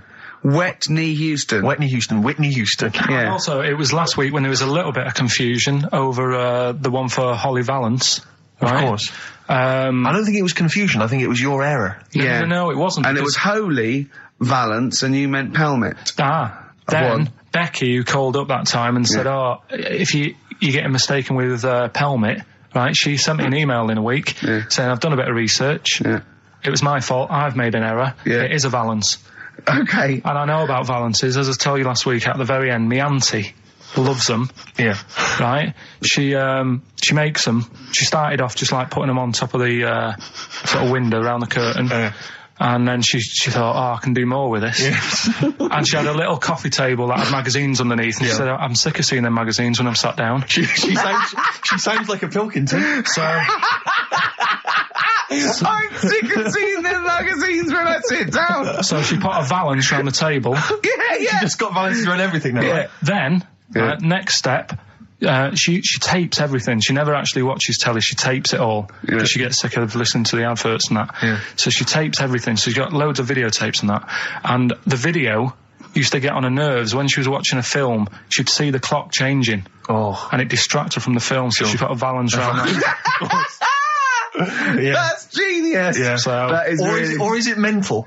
Only Mrs. Einstein can tell. I don't know. She's even made a little Jack Russell look like a hovercraft. Yeah. It's great. So everything's got a balance. If you go round and you stand still for too long, the chances are you'll balance around your head. Yeah. This is this is Auntie who? Auntie Nora. And this is the one that farted for 5 minutes. Lest our listeners forget. Lest we farted for 5 minutes, called his mum, saying I'm farting. 2 minutes into the fart. She's about 2.5 minutes in. Yeah. God. She said, I'm about 2.5 minutes into the my fart. mum said, how long's it been going on for? And she said, well, it was about 2.5 minutes before I called you. Yeah. And then it went on for a further 2.5 minutes or something. And then it stopped. And, she couldn't time it because there was a balance over the clock. Yeah, because it used to annoy her when she was on the phone and you put her off, see the time. She was guessing it was 5 minutes. This was one consistent fart. yeah. I mean, it wasn't making a noise. It was just... Oh, it wasn't making a noise? Just gas. Right, endless gas. So, there you That's go. fantastic. Well, we started off with a new one, a little bit of Foo Fighters. We like new and old on this show, don't Indeed, we like to mix it up. I'd like to play to the Smiths from their debut album, I Don't Owe You Anything. Red Hot Chili Peppers on XFM 104.9. I'm Ricky Gervais. With me, Steve Merchant. Hello there. Karl Pilkington. All right. Don't be nervous. We might see a difference in Karl. He's a little bit shy. There's someone here from the BBC filming this, part of that celebrity boxing thing. The Fight, I think it's called, and they want to get a little clip of this, so we're going to let them film for a minute, and then they're going to go away. Is that all right, Karl? Yeah. He doesn't want to be on camera, do you? Do you? I think it ruins radio, doesn't it? Do you know Well, what I not mean? for the people listening, it doesn't. Yeah, but it does, because people are like, oh, he sounds like a bit of a looker. What you? Yeah. And then they'll see it on the telly, and they'll go, God, yeah, his head is round. It is round, though, isn't it? So, guess what? I got a call yesterday. You'll love this, Steve. From MTV, and they were wondering if they could screen test Karl. That's outrageous. I'm loving it, and I was going, yeah, and I said, yeah, it's fine. I'll come down with him, and I was saying, what about this and that, and they were loving it. I called him up, and went, oh no. I went, why not? He went, well, I'm looking at my reflection now in the mirror. He said, I shouldn't be on the telly. What would you wear for your screen test, Karl? What kind of look would you try and cultivate? Because you've got to bear in mind that the audience out there, they don't know what you look like. So, would you be a snappy dresser like, say, Jonathan Ross, or would you go for your kind of street cash look? Can't wear a suit. You can't wear a suit? Don't hold it well. So, I'm thinking, I don't know, I'll probably wear my woolly hat, because that takes some years off me. It does. He looks about 10 with a woolly hat on. Yeah. Okay. And, is it quite a cool woolly hat, or has it got a bobble? It's charcoal. I'd say it's the in colour. Yeah, okay. And I'll probably wear me anorak. Right. He's going for the. He's going for glam. He's going for quite a glam look. No one else has dressed done for it. a jumble sale. Wow. Yeah. But I'm not that happy about it all, to be honest. Are you going to do it? You're not going to do it? Well, I'm sort of stuck in the middle, because throughout my life so far, I've never planned for anything, right? It's just always happened. Yeah. The time, you know what I mean, being in plays at school, never planned it, but when I did it, I went down the storm. It was a triumph, yeah, we all remember that. So... as I remember, you did Little Donkey. Did Little Donkey, yeah. And then later, someone was filming at the back. Was it your dad's mate? My dad's mate, well, Yeah, and on the camcorder, he listened to it back, watched him playing it. His dad says, just off camera, what does he say? I don't want to say it because I'm in charge of the show and I'd be irresponsible. He looks like a right twat. So he gets home, listening, watching that, and then here's his dad just off camera go, he looks like a right twat. Yeah, alright, yeah. What are you worried about? Your dad saying that or the Can I word? just interject, because I'm really worried about this idea of Karl being on MTV, because the problem is that, let's be honest, Rick, I mean, we're getting by the skin of our teeth, aren't we, really? It's only Karl that's keeping this afloat. Yeah. And if he gets on MTV and the world sort of gets a sense of him and they understand him, and he won't be ours anymore, we won't be able to control him, it'll be out there, it'll be in the public domain. That's the thing. No, that's the thing. That's the terrible thing, though, isn't it? It's like, Karl is my pet, but I realise I've got to release him into the wild. And, because I love him, I know he's got to go free. Sure. But I want to... It's like Kez. Maybe someone will beat him to death and we won't have to worry. I'll have you on, though. I'll have you on as a guest. Which gets me on to something we've got coming up today. Oh, yeah, he's got a new idea. Yeah. Right. Do you know, like, I've talked about ghosts, and we had that good discussion the other week walking to Piccadilly Circus Station, and I was telling you about ghosts, and you were saying, Karl, don't be an idiot, and all that. Spoke to a woman in the week, done a little interview with her. You've done a little interview? Done a little interview, 2 minutes or so, with a woman who's got ghosts in her house. So I look forward to hearing that later. That sounds brilliant. Coming up later. Well, I'm going to play a classic tune now. I've just gone straight for it. I've gone for the jugular. This is Ziggy Stardust by David Bowie. Yeah, that seemed like a funny idea at the time, me posing that up. But Jonathan Ross phoned me up when they first went up and he said, I've just seen a big poster of a predatory gay. Yeah, you do look a little bit... Hello, and what's your name? Would you like to sit down here? And then you're in the background. And also, I think the funny thing about having you as a partner, I mean, the only good thing, is that, you know, you look weird and tall, like too freakishly tall and lanky. But in that one, no, because your background and you're smiling, you don't look as weird as you do in real life, or as freakishly tall. So it sort of ruins it a little bit for me. Look at Pilkington. Look. Pilkington, what are you doing? He's not listening. He's just opening a packet. What are they? McVitie's. See, we should mention them. We get some free ones if anyone at McVitie's are listening, because we're not getting the perks of this. Nothing. I'd say I'm not getting anything. I really got in this game for the ladies, for the money, for the voiceover work. Certainly, I'm seeing hide and hair of that. But you're not getting the voiceover work because Jethro's getting all the parts that you might get. Yeah, sure. Yeah. Okay, Rick. Yeah. You were the voice of what? The drink driving campaign? You sound like a man who was run over in a drink drive incident. I mean, dear. It's like you don't drive. Yeah, but I didn't get any money for that, you did I? drink Oh, did I? I can't remember. Yeah. It's like, I mean, talk I don't about drive, yeah. the, Well, that's good, I kettle don't drive. and pot black No, and it said everything. don't drink and drive, so I've chosen just But to at drink. least I can formulate sentences using the English language, and I'm not getting the voiceover work. What's the yours? English language of the 14th century. Well, it's better A English language and English language. Rather than whatever kind of Middle England language you speak, the language of the hobbits. All right, Carl. See, you're eating a biscuit. I can't believe it. Are you bored with this already? Do you know what? MTV called me last week. They called me again yesterday and said, when can they come down to do they're coming down next Saturday, by the way, to do a little screen test for you. They're going to sort of just film you with a little camcorder. You said this. They're going to film you.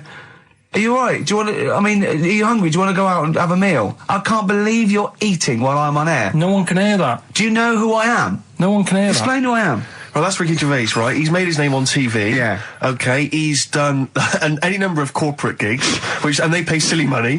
So, I mean, this guy's earning, and really earning beyond his talent. All right? So I think I deserve a little bit more than a little mank eating a biscuit while I'm talking. Rick Gervais? Yeah. Have you won a BAFTA? Yeah, too. All right, so Yeah. just a little bit of respect. Yeah. Yeah. Carl, Well, what have you won? What have you won? I got a bronze certificate for doing a full week at school. That's great. It was only a bronze. What's that then? 3 out of 5 days. And I got me a little Crusaders badge, if you remember. What's the little what? Crusaders badge? The Crusaders badge for the religious club. So Oh, was that the fella that you went and played You had to go ping and pong convert ball, so Muslim, they wanted to did you? talk to you about God? yeah, Yeah. You got a Crusaders badge, did you? yeah, that's Oh, why you I went. actually That's got a why I badge joined. That's why I joined. For the badge? I like the little badge. Did 4 weeks and then packed it in. But we're talking about MTV, right? And I was feeling a bit nervous, wasn't I? About like the way I look, Right. and what have you. And then I watched a bit of Celebrity Big Brother and all the fuss that Mark Owen's getting, and he's not that good looking, is he? He's a very. I want to be Mark Owen's mate. If anyone who knows Mark Owen or Mark Owen's listening, I want to be his mate. I think he's brilliant. I think he's a nice lad. But what I'm saying is, right, all the girls go mad over him. Yeah. And he's not that good looking, is he? Well, no, he's got. He is in a certain way, isn't he? That sort of non-threatening. Yeah, but he's not stunning, is he? Do you know what I mean? No, but no. Well, what's your definition of a stunning? Yeah. Well, who do you like? Someone who you look at and you go, God, they're good Which looking. bloke do you fancy? What bloke do you think's attractive then? So if I was into men, Yeah. in fact, you can still say a bloke's a good looker without fancying him. Who do you think Do you is know what I mean? attractive? Probably. I mean, it depends what you're looking for. No, just look. Just look. You think there's different looks as well. Of course, isn't yeah. there? Who would you say was attractive? Who would you say was like stunning in your definition? A good-looking lad. Yeah. Good-looking lad. Oh, look at him over there. He's. Ooh. Do you find, Robbie Williams, do you find him attractive? Boy next door, look. No. Who do you? Carl, hurry up, because it's we've only got 2 hours. Probably. Do you know, I can't think of one offhand. Mark Owen is pretty good looking then, really. What, there's not, just name one bloke that you think's an attractive guy. There must be one bloke that you've either met or that you've, you know, seen in a pub or on a poster. Tell you what. Go on. Tell you what. Works here. Young Alex Zane. Well, we know Alex, maybe we can fix you up. Oh, I love you, Alex. White Stripes and their version of Jolene. What did you make of it, Rick? I loved it. Loved it. Good. I want to ask Karl a question, though, because Karl sometimes in awe of this newfangled world that we live in. What do you think of the scenario? What do you think is going on there? Because it's a bloke singing to a woman, begging her not to take his man. What do you think's going on there? Say again. Well, that's a bloke there singing. Yeah, to his wife Jolene. Right. Were you listening to the lyrics, or? You see, I got mixed up anyway. I thought it was about that one about the person who chucks himself off a bridge. So I was thinking more about that than listening to that one. Right, listen. Well, go on it. Right. Jolene, I'm begging of you, please don't take my man. You flaming locks of auburn hair, even though you can, don't. He's all I've got. You're a beautiful woman. Don't take my man, because I can't compete with you, right? Yeah. What do you think's going on there, though? Because, you know, it's Dolly Parton singing it. We know what's going on. They're fighting over the same man, aren't we? Yeah. What do you think's going on when a bloke singing it to Jolene? What do you think of the scenario there? That's one of them names, isn't it? That could be a bloke's name. It's like Leslie. Oh, Christ. Okay, sorry, it was a... I wish you'd not asked him that question. It's so exhausting. Yeah. This is the reason, because actors are often quite handsome people, but yet they're always quite obnoxious. We are. No, I mean, they're normally quite obnoxious, Rick. Again, you know, you're a good example of that. And yet, I think it must be the small man complex. That's what makes them so obnoxious and so kind of desperate for attention. Didn't realise it before. Steady on. Because, of course, I tower above everyone. You do, don't you? I'm, for people who don't know, who are listening, I'm 6'7" tall. That's high. Yeah. And for people who've never seen him, he doesn't hold it well. It's not like he's a sort of handsome athlete, is it, Karl? He's a bit of a, what do you call him? Karl, don't answer. No. Don't get drawn into that. You know the game he's playing. No. Do you know yesterday when you were in the office? Yeah. You did a little move, and it reminded me of Blakey. Oh, I hate you, Gervais. Oh, I hate you, Pilkington. That's his stance. Yeah, but even he held it a little bit better, didn't he? Because he was a man, you know, he had a big coat and everything, and a peak cap. But, yeah. I can't believe you. Like, I've not suffered enough from being freakishly tall. Now, till my best buddies, live on radio, are just... It's not just the height, though, is it? It's the posture and the face and everything. But it's got your places, hasn't it? No? What do you mean it's got me places? I think people give you a bit more of a chance in your career and stuff, 'cause it's like... What, yeah, stacking shelves? Because I can reach to a high level. Muse, Plug-in Baby on XFM 104.9. Rick, Gervais, go on. Well, yeah, but I know you guys are laughing about the height thing, and for those that have only just tuned in, I am 6'7" tall, which is tall and that's big, and I pride myself on it in a way. You know, I've worked hard, I've not smoked, I ate well, you know. Yeah. It's an accomplishment, but obviously I didn't have much involvement in it. I just am, and it's a curse because mainly the problem is that you can't get stuff, you can't get clothes, you can't get shoes. You know? Yeah. He's size 14 feet. Yeah, but it is genuine, and I don't know. I mean, it costs a lot to buy a pair of size 14 shoes, and if you were genuinely poor, I don't know how you'd afford to be tall, because the clothing costs more, everything costs more. I've seen this in comics, that you'd actually go to school in a barrel. Wearing a barrel. With just braces, it'd just be a barrel, and you'd have sort of flip-flops. And you'd take a mule with you. They all had a mule, didn't they, the poor people? People always think, like you'll be in a pub or something, and people just think they can talk to you about it. They just think, hey, you lanky, it's just like, because it's like they But that really annoys you, doesn't it? Well, it annoys me because it's like they think I should be proud of it. Like, well, exactly, but they don't think that this is not a disadvantage, this is not a disability, is it? You're taller than most people. It might get disability. No, if you were 8'3", it'd be slightly debilitating, you would, you know, but... Debilitating? What? Debilitating? Yeah.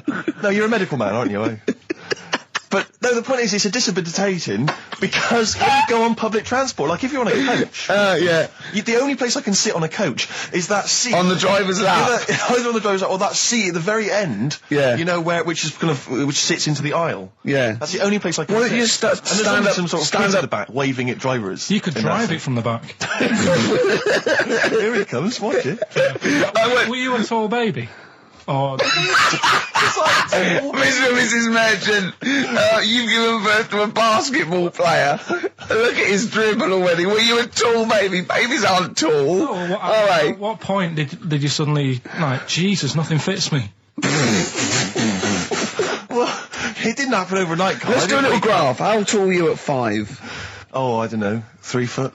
3 foot. How tall were you at 12? 6 foot? 6 foot, are you really? I don't know, do I? How do I remember? I don't remember this. Well, when did teachers start calling you freak boy and lanky? They didn't. It wasn't Didn't they? so much. It was no. You went to a funny school. I went bowling with him once, so I'd never been bowling before, and he'd been once before, and he went, let's go to this bowl. We went to a bowling alley, right? And you have to wear these special shoes. Now, they're sort of like pointed things anyway, and they're multicoloured, sort of red and green. They look pretty weird. And the woman said to me, oh, what size? I said, oh, 8. She went, yeah. So what size are you? He went, 14. She went, 14. He went, you probably haven't got them. She goes, yeah, I think we have got one pair. And she put them on the table, and it was like Krusty the Clown. And I just started laughing. They looked so long, and he had to run round this bowling alley in these freaky clown shoes. But they don't look freaky clown like when I'm wearing them, because the rest of me is in proportion to it. It looked like a little wall bracket. One of the worst things that happened to me was when I was, I don't know, when I was about 16 or something, we went to, It's a fire There's a fire alarm going off. There's a fire alarm going off. And the fire light's going off. Yeah. Should we not just maybe play a record and go and check that out? Wrap it up if you want. Oh, no, not wrap it up. Play a record, I'm gonna go. No, it's gone off, Rick, it's gone off. Oh! Well, we might have burned down! Yeah, I think we'd know about it. The flames licking around our ankles would be a clue. God. I'm gonna go and investigate. You shouldn't ignore a fire alarm, should you? Blimey. We're entertaining the nation. Oh, look at him, he's scared of fire! What do you mean?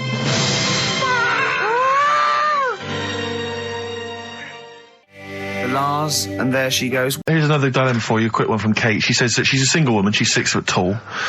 Recently she's found herself being approached by men of, let's say, restricted height. And she's not desperate, but is it ever acceptable in her, she wants to know now, is it ever acceptable for a taller lady to go out with a person of restricted growth? What do you think about that? If you see that on the street, do you think it looks bizarre, do you think it looks odd, or so should she just go with it? A 6 foot woman with, someone of a dwarfish persuasion. We can't say sort of that or the midget word, but I mean, as a little fella. Yeah. Is that so? There's a noticeable difference in their height. Is that ever a problem? She's 6 foot. He's 3'4". Yeah. If I saw it, I'd just think she's doing it. Okay, let's not do this now. No, come on, she's doing it what? Oh. No, for attention in a way. Because there's loads of other people. See, I told you, Steve. Yeah, okay. I know, but I'm just. I mean. Is that serious? I think so. Well, I mean, whatever makes you happy. Please don't ask Carl these sort of questions. No, but do you know what I mean? If it makes her happy, then do it. But in a way, you're not going to have a normal life. Oh, God. No, but you're not, because they're going to get stitched. There's no point bringing trouble onto yourself. Carl does not necessarily reflect the opinions of anybody else in the world. Hold on. This woman, she doesn't live in a forest in a little cottage, does she? She hasn't got long black hair and wears a sort of... She says the guy she's going out with is a miner. Really? In a crystal mine, yeah. And he just sings all day on his way to work. Has he got 6 mates? Apparently so. Okay. I've said in the past to you, Rick, that my grandparents, so I love them dearly, but it's like for the last 30 years they've been waiting to die. I know. It's like they just sort of, it's like, the novelty wore off of life. Life in the 50s. Yeah, they got kind of bored of it. Life, in the 40s, it was brilliant. All sat around the old Joannas, the bombs fell, singing. They loved that. The 50s, that was great as well, because that was the post-war years. It was, it was a bit tight in the pocket, but it was all right. Everyone pulled together. And then the 60s came along, all the crazy music, the funny hair. Let's stay in bed. Exactly. They basically stayed in bed. And it was one Christmas when my grandmother said to my dad, what do you like for Christmas? What do you fancy for Christmas? And this must have been, I don't know, 20 years ago. She said, what do you fancy for Christmas, Ron? And he went, well, I could do with a nice big kind of warm winter overcoat. She said, don't worry about that. Don't worry about that, because your father will be dead soon. It's what you can have his. Meaning my granddad. Well, I'll be honest with you, my father's still waiting. Which is good news. Good news for my grandfather. Less good news for my dad. He's freezing. He's freezing. He finds out, how is he today? He's fine. Oh, okay. Oh, I'm freezing. It is such a weird mindset, that. I think that, to me, is what sums up people from that older generation, the 40s and 50s. And it seems to me that you've got that kind of mindset. It's like you were born in the 30s. And whenever you talk of your childhood, it's like you had like a baked potato to take to school. And a hoop and a stick is a Christmas gift. The other thing is, I think that that sort of generation, it seems that the man is dependent on the woman. There's a total dependence. Oh, absolutely, If she dies, he's done. Yes. He's done for. He'd just pine away. If he dies, she's got 30 years of pottering. Absolutely, yeah. Do you know what I mean? Yeah, and going to, like, you know, the youth club and the church. I know what you mean, yeah. It's sort of like that. It's sad. Of course, it's sad for them, but it's sort of not the end of their life. No, sure. And it sort of is the other way around. I don't know why that is. Yeah. It's terrible. That's a little melancholy thought for I know, Christmas I've really you brought it down, you've brought it down, I've brought it down. This isn't a nice show at all, this is terrible. Well, we're going to have really people just killing themselves. What? Back on his campaign to get rid of jellyfish. Why is that, Carl? Oh, did you see the paper yesterday? Go on. There's a jellyfish, right?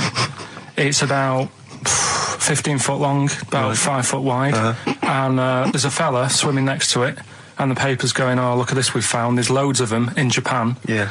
And it's because the water's getting hot, so it's making jellyfish really big. Oh dear. How's the campaign going to get jellyfish get rid of them? What was your point about jellyfish? They don't do anything. There's no point. They get in the way. It ruined me holiday because I got stung by one. Yeah. But you think the same thing about Liverpudlians, and we can't just go around, wiping out things that ruin your let's holiday. do the jellyfish first. And then we'll move on to the Scousers. Yeah. But yeah, I don't know what they do, and I'm trying to look on the internet. I've been busy this week. You're jellyfish now, not Scousers. Yeah. I don't know what they do either. To sort of try and work out what would happen with the sea if it didn't work, because they say, like, if there's What? no... See, this is what we're talking about. Let's do it. People who've listened for the first time, they've got to listen to every word you say. You want to find out what would happen with the sea if it didn't work? If jellyfish weren't in there, do you know what I mean? Because stuff like coral, apparently the sea would be in a right state if you didn't have any coral in it. Fish, do you know what I mean? I always worry about how many fish we're sort of eating. Because you go past... Sorry? No, do you know, like, you go in Marks and Spencer's or Selfridges... There's loads of fish in there. And there's really fancy stuff that you think they've killed that, and it looks good on the counter, pretty impressive. Yeah. But is anyone going to buy it? Yeah. Do you know what I mean? It's a big, like, a shark sat in ice. Yeah. And you go, yeah, they've got like, a lot of fish... So you won't go around the Tate Gallery? Do you know what I mean? I've never seen a big shark sat in ice in Selfridges. They do it. And it's like, you go in the morning and you can go back at night and the same shark sat there. Yeah. And it's... So you know it's the same shark, do you? It's the same one. So what, same face? Are you sure he just hasn't lost his mum? And he's just like, he went shopping with her Christmas shopping and he's just like, he's drowned, he doesn't know where, he's just waiting. You know I'm right. I've never seen a shark in Selfridges. Well, all right, then say maybe that's one day a week, but on other days they'll have like... Shark Monday. I think, Selfridges. Today at Selfridges is Shark Monday. Yeah. No, it's just that... So your point is that there's all these fish not being eaten. Yeah. So and they're being killed. They've taken them out of the sea, no one's eating them. And you're worried, that the sea's going to rise because the more things you take out? Well, we're just going to run out. Because the fish drink it, don't they? And that keeps the water level down. Yeah. No, well, you know what I mean. There's stuff that worries me. You're worried that... Was it you who said that you were worried that... Because, there's sponge in the sea. Yeah. But if they took it all away... No. Was that him? That's a Stephen Wright joke. Is that Stephen Wright? What was the joke? Sponges grow in the sea. That kills me. How deep would it be if they didn't? There was a big bust up in the week. I'm only allowed to wind him up. I'm not allowed to wind him up socially now. I'm not allowed to... What am I not allowed to do socially? I think squeezing the head... socially, it's been crossed off. Right, okay, and I agreed to that because it got to a head where, Carl was really upset and he was thinking of just giving it all in, weren't you? Yeah. Yeah, why was that? Because you were just winding me up too much. Yeah. I mean, do you want to bring it all up again? I don't mind, what was I doing? It was just... I should say now that there was a conversation where we were all sort of really walking on eggshells. It was frosty. It was a conference call, and Carl was on one end. And I'll tell you, I was very much a media. I was very much a UN mediator. What is it that? It was difficult to sort of keep it serious when I'm saying stuff like, "I'm sick of you putting a Burger King bag on my head." Do you know what I mean? Yeah. There's a part of me that's like, I can't believe we're doing this. What I like about it is that I'm laughing and going, well, I won't do that anymore. And he's going, you can still do it on air. And like today, I came in, I went to squeeze Eddie, went at 1 o'clock. I love those rules. Yeah. I love those rules. Well, between the hours of 1 and 3 on a Saturday, you can squeeze his head, you can put a Burger King bag on his... I can't wait. It's terrible. Oh, dear. That all started last week as well, really, because... I got in a bit earlier to do an edit for you on some track that had swearing in it, right? Yeah. So I get in early, he comes in, first thing he does is go to sort of squeeze me head. And my reaction was, not now, do it later. As if it's all right to do it later. Yeah. So that's kind of what made me think this isn't normal. We should just point out, when we say squeezing your head, what exactly does that mean? I put my hand on the front. I do 2 experiments, right? Yeah. One is the side, because you can crush an egg sideways, so I think that's more dangerous. Right. And I actually put my elbows out, and I press like a vice, and I really go for it until it really hurts. And the front one it shouldn't hurt so much, if my experiment's right. I don't know. Well, it was all this that sort of, built up. Sure. And the research that you're doing there, Rick, is that going to be available online at some point? Well, that was the problem. That's what I was saying to him, because it kind of started last week. Well, it's been going on since we've known you, hasn't it, really? Yeah, but I just upped it last week. It got out of hand a bit. I upped it to when I think it got to ahead on Thursday when I filmed it. That was it, yeah. That's right, yeah. I brought in a cameraman to film me torturing him, and there was some people from the 6th floor being shown round. Yeah, some management and that, showing probably clients round, sort of, they've probably been on all the different floors, saying what all the different radio stations do. Fox. This is XFM, the sort of this sort of noise going on. Yeah. You see them all look down and saying, don't do that, right? Sure. They might want to spend a load of money. Yeah. And he's doing that, he's wrestling with me, he's filming it. So that's when I just thought, Mad, isn't it? And then when we were having the argument on the phone, I was saying, has this been some sort of experiment? Yeah. He did. He said that, and of course I lost it. Yeah, but it's all good now. Do you want to squeeze his head before we play the next? I won't at the moment, because we've got to get on. It's not right, and that annoyed me as well. Because I was trying to find out where he was going. I was filming him. I was going on waiting for Karl. Told Johnny he's meeting a mate at 6, which annoys me on 2 counts. And I'm just doing it to the camera. So I'm gonna follow him and just turn up and go, all right, where you been? But then when I came in, he went, I'm meeting a mate, and he told me where it was. So I told him that spoils my fun. Of course. Because you'd want to just track him down. I don't want him to like it. Yeah. So, what's the best bit about the holiday? Come on, pretend you're Judith Chalmers. I have been doing. I would have done all. I would have said that. Don't bother. Right. I mean, the hotel was good. Yeah. That was all right. What was that like? It's all right. Just, clean. That's all you want, isn't it? See, that's not quite what Judith Chalmers does. She doesn't go, what's the hotel like? All right, yeah, clean, isn't it? All right. What was it like? What was it? 3-star, 4-star? Did it have a swimming pool? What was the room like? Yeah, had a swimming pool and that. Yeah. Yeah, it's good. I think it was one of the better ones on the island. Okay. Nightlife? Wasn't really any. There was a bar, there was some bands playing. Yeah. Not very good. Food got a bit boring. Yeah. It was always the same food every night, but they sort of themed it and made out as if it was different. So, like, on Mexican night, it'd be chicken with a nacho on it.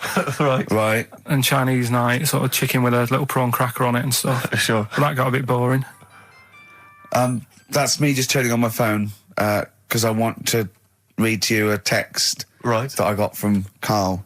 I think you sort of sum up the holiday in this text, don't you? Do you remember it? I can't remember. Let's have a look. Let's have a little look. Instantly, what did Suzanne, your girlfriend, make of it? Similar view to you, that they should fill in the holes? Yeah, it's just that thing, you see, I went on a coach trip, right? And you go and see the volcanoes. Like I say, there's 36 of them. Yeah. Which, how many do you need?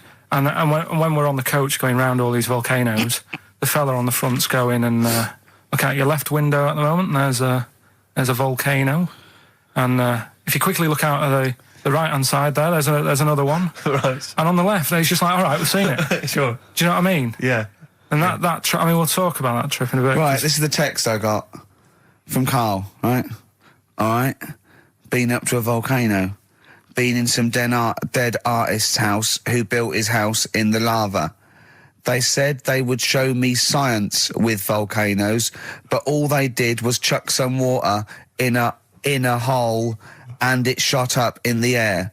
No dwarves in the canteen, no scousers here, but there is a Swede woman with a big head. She looks effing gormless with a cap on. All right? So a little reference there to... A Swede woman? What's that mean? Do you mean Swedish? Yeah. Or she looked like a vegetable? No, a Swedish woman. But they've all got sort of quite big bill, aren't they? So me and Karl went out for a beer, and it was great, wasn't it? Yeah, we enjoyed myself. started Yeah, off, good. and you met my mate Robin, didn't you? Yeah. And some of the stories. Do you want to tell Steve some things about Robin that you Robin, don't? do you know him well? Yes. Well, do you know about his worm problem as a kid? Go on. Right.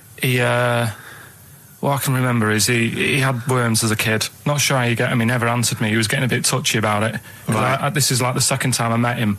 I think he was a bit annoyed that Ricky told me about his problem. What Yes. now? Straight away, you not being there, instinctively, what do you think went on with this story about worms? My suspicion is rather like when you told a group of people that Robin had once suckled milk from a cow's udder. Yeah. Did he mention that as well? Yeah. Yeah. My suspicion is that, like the cow story, the worm story is not true. But And why would he get so sort of uppity about it? Well, Because it's not true. Imagine if that wasn't the first time he'd done it. Imagine if he did that every single time he was with somebody for the first time and Robin was just met them. He will tell that story to anyone. But they do say there's no smoke without fire. Oh, Robin!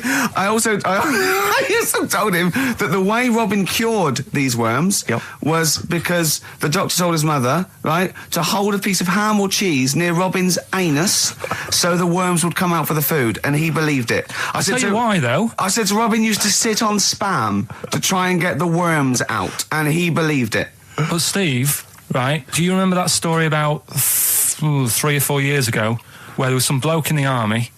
He went away to somewhere, Vietnam or whatever. He was messing about in the woods. Messing about in the woods? Shouldn't he have been fighting? Whatever. Yeah. Right, and he walked through some lake, and I think he'd cut his toe or something on something, and some worm of some sort crawled in the gash. Yeah. And it was in his body, and the doctor said, we've got to get this out of your body. So what they did was, they said, right, the thinnest part or something of your body that things can crawl through is on the top of your head. So they wrapped Where the skull is. So they wrapped some bacon. No, they didn't! They did. Because that's that right. thing. Everyone... So he's gone in via the toe. So what we do is, I'll tell you what, that worm's probably heading straight for the head. We'll put a bit of bacon on it. The thinnest part of the body is the skull. Of course it's not the thinnest part of the body. It's where your brain case is, isn't it? It's the skull. There was a reason for it. And it was like they stuck some bacon on his head. And As ever, the vital piece of information, i.e. the reason, Carl seems to have forgotten. Because the worm was in his body, and they said everyone likes the smell of bacon. Including worms. Even a Vietnamese lake worm. They love Remember last week when I said about the little fella with the bone with no brain, and you were proved wrong? No. We were saying it wasn't a little fella. We were saying it was a stillborn child. It wasn't a little fella. You're changing it now. You weren't having any of it last week. Right, hang on a minute. I'm getting confused. There was a Vietnamese snake that went inside of a soldier. A little, like, maggot or some sort that you have to get out of your body because it causes problems. Yes, and so in order to get it out of the body, they strapped bacon to his head. Yeah. That is great. This doctor. And did that work? I think so. They had a picture of him smiling. Oh, God, what, the worm or the bloke? The bloke. Oh, dear. Honestly, I hope someone knows the story. Right. It was about 3 years ago, I reckon.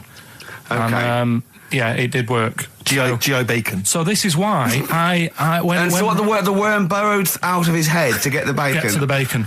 Right. That's great. So this is why when Robin was telling his story, I was a little bit disappointed if it wasn't true. Right. Because in a way... You know Robin's never been to Vietnam.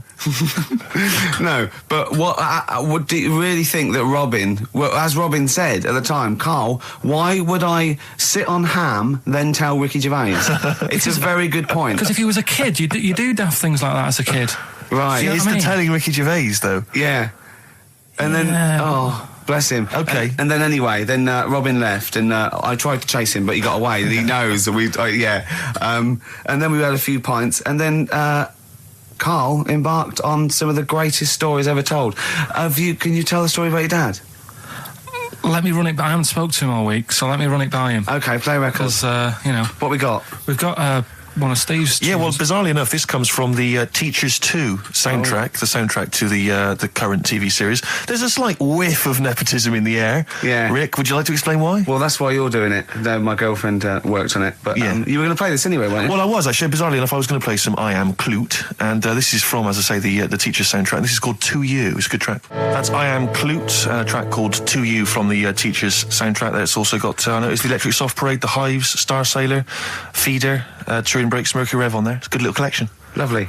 Carl has just had confirmation. He's looking smug because someone phoned up and went, it is true, it's a Laogai chi worm and you wrap bacon around your head. That's all the bloke knew as well. Yeah. And his name was Gary. Yeah. So I'm not having it. No. And he said, see, that's why the Robin thing isn't so weird. He said, but when you said he tried it with cheese, he said I was having none of it. He's got standards. Same thing happened when I was at school and I had to play drums in Little Donkey. I didn't tell my parents, right? But my dad turned up anyway. And what happened? He, How old were you, Carl? Well, it was the school that I used to go to. Oh, yeah. Like, Oh, yeah. You went, you used to go to the school you used to go to? No, but what I mean is, on. I didn't go to secondary, did I? So I missed a lot of that. Sure. But primary, I liked. Oh, it was okay. all colouring in and stuff. Yep. And it was a Christmas play, and I managed to get a part in it. And, Did you audition? got a part in it, and I should have been playing the drums to the one about Kings. We Three Kings. Yeah. I was meant to be doing that, but Little Donkey came on, and it was one of the. What do you mean came on? That was like next up on the next song. Right. And it's one of them songs that you can't help sort of Tapping along to. Yeah. Do you know, like if I was to go Yeah, you'd have to finish it with. yeah. Do you know that they actually send that into space? Do they? And What, hoping that aliens will respond with that? yeah, they do that because apparently it is one of them things that you can't help. What, even if you're an alien life form? Yeah. They know that, do they? Yeah. But anyway, What, because they watch Star Trek or something? Hello. Knock, knock. Yeah. no, seriously. Is it true, like, if you send out knock knock into space, they have to say Oggy, oggy, oggy. Ah, that is great. Seriously. Oh, hold on, what's something out there? Was it a little green fellow? That is great. Yeah, so anyway, That is Little Donkey is like one of them tunes that you can't, and I was there and I had the drumstick and I thought, oh god. The drumstick! I could feel myself, and anyway, just wanting to do it, yeah. I started going along and playing Little Donkey, which I wasn't meant to do, but it went down such a storm.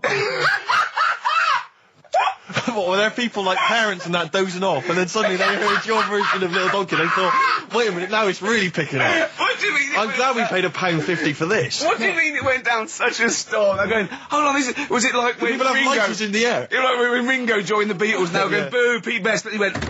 Yeah, and they went, whoa! Oh, God. No, but the teacher just said, oh, it went down really well, you can do that again tonight. Right. When you're in it again. But anyway, so my dad was there, and you hadn't told him about this performance, so he just turned up off his own back. I never took the letters home and stuff to show my mum and dad because it just put me off. So anyway, he turned up. Don't know why. He must have heard from someone else's dad. Yeah. He turned up and he swore about me, which Did he? I don't. Could you use a word that's allowed to be said? The word. Of course it is. Right. If you got a kid in the car or anything, you can turn it down now. Yeah. Right. But he said. There was a guy stood next to him with a camera, big video camera, filming it. And he said, yeah, film it, but try and avoid getting the twat in the hat in the shot. Because I had one of those porters, you know, the little round pork pie hats on. Right. This is so sad. What, was this a nativity play? It was about Jesus and stuff. Yeah, well, there was a porter there helping him with his bags. Of course there was, I forgot. I mean, Mary and Joseph, they got there. Yeah, because it was the hope, you know, because the inn was full. Yes. But I think the porter doubled up with the inn and the stable. Right, that was nice. So he carry bags over, yeah. Yeah, no, so yeah. You're right, though. I don't know why I was wearing one of them. But I was. And, Now, Ian. Yes. Who is your fourth? We need a lead singer in this mega group, the Monoliths of Rock. Who we got? Lemmy, Keith Richards. We've got Keith Richards on guitar. We've got Lemmy on bass. Yeah. We've got Keith Moon on skins. Right. Some terminology coming out there. Yeah. Who's doing the Vox? Who's given Golden Tonsils Award? Robert Plant. He's gone for Plant. He's gone for Plant. A lot of trad names there. There is the group. The lineup is Moon, Lemmy, Richard, Plant. Okay. Now, our competition, Steve. Name that group. Okay. What's the best, heaviest rock name ever? Sure. This is obviously not a name that already exists. No. Okay. My mate of mine came up with, I think it was Brain Hammer, which I like. Velvet Nazi 666. Sure. So we want the heaviest, most mental piece of death metal, head-banging, bleeding out your brains rock. Axe Attack. Okay. Please welcome to the stage, Christ on a Bike. Please welcome to the stage. Oh, look at you. That would be great. Yeah. That would freak out the metalers. Yeah. Cheeky. Yeah. Oh, now listen. They need a manager. They need someone who could introduce them. They need someone to stand astride them. Who is the leader now? Who is the king of all that rocks? Well, it's obviously Tommy Vance, isn't it? Do you know what worries me, Rick? We've said Vance a lot today. I'm wondering if the kids today, do they know Tommy Vance? Are they familiar with him? If they don't know, they shouldn't be listening. Okay. Fair enough. So, Vance is their manager. He needs to, they're on at Wembley. He's got them on at Wembley. They're the greatest rock band of all time. We need the name. Please welcome to the stage. What are they called? Phone in, email in, and the prize, we're going to get some... We'll rummage through the bins as Get Carl some old tap like Carl does, some VHSs, some CDs, greatest air guitar ever. Betamax. Yeah. Do we need to give out the numbers and Well, stuff? they can email, Don't get can't them they? to phone in. You don't want to talk to him, Ian, seriously. No, you don't want to, you know when, what's his name says to Agent Starling as she's going to meet Hannibal, don't let him inside your head. Yeah. Don't talk to the listeners, Ian. Exactly, it's very much the same Please thing. I'm a bit concerned that my email is going to be besieged by people sending you links to how to clean out the B-Day. Well, that's all right. But what's the most mental, head bleeding, banging, brain hammer operation this band can be called? Call in, Rick. Because it always amuses me. I know it's cruel to put you on the spot, but some of your former band names have always amused me. Well, the worst. The worst one. Right, I'll just leave this. Ricky's had a number of bands over the years. What was the worst one? Ready? Get ready to play that record because I don't want any aftermath. No, hang on, before you tell me, what was the one? Because these pictures of you, like when you were New Romantic, keep on being published. But that was Shauna dancing. Yeah, but that's pretty bad. But someone told me they were like, "Oh, ask him about when he tried to be Bon Jovi." Can you imagine such a thing? I know the name you're thinking of. Here's one that I read in a week. Right? Go on. About this woman. Yeah. She was a bit of a punk, and to get her hair done like she wanted it. Super glue. Right, no. She got lard. Apparently it's a popular thing, you might know. Put lard on your head. Yeah. And you put it in the oven. Oh. Now, apparently the heat that you get from the oven is different from the sort of heat you get from an hairdryer. Right? And she had to do that to get the style that she wanted. But anyway, she comes into money or whatever, treats herself to a microwave. Right? It's not true. Opens the door, jams the things, like the little catch. So the microwave works. She jams it with a screwdriver or a knife or something. Yeah. Puts the microwave on, sticks her head in, boils her brain. Don't be ridiculous. Right? Well, why is that ridiculous? Boils her brain. She boiled her brain. She boiled her brain. And this is what's good about the internet. I went straight from that, and there was a subject about brains. And do you know that Russell Crowe, when he dies, he's given his brain to charity or something, some sort of some people who can do stuff with it. She gave hers to Pot Noodle. Vesta. Yeah. Oh, that's boiling a skull. Yeah. It's not true. It's not true, Carl. No. Just urban myths. Someone made it up.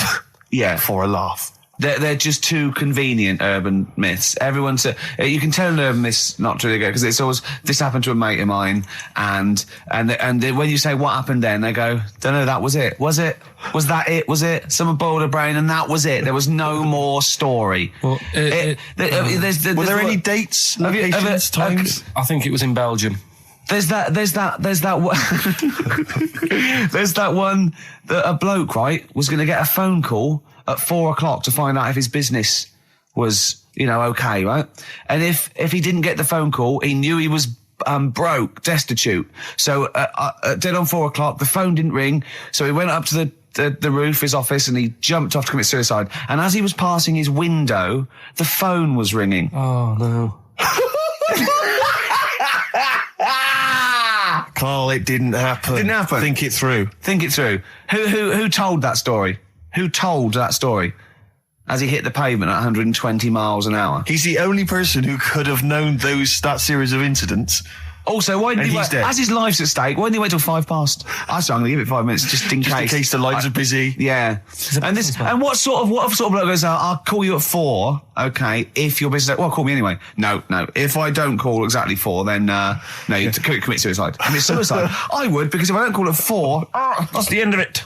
Well, call me anyway. No, that's not the way I work. Why can't you just call me and tell me the other way? Well, I'm telling you how I do it. If you're bust, I don't call. Can't you just call to verify in case someone goes wrong? What if it's engaged? It won't be engaged. Just commit suicide at 4, please. In the week, I called Karl up. I said, how are you, mate? He went, not too bad. Now, as you know, his girlfriend's been away for ages, hasn't she? Covering the World Cup, the African Nations Cup. She's a sports journalist. Well, yeah. All right. Okay. I love the fact you're thinking, what does that mean? Like, well, she's not much of a journalist, Rick, to be honest. I've read some of her stuff. No, but she's not on air. She does stuff, you know. Yeah. Behind the scenes. Yeah. Sure. A lot of journalists do. You always want to make clear that you're not going out with Kate Adie. That's what you want to make clear, isn't it? Yeah. Now, so she'd seen none of the meteoric rise of Karl as a broadcaster. She's been away for the whole time a since you've sort of raconteur, become... a wit. Yeah. A cult figure, to be honest. And he hadn't told her this, so, apparently he went home and she was sitting there, looking a bit grumpy, he went, alright, so yeah. She went, should we go out then? She went, I'm not sure I want to go out with an idiot. Right? Oh, no! Yeah. And she went, Loch Ness Monster. Why don't you just think, of course the Loch Ness Monster lives in Loch Ness. And she was giving a bit of a hard time. She went, he said, that's why I didn't tell her. Ian, you've hung out with some of the big rock names, haven't you? Yeah. No, I'm not going anywhere with this. I'm intrigued. Tell me some of the people you've hung out with. You've hung out with Maiden, have you? I've hung out with Maiden, don't you? I've been flying with Bruce Dickinson. Yeah. And have you? I mean, it only took us 3 attempts to land at Gatwick a few weeks ago. But I don't know much about you, Ian. Are you someone who lives the rock and roll excess lifestyle? Are you kind of drink and drugs? Is that your thing? I like to be kind of, on the edge, having a look at what's going on inside. Right. I don't quite know what that means. Well, it's the way they talk, Steve. Right. Well, I mean, because some of those rockers, they're hard-living boys. Can you keep up with them? Do you up till 4 in the morning? 4 in the morning? Yeah. 4 in which morning? Hey, Daddy-o, man. Yeah. We're going out about 4 in the morning. Yeah. Karl reckons the gays go out late. Yeah. His favourite song is The Killing of Georgie, right? And he went, yeah, but would it have happened if he'd have been, going out a bit earlier? Yeah, well, no, fair point. Yeah. Is that song time specific then? No, but he reckons he probably got, because he was out late. Oh, right, okay. He said there's one that works here, sometimes he doesn't go out till midnight. But, I imagine you a little bit like that little boy in the film Almost Famous, when you're on tour with the rock legends. Do you know what I mean? You're like, the little kid there, maybe the doors are being closed in your face, are they, as they go berserk? Yeah, when I started, but now, I insist I see you as one of theirs. Yeah, access all areas laminate, I can enter venues now with a big bottle of Jack Daniels, I don't get stopped. Yeah. Really? But seriously, have you, without naming names, obviously, what excess have you seen? Have you witnessed anything? Or have people calmed down now? Are these rockers clean living now? Depends who you're talking about. Sure. Yeah. Is there anything going on like the days of, Ozzy and Motley Crue? I haven't seen any red snappers, like with Jimmy Page. Do you know that story? No. I can't talk about it then. Let's forget about that, yeah. Oh, is it disgusting? Yeah, well, yeah. But is it worse than talking about B-days and Ricky's farts? Kind of. Right, okay. Yeah. Right. Yeah, I know. You wouldn't want the instruction manual as to what happened with the red snapper, like you do with the B-days. Sure. God. But don't, as I say, don't name names. Obviously, there's a sort of client, doctor confidentiality or whatever that you... Yeah, well, I saw... We know there's no one listening, so it won't go further than the studio. I saw a member of a very big band play the Astoria recently, and they turned up at the Astoria about 15 minutes before they were going on stage, right? And someone said to them, is it good to be playing the Astoria? To which he turned around and went, oh, right, are we in London? I think all kids go through a phase of shoplifting. Well, and when I was going through it, I used to just little things, just like magic markers and magazines, Mars bars, that sort of thing. Yeah. And one day, right, my mate Anthony, his mum called up my mum and said, I've got to meet up with you. I've got to have a word with you. And she said, what about? She said, I don't want to talk about it over the phone.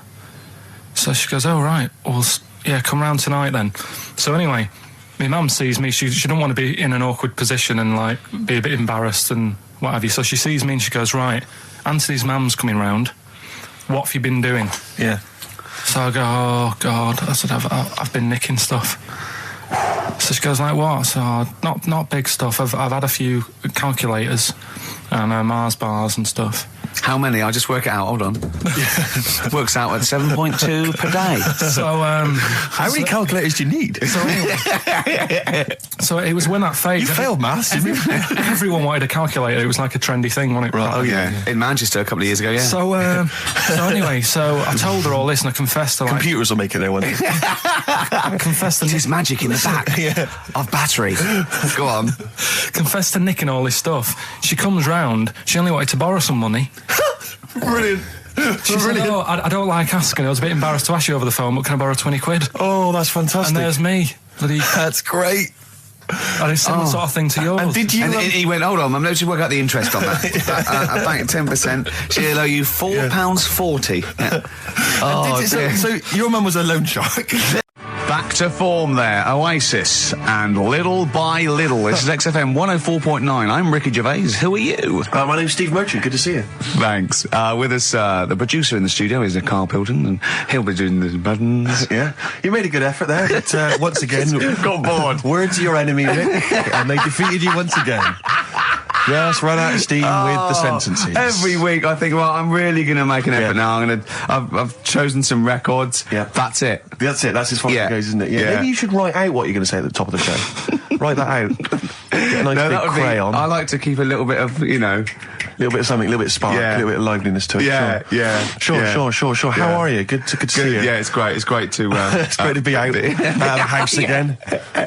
Yeah. Oh yeah, just I was going to say, because we've been doing this for a long time now with a little break, but XFM are bringing new listeners all the time. I've heard 4 or 5 a week. Really? Yeah. New listeners tune in to XFM 104.9. Beware. Yeah. And we might take it for granted the people that know who we are, know who you are, know who Karl is. Sure.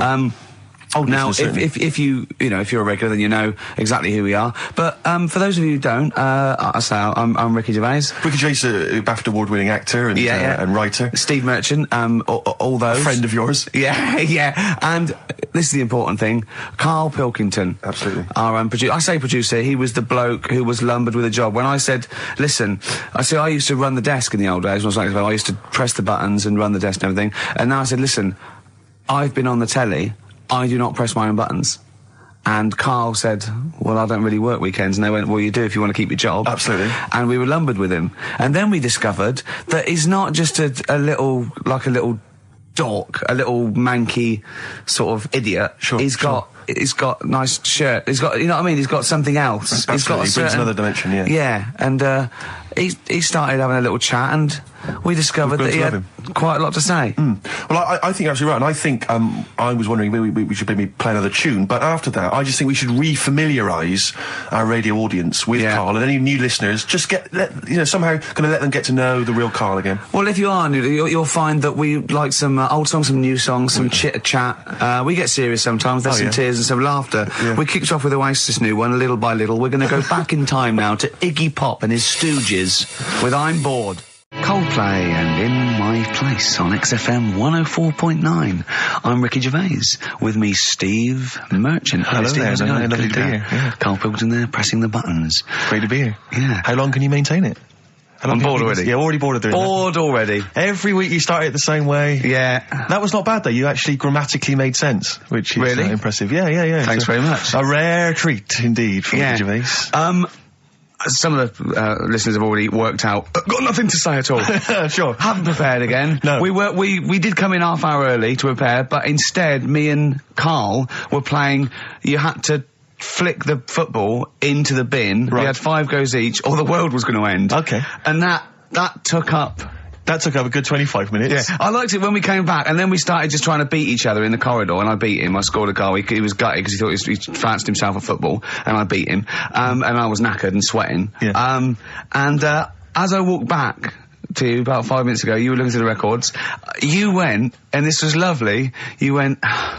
Well, we've done the preparation then. Yeah. Like a sarcastic teacher. Yeah, like a teenager, like an annoyed teenager. Yeah. Whose parents have embarrassed him once again. And you beat Karl, did you? Yeah. Because you're not... Yeah. I mean, you're not particularly... I'm not good at football, Well, no. you're not particularly nimble on your feet. Oh, come on. No, you're not. Douglas Bader is more nimble. I'm alright. But Karl's sort of, I think he's got more skills than me, but he hasn't got the aggression and the weight. Yeah, yeah. So I just pushed him aside. Yeah, good work. Yeah. Good work. I'm going on holiday. Can I just remind you, when we were in the office recently, we've got a little office that we write in, we work in, and many moons ago, we were doing some work. This was when we were writing the first series of the office, and I was just typing something up we'd written, and I read it back to Ricky, just check he was happy with everything. I was reading it back, and as part of the thing, there was a knock in the script. It said, knock, and so I was acting out for him, and I knocked like this, and I realised he wasn't listening. He was in fact asleep underneath his desk, and I knocked like that as part of reading the stage directions. I knocked. He thought someone was coming in. He leapt up, plunked his head, zipped up, thought someone. I said, Rick, it's not. I'm just acting it out for you. He just wasn't paying attention. He wasn't listening. And can I just throw in? So recently we're in another office. We're typing away. I look round. He's got his shirt off. It was hot. He's taking his shirt off, right? So he's sat there, 41-year-old man, whatever you are, 40-year-old man, there with his shirt out. Beautiful. I mean, I've seen most parts of your body now, at one point or another. I think from the early days when we used to work at XFM, you started showing me bits of your anatomy, which is something he does to people he likes, friends of his. I'm sure you've seen most of it, Karl. No. And so, it's not that sort of relationship. He was sat there, and there was a knock at the door because we'd asked someone who worked in the building to bring us something, and so I had to delay it by sort of not opening the door so he could get his shirt back on. Yeah. So he was running around trying to get his shirt back on. So what would they have thought? What would they have thought? They'd have walked in, he'd have just been sat there, stripped to the waist. Didn't they sort of think, hang on, what's going on? Look through the keyhole. No. No. It was ludicrous, because as they came in, he was flustered and he kind of was just leaning against the window, just looking like... I often stand here with my shirt back to front. I was getting like Bernard Manning. You see Bernard Manning, whenever he goes into the house, he has to go upstairs to take his trousers off. I love that. The fact that in your house, you've just got your pants and your vest on. That's what you want to do. Yeah, but it's all the time. It's not just, I mean, you haven't done that with me, taking your clothes off and that yet. But, like, last night we were sat in the pub and I was saying, right, let's not even worry about new features then. Let's get the current ones, going. Like what? Good. Like... The one that I was trying to work out, the cheeky freak of the week. Think of that! Yeah, but Think of that, though, as a normal conversation. Yeah, I'd looked online, right? I didn't find that much. I found... actually, I'll tell you what I found later. Brilliant. We're looking for them, right? And then at one point, I think you said to me, go and, what about the Guinness Book of Records? Yeah, they'll have, like, the best freak in the world or whatever. Yeah, ever. So I said, yeah, bring one in. Now, you've got one at home. Yeah, I've got a couple. But you couldn't be bothered carrying that in today, so I had to go out of the pub that I was at. Yeah. Nip into Borders. Yeah. Buy a Guinness Book of Records. Yeah. Out of my own money, $18.99. Yeah. Bring it back, and then you said, I don't know if I want to do this feature. So it cost me 20 quid for that. I had to buy a video for Silence of the Lambs film clip. I'm actually out of pocket at the end of this. But do you want to work with me is the thing. If you want to work with... people would pay that sort of money to work with me, Karl. You're a lucky bloke. Think how many people think, Karl, he gets to drink and sit. Yeah. You were making a cup of tea and I surprised, didn't I? It's little surprises. Last night, do you know when I left the pub in a bit of a mood because I was just fed up with not getting anything done? Yeah. Walking down the road, I was thinking, how can I get out of this? How can I stop having to work with them? And thinking, I wonder if I leave, I wonder if they'll be funny and they'll go, and then my boss will be giving me stick. And thinking, how much notice have I got to give out? And all this is going through my mind. I'm walking home and I got in, said to Suzanne, I'm sick of it. She's going, you need to do it when I get a new kitchen. And I was like, yeah, but how big does the kitchen need to be? I was saying, do we need a big kitchen? Can we get a small one? Have we got enough for a small kitchen? Do we need so many cupboards? Can we just have wood instead of steel? Say cheap as chimps. Yeah. Rockbusters springs to mind. Yeah. 15 Taiwan. 15 Taiwan. Let's just remind people what 15 Taiwan was. It was a little feature that I wanted to give a run, give it a little run, see if people like it. The premise being? No, there's no premise, it's just a title. No, we were going to get 15 sort of ornaments, you'd explain them, and then people would call up and say, that one's from Taiwan. See, God, you just explained why I didn't think that was a good idea. Yeah, by explaining the good... No, the funny thing is, Steve, right, I was walking down Regent Street on Monday, walked past one of these big stores, right, and they've got all famous quotes on the windows, right, and one of them was something like, an absurd idea is often a great idea. Yeah. Do you know who said that? Go on. Einstein. Yes. Which made me wonder, if you were his mate, would he ever have done E = MC squared? Or would you have said, don't bother with that, it's not going to work? Because that's all you seem to do, everything I come up with, you put down. Yeah. Well, that's one thing, he's negative, right? I don't know why he is. What else? He messes me about, I get him concert tickets for stuff, and you say, oh, I didn't bother going. Yeah, that is annoying. You come in, with, 5 minutes to go with tracks that need editing. Yeah. The little bag, that bag that was free. Yeah, you got a free bag today, an XFM little rucksack thing. Yeah. You were like, oh, what's this rubbish? Yeah. Ricky said, I'll have it, they're great. He said, no, I want it. Yeah. Well, it was free, I need it. Yeah. I'll give that as a gift or something. So, I mean, I think on reflection, Steve is probably a little bit more annoying than me. I won't go that far. You are annoying. If I had to go away for a week somewhere, if it was a quiet place... Well, you are again, aren't you? That's 2 holidays you had this year, I mean. If it was a busy place, I'd probably go with you, because people, do you know what I mean, staring at me all the time, and that if I'm walking around with Steve. No, I'm just... Can I draw up a list of reasons I don't like you, Carl? Just being honest. What? I'll tell you, because the list of reasons I don't like you is incredibly long and getting longer. Just saying. Do you want another slap? There's a star. Ash, XFM 104.9, Ricky Gervais, Steve Merchant, Karl Pilkington. Carl. Alright, let's start again. Yeah? I'm going to be the same, but let's start again. So what I mean is stop being grumpy and let me carry on being annoying. Because Steve's not going to change. He's not going to suddenly start going, you know what, Carl? I think your ideas are really good. Do you know what I mean? Remember when he came up with that idea, that game show idea? And you went, well, it's not an idea, Carl. And he came to me and he said, oh, I've had it with Steve. What's it? He went, how did The Office ever get on telly? Well, what was the idea again, in summary? I don't want to talk about it on air because someone will nick it. No, they won't. They will. Donald McIntyre's already got Cheap as Chimps. I bet they're in the making of Rockbusters as we speak. Yeah. So I'm not going to tell you any more about it. Bob Holness is probably nicking that idea. Exactly. Well, cheeky little... Right. Song's a phrase coming soon. Is it? Yeah. Yeah, what is it this week? What's the phrase? We're, remember the story I told you ages ago about my neighbour having a horse in their house? Oh, yeah. Having a horse. What's happened with that? Lenny Henry doing it as a series? So, and people nicking your ideas left, right and centre? Well, that's the phrase we'll be using anyway. What? My neighbour had a horse in her house. How many words is that? 6. My neighbour had... So, there's no grammar either. My neighbour had horse in the house. My neighbour had horse in house. What is the phrase? My neighbour had a horse in her house. Are there any prepositions? Are there any prepositions in this sentence? Look, don't judge it beforehand. You see, I'm turning over a new leaf. I think this is a great idea. I think Carl's a genius, and I look forward to hearing this enormously. Yeah, okay. And I won't be sick on your leg, or squeeze your head, or make you jump when you're making a cup of tea. Just looking through the Guinness. That's still the funniest thing, isn't it? Squeaking at someone when they got a cup of tea. Right. There are a lot of what strike me as seemingly pointless feats. The Guinness Book Records is right. The Guinness Book Records is great. I used to love it as a kid. I've had about 10 copies in my life. The last one I bought a couple of years ago, present. It was really good. I love it. I love the real records: tallest, fattest, thinnest, best, fastest, most expensive, biggest, and all that. But the ones that really annoy me are the ones that. The reason these people are in there for it are the only people that tried. What? Yeah. Like it's the milk bottle on your head. Most watches eaten.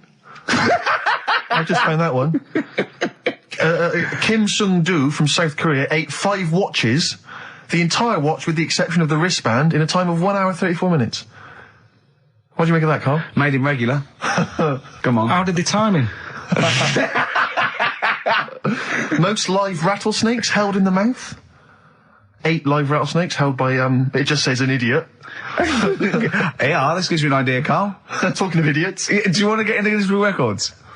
No, come on, that'd be brilliant. There's things in there that are just absolutely anyone could do. Like that one in Big Brother, I was watching it, and it was balancing sugar lumps. I want to go. How many people try that? If there's schools around Britain going, listen, we've got to get in the Sugar Lump Award. It's grassroots level. There's not enough kids balancing sugar lumps. How can we compete in the world market? I was looking at it last night, and there was one about the farthest that a dog swam. I think it was something like 9 miles, but it had no choice, did it?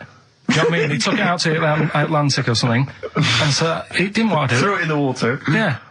So it's not all right to put it in a bin bag and chuck it in a canal, but it's for a world record. Yeah. 9 miles it did. Oh, God. Possible ones that you could do, Carl. What's the most Forrest Gumps fitted in one wheelie bin? What about this one for you, Carl? The record stands at the moment for most arrows caught by hand, but that's quite tricky. So what about most arrows caught by head? Yeah. And you would just fire arrows at your head? They wouldn't, it would just skim off him. Do you think so? Yeah, the roundness, it would never actually get any sort of, connection. Fastest human crab. Could you do that? I'll do that. Can you form the crab? Can you do that? What's that? It's just like bending over backwards and running. Do that. No? Right, what about, what would you be good at? What about hamburger stuffing? Oh, right, Carl. Alright. In the mouth, you mean? Well, it says the record for stuffing the most regulation-sized hamburgers, including buns, in the mouth at one time is how many? How many hamburgers with buns in the mouth? So this is just... You're not swallowing anything, you've just got stuff in your mouth. You'd be so good at this because your shape of your head. You've got a shape... His head's just like Hamburglar. You'd be good at this, man. Yeah. Honestly, you'd be perfect. You look like Zippy. And the great thing is your head's empty, so you could get more in there. Just to get that kitchen, right? Now... Brilliant. As we speak now, right? Builder's in the flat. He's been annoying me. Of course he has. Of course he has. What's he been doing? When he turned up on Monday, right? Yeah. Wanders in, and the first thing he says to me is, said, the pub across the road, is it any good? I said, well, it doesn't matter, does it? You're working on the kitchen. Think of saying that to a builder. Probably making conversation. Probably meant, do they do a toasted sandwich? Because I've got a half-hour lunch break, not an hour, like Karl Pilkington. So I'll probably go and get a nice, cheese and tomato sandwich. Is that genuinely what you said to him? Yeah. So Suzanne had to go at me saying, why have you said that? He hasn't even started on it yet. I cannot believe that. You're unbelievable, Carl. And you say it's us that are rude, crass, I wasn't being thoughtless. rude. I just was letting him know. Do you know what I mean? I know what He knows what he was there for. He had it down on his little docket. Do the kitchen this week. Yeah, he didn't come there and go, what did I come out for? Was it to go to the pub for a week? Why am I wearing these overalls? Yeah. Who's the little bald mate twat insulting me? Let me just check. Let me call the head office. I wasn't having a go, though. I mean, they should have finished it yesterday, and they're there now, right, on their own. And what annoyed me is they turned up late today. Hold on, Carl, I've just realised something. They're probably listening to the radio. This, I assume, tuned to XFM, isn't it, in your kitchen? Yeah, but they don't know it's me, do they? Do you know what I mean? No. They'd go, he's got a whiny mank voice as well. So's the bloke who owns this place. And the bloke who owns this place, when I said, what's that pub like across the road, said, well, you won't be bothering that. He's working on this. No, he won't be able to put two and two together, will he? You've suddenly, the penny's dropped, doesn't it? You've suddenly realised. Look at his face! Yeah. He's suddenly realised they might know it's him. And they could be listening, and they're going to clean you out, mate. Oh, if you are the builder working in, where is it? I won't say the address, but it's... Central London, isn't it? Yeah. Go mental. Have whatever you want. Opposite that pub that you like, He'll probably be in there now, so he won't be listening. Oh, insulting a British workman. He should have been in today. Mental. He should have been in at 8 this morning, Just which annoyed me anyway. Mental. Why? I really don't understand why they've got to start so early, right? Yeah. But he said he'll be there for 8, turned up at 9:30, right?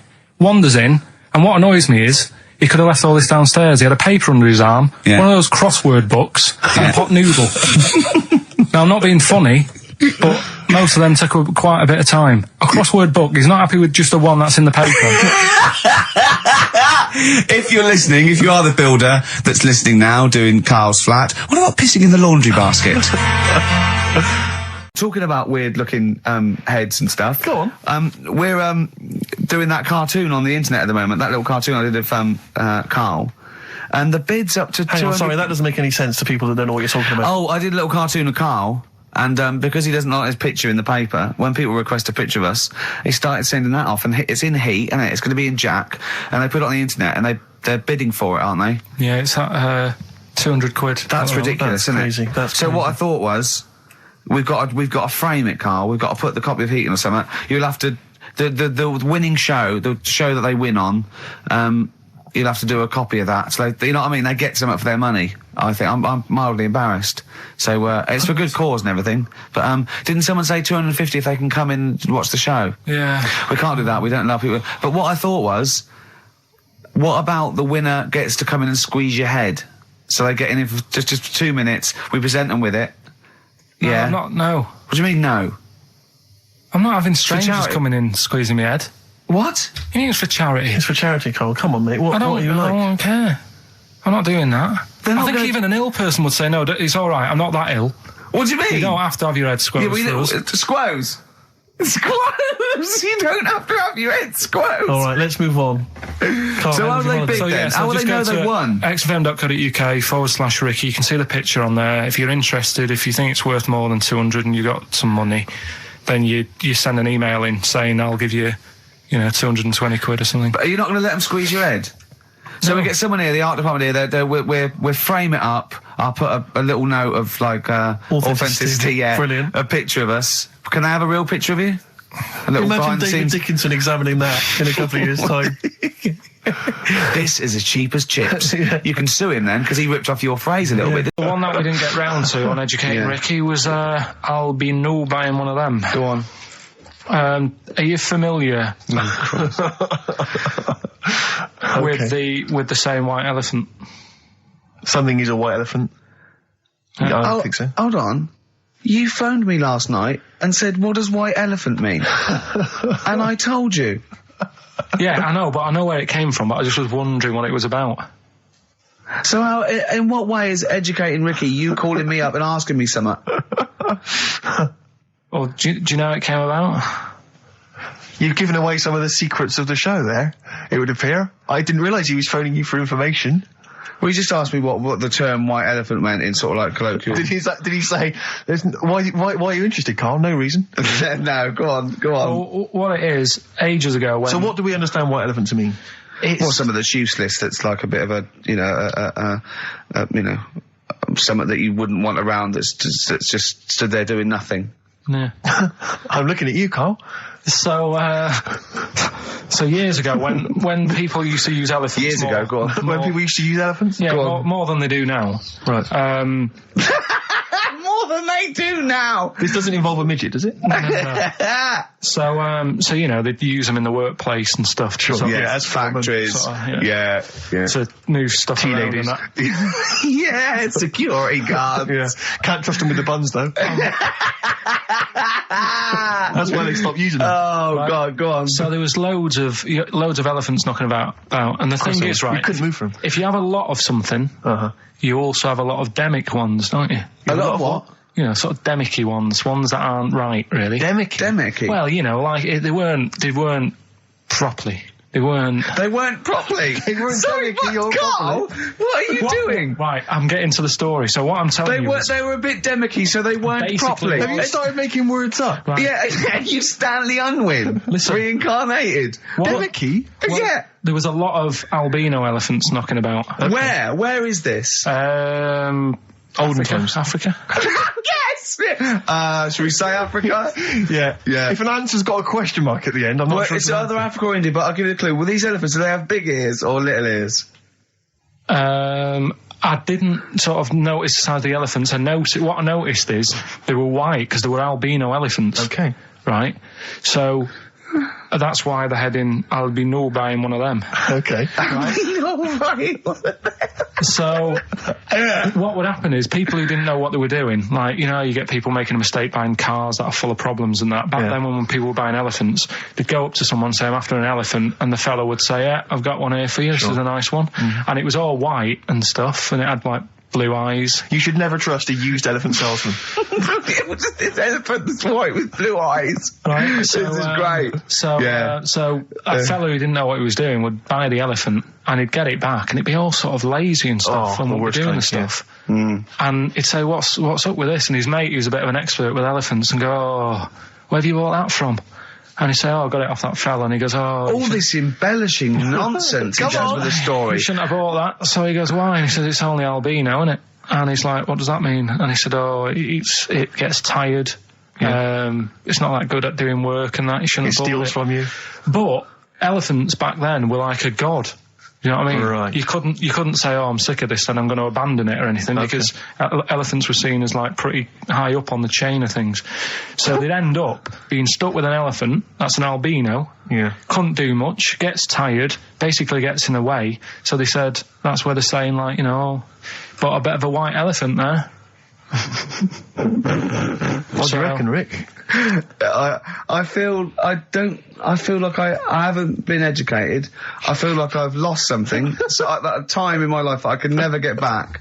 I feel like I've sort of been soiled and I don't know where to start. I'm angry. Do you know what I mean? I'm angry. Sure, yeah, I can see that. And all that rubbish around. Look at his little face. What was all that shit about a second-hand elephant salesman and his mate knew about elephants? What is it? They had blue eyes. What are you? Well, albinos have red eyes for a start. That's it. We've run out of time. What? What are you going to do about this next week? Are you going to actually do some educating next week? And what about Rockbusters? Are you going to make the clues proper cryptic clues? Well, that's the teaser, isn't it? That's what we'll leave them with. Will it be any good next week? Tell us about this monkey, Carl. You're going to love this one, Steve, right? So last week we were talking about how, like, a lad left his family because there was problems at home and that. He went and lived in the wood. He got airy. Right? No. Leave it there, Rick. We haven't got time to go into it. Right, so... That's what happened. And that's what happened. He lived with the monkeys. He went airy. That's what happened. Looked into some other stuff about, like, airy kids and all that. Yeah. Came across this story about a bloke, right, who worked in a zoo. Oh, dear. Right? So... Trouble's brewing. Loving his job and that, but it's quite a lonely sort of job because you don't see many people. You're just dealing with animals all the time, right? Ooh. So anyway, he gets a bit pally with a monkey because it's the closest thing to a human. Well, that ape is. Right. Yeah, but you can't really go that close to apes. They're dangerous. What do you mean? What type was it? Do you just mean let him tell the story. Was it a chimpanzee? I reckon it was a chimp, yeah. Yeah, you don't even know, so that's an ape. It was a chimp. Yeah, but it doesn't matter, does it? So he gets pally with him. Right, so he gets pally with him. Did they go on holiday together? Well, no, I mean, it starts on the pool together. Starts off just checking each other out and, probably sharing lunch and that together. Yeah. Right? Anyway, this goes on for a while. They're getting on well on that. And then after a while, right, the monkey starts sort of imitating him a bit more and sort of walking upright. Oh, God. Yeah. Right? So he thinks, oh, that's a bit weird. Anyway, they get on really better and what have you. So he thinks he could live at home with me, because we're getting on the storm. Yeah. Right? So he takes him home, and before Is this the beginning of Beneath the Planet of the Apes? I think it is. I think you've seen this on video. I'm worried, because he's already imitating him and they're moving in together. I'm thinking it's maybe a bit like Single White Female. Single White Zookeeper. Oh, brilliant. Right, so anyway, so he's moving in and it's getting used to sort of the normal human life. He's having a cup of tea in the morning. Yeah, PG tips. He finishes the day off with a... Oh, dear. Finishes the day off with what? He doesn't have to move a piano at one point, does he? He finishes the day off with a little brandy? Yeah. He pours himself one. Is he wearing a smoking jacket? Yeah, I'll tell you what, Carl. You're a maniac, mate. No, this is why it attracted me. It's amazing, right? So he's having his brandy and that, loving his life. Next thing you know, he sort of... I don't know if he loses it or he gets shaved, but the top half of his body is hairless. Right, apart from his head. Right, so he's got a nice. So it's the opposite of the kid. Well, yeah, this is what I'm saying. That would happen. Right. Well, hang on, but so you don't know if he's shaved or if it's How did it say? Then the hairless. What? I'll bring it in for you, the story, and then you can see if I've gone wrong. Keep going. So anyway, so this is going on, and he's having a great life. Then the zookeeper starts getting a bit annoyed because he's having a better life than the zookeeper. The zookeeper's in the zoo. This is such So the zookeeper's still got to do a day's work. The monkey's at home, he's partying, well, he's got his other point when he says there's no point you coming in to the zoo because the whole reason of you being there was because you're being kept there. Right. And he didn't want to bring the memories back, so he said, you stay at home. So you're talking such... Just let him finish. God, I don't know if I can sit here and listen to this drivel. I'm fascinated. It's nearly over anyway, right? It sounds extraordinary, Carl. So he's walking up, right? He's having a tea in the morning, finishing the day off with brandy. Gets a bit out of hand. Only tries it on with the zookeeper's wife.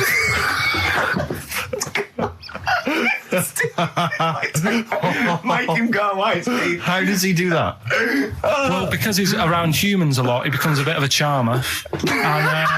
And, but what is it that he could do to seduce her? Pick fleas out of her? he didn't say. He was built. Yeah, he was well done. So what about that? What do you mean, what about it, Carl? It's obviously not true. I don't understand how... I love the fact he becomes a charmer. He's got better taste in brandy. Exactly. And what was it that he was doing that seduced her? I don't know. Maybe because he was at home more than the zookeeper was. But what would he be doing, Carl? I love the fact that... He's not going to be talking with her. They're not going to be playing Trivia Pursuit. Maybe she liked the silent type. He didn't go into that. He just said that's when the trouble started. Carl, play a record. Right. Is that what Suzanne did when she brought you in? Tell me your insights to autism. Right, well, there was this, again, Channel 4 coming up with some good stuff at the moment, right? That might have been Channel 5. But what's the name? It was... It's the attention span I like! These people who, they've got like this autism thing going on. Yeah. And they sort of take in a lot of information. They get sort of they get so into it that they know everything about that subject and what have you, right?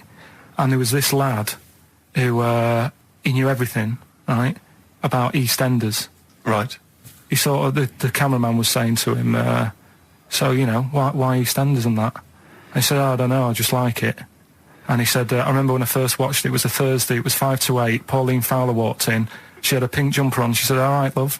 And he remembers everything from that moment on. Yeah. Right, and everything, which is great, but then the way the programme was making out, it was almost like they were saying it's a disability.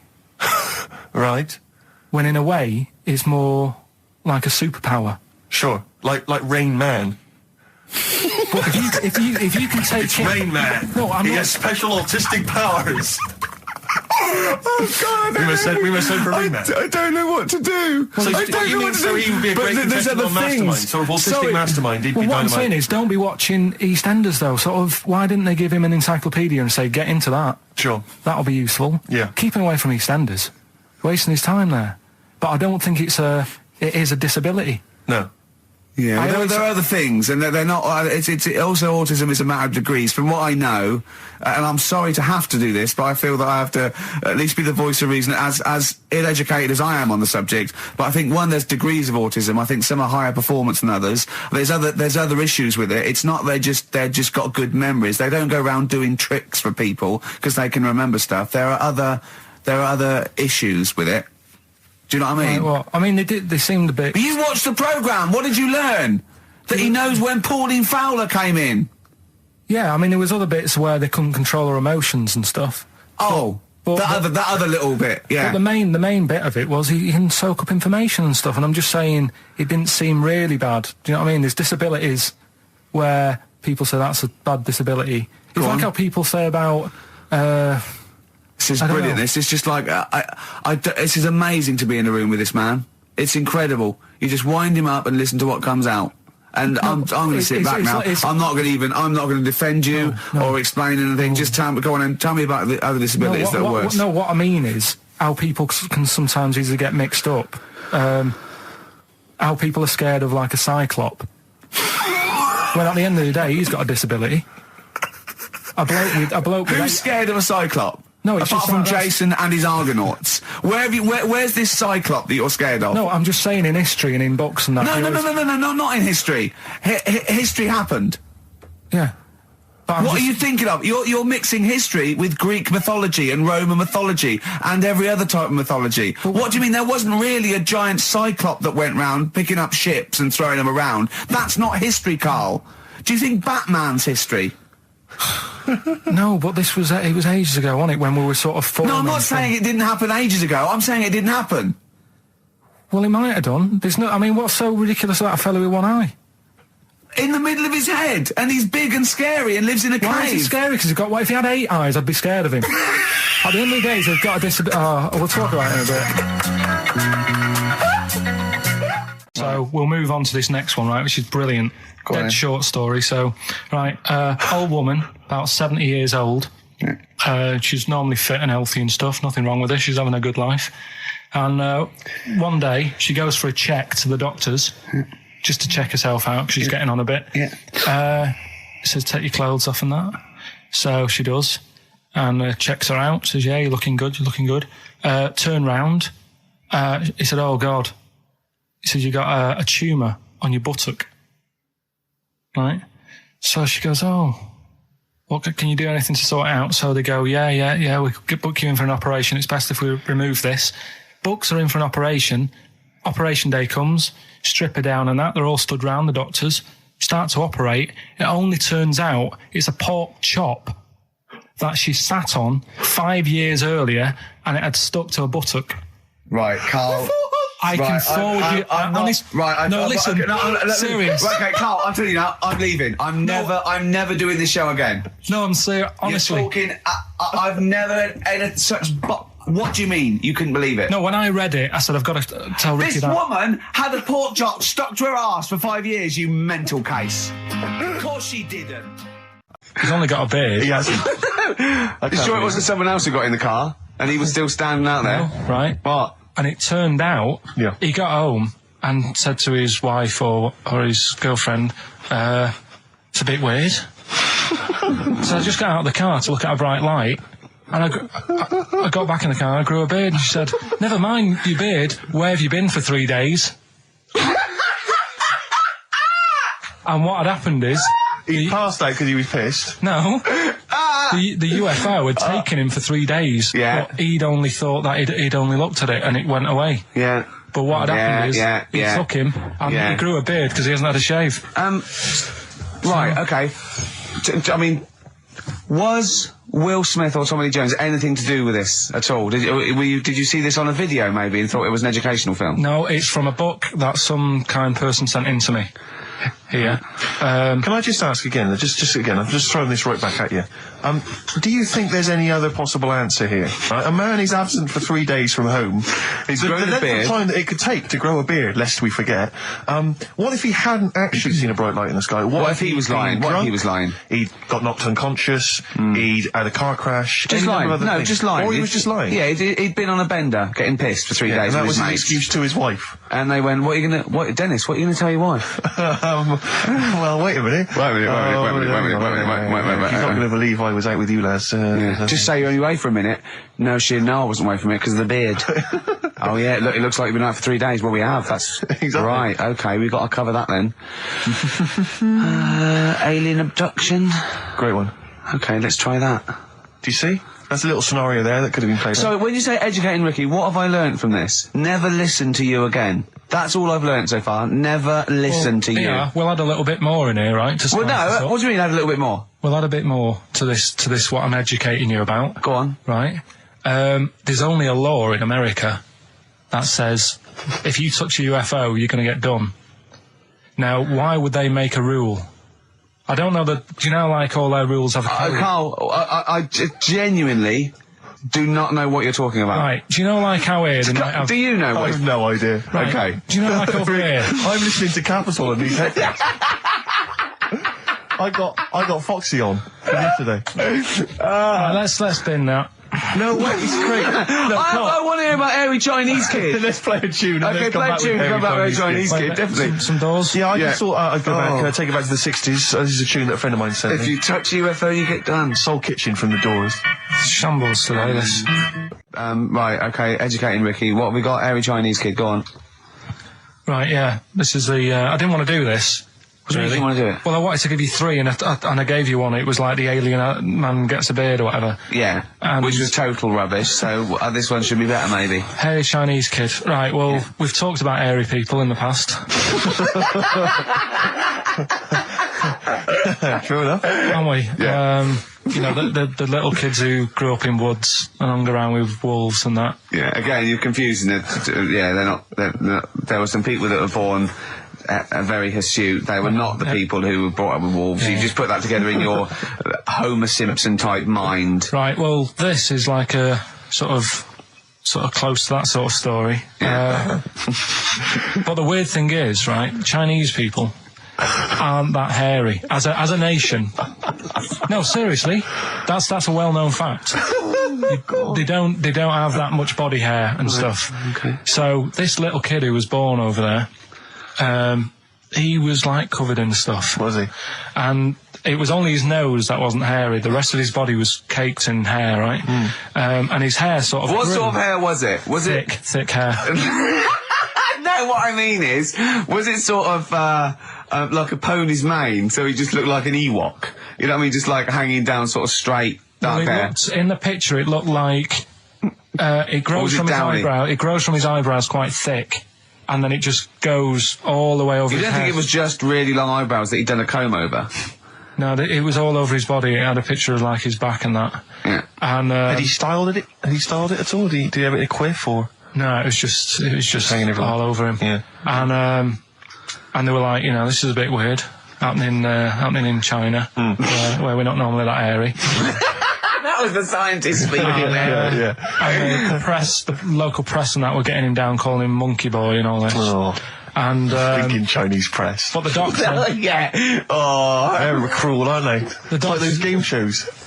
That's Japanese, isn't it? Yeah. That's what. Yeah. And the doctor said, I was talking through all that time while we were just like talking to each other then. Because I turned around and I still saw he was talking. So anyway, the local press came there to see the hairy boy, the monkey boy. And they were like being tight, taking the mickey out of him, and the doctor said, showing him nuts. Said he's only hairy. Said he's a healthy young kid.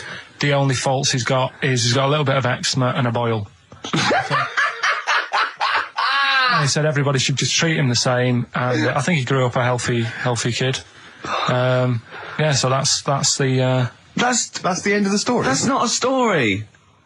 Why? But I've got nothing. I don't know what to say to that. So someone in China was born slightly hairier than the rest, and he was normal apart from eczema and a boil. That to me isn't a story. But if it is, I've got a million. I mean, it's sort of like bloke from Manchester went a bit bolder than the rest, got a job on radio. He was normal. I mean, that's not a story, is it? Because my auntie Nora, she same thing, pumped her with loads of drugs. She used to have a cabinet next to the bed is like boots. She's got loads of stuff, right, for all sorts of stuff. And I mean, she's not that old, but she's on loads of stuff, right? She's a bit coked up, is she? She called up my mum once. And, yeah, you told us this. Go on, tell it again. And she said, "Oh, how are you doing?" And that. She's all right. Bit worried though. My mum said, "Why? What's up?" She said, "I've been breaking wind." So she goes, "Well, you know." She says, "No, but this one is going on and on and on." And she was like, she was like, what do you say? What's like passing wind, farting for 5 minutes. one thing, not like, you know, trumping and then nothing. Yeah. Continuous drone of a fart. Yeah. I don't think she had. How big was she? She must be the size of a barn. No, she's not that big. She's good for her age. No, Quite but I mean, quite slim. No, but fighting for 5 minutes. Where's all the gas? Was she circular breathing? Was she sucking it in with her mouth? It was just, I don't know that much about it. But she called up my mum. About 2.5 minutes in. Could you hear it in the background? 2.5 minutes in! 2.5 minutes in, she called my mum up, and it went on for a further 2.5 minutes. Oh. And she just stayed on the phone, did she? Where was going? Can you hear that? Well, did she hold the phone next to her arse? Listen to that. She was off the ground. Trying to work a tune down. she was actually hovering. She was 4 foot off the ground when they found her, the ambulance men. The cat's dead. Don't light a match. Don't light that cigarette. Yeah, it's like that advert. The kids come home from school, switch on the light. Yeah. Then they see Granny hovering, turn the light on. Be careful if you have an elderly woman at home. Yeah. Drugs make you fart. So that's what I'm saying, just let these people... What are you saying? No, wait, what are you saying? I'm saying let people enjoy the life they've got left. No, you're not. You're saying don't put them in hospital, leave them at home to die. No, I'm not. Give them a Rubik's Cube and let them die. That's what you're saying. Yeah, I'll tell you something now, right? Steve, I'll tell you something. I didn't want to do it because it brings the show down, but she did die. Who, the blue-handed lady? Yeah. How do you know? Because I said to my dad, how's the woman next door? She said, she went last night. They've got an old fella in there now. God. So, there you go. So, wouldn't it have been better to leave her at home where her friends and family can call and speak to her, even nip that round if they want, with a cat, I imagine. No, it's definitely a cat now. What was that cat's called that you imagine? Probably, I'm seeing like a big ginger one, so I don't know, something like, I don't know, maybe ginger or whatever. Maybe I had a budgie. But that's what I'm saying, just let him enjoy his life, because dying in hospital, I wouldn't like to do it. If I went to the doctors and they said, you haven't got long life left. I mean, that's about the male being sort of a first-class citizen, much better, wasn't it? An aspiration to sleep with a beautiful man than a beautiful woman. Women were lower-class citizens, so therefore men were seen as higher class. So to have sexual relations with a man, there was no shame in that. No. In fact, it was looked upon and as I said, well, ancient Rome, I said, Nero, he'd sit in his big jacuzzi and he used to get, pretty boy men to just go into the water and just nibble at his testicles while he was having a watch. He didn't do that. He did. Yeah. And he's not a gay fella. No, well, no. I mean, I don't know about Nero, but I mean, it wasn't a case of a big delineation between what was heterosexual and what was gay. It was just, whatever you... So what did this fella do then? This one who's having his... Well, he was pretty much top boy, Nero, for a while. He was in charge. And, and you did what you're told. If Caesar or... But why were people going round there? Why didn't they go, oh... No, they weren't dropping in. It wasn't like the door was opening. I was just going to see what Nero's doing. You'd have probably been like a delivery boy or a stable boy or something, and you'd have popped round there and you'd have gone, there at Nero, there's the tablets of stone you wanted. And they go, Pilkington, why you are here? Pop under... I don't know why he's French. What is that? I don't know why he's French. Just pop under the water and nibble at my testicles and you'd have done it. Because he was Nero. I wouldn't. You would have. There's no way I would have done. Well, you would have. What have I done? I've dropped a pizza off. Yeah, you put round to Nero's place with a pizza. Dropped a pizza. Right, I'd say I've done my job. Yeah. Right. That's not the sort of tip I wanted. No, he'd have said, get the little baldy chap to nibble at my testicles, and you'd have been under the water. I wouldn't have done it. No, well, I put my head on the wall. I wouldn't have done it. Can I just say this, Steve? Not only would you be nibbling at his testicles, you'd have been going mad. You'd have been noshing him just for extra. You'd have been doing everything he wanted. You'd have been going, he'd have gone, I didn't ask you to do that. You'd have been going mental. They'd have been chewing, slurping, smacking, poking. You'd have chopped, you'd have gnawed his packet off. You think you're eating Walker's crisps? There'd be bubbles, there'd be flood. Oh, it would be horrible. I just wish we could maybe tape the bits we're not on air, just because that's when Karl comes into his own. Yeah. He just said to me, I don't know what I was doing, I was sort of like pottering around, dancing around, doing something annoying probably, and he just looked at me, I don't know, and he was looking at me, and I looked back, and he went, have you ever used a Y-front properly? Genius. It's a great question, because the answer is definitely no. Definitely no. Does anyone use their Y-front properly? And by that, I mean, get your winky out of the little sort of slot provided, as opposed to, like, put it to one side or pull them down or whatever. Has anyone used a Y-front properly? I don't think I've ever done it. I don't think I've ever done it. I've never seen anyone in a toilet doing it, Rick. You should be looking. I wish I hadn't said that. I caught you. Really? Yeah. That's actually how you prove people are gay. Yeah. Get them into this conversation. Yeah. Yeah, it's a trap. Yeah, it's a trap. It was the trap. Yeah. I'm not gay, by the way. Yeah. You didn't prove I was gay. I double bluffed you. Because I knew the old gay trick. I thought it was the old gay lord say no thing. That is another method. Yeah, there's innumerable methods of doing it. That's how Oscar Wilde was caught. Yeah. Yeah. What happened there? Well, the judge went to him, did you see that film last night? Gay Lord Say No, and he went no, and they went take him away. Yeah. Take him down to the cells. Yeah, take him to Reading. It is true. It originated in America. Yeah. So many of these things do. It's a brilliant point, Carl. I'd like to hear from anyone listening who's, and I mean, well, they'll just lie, wouldn't they, I suppose? Yeah. I don't even use sort of flies. No? Usually. I sort of pull my wife my sort of tracksuit. So that's why I wear sort of like elasticated waistbands all the time. Exactly. Just sort Speed. of like... Yeah. You got to get in there with the minimum of effort. Yeah, and out. Sure. Often I won't shake. No, oh no. To my detriment, because it often leaks out a little bit later, doesn't it?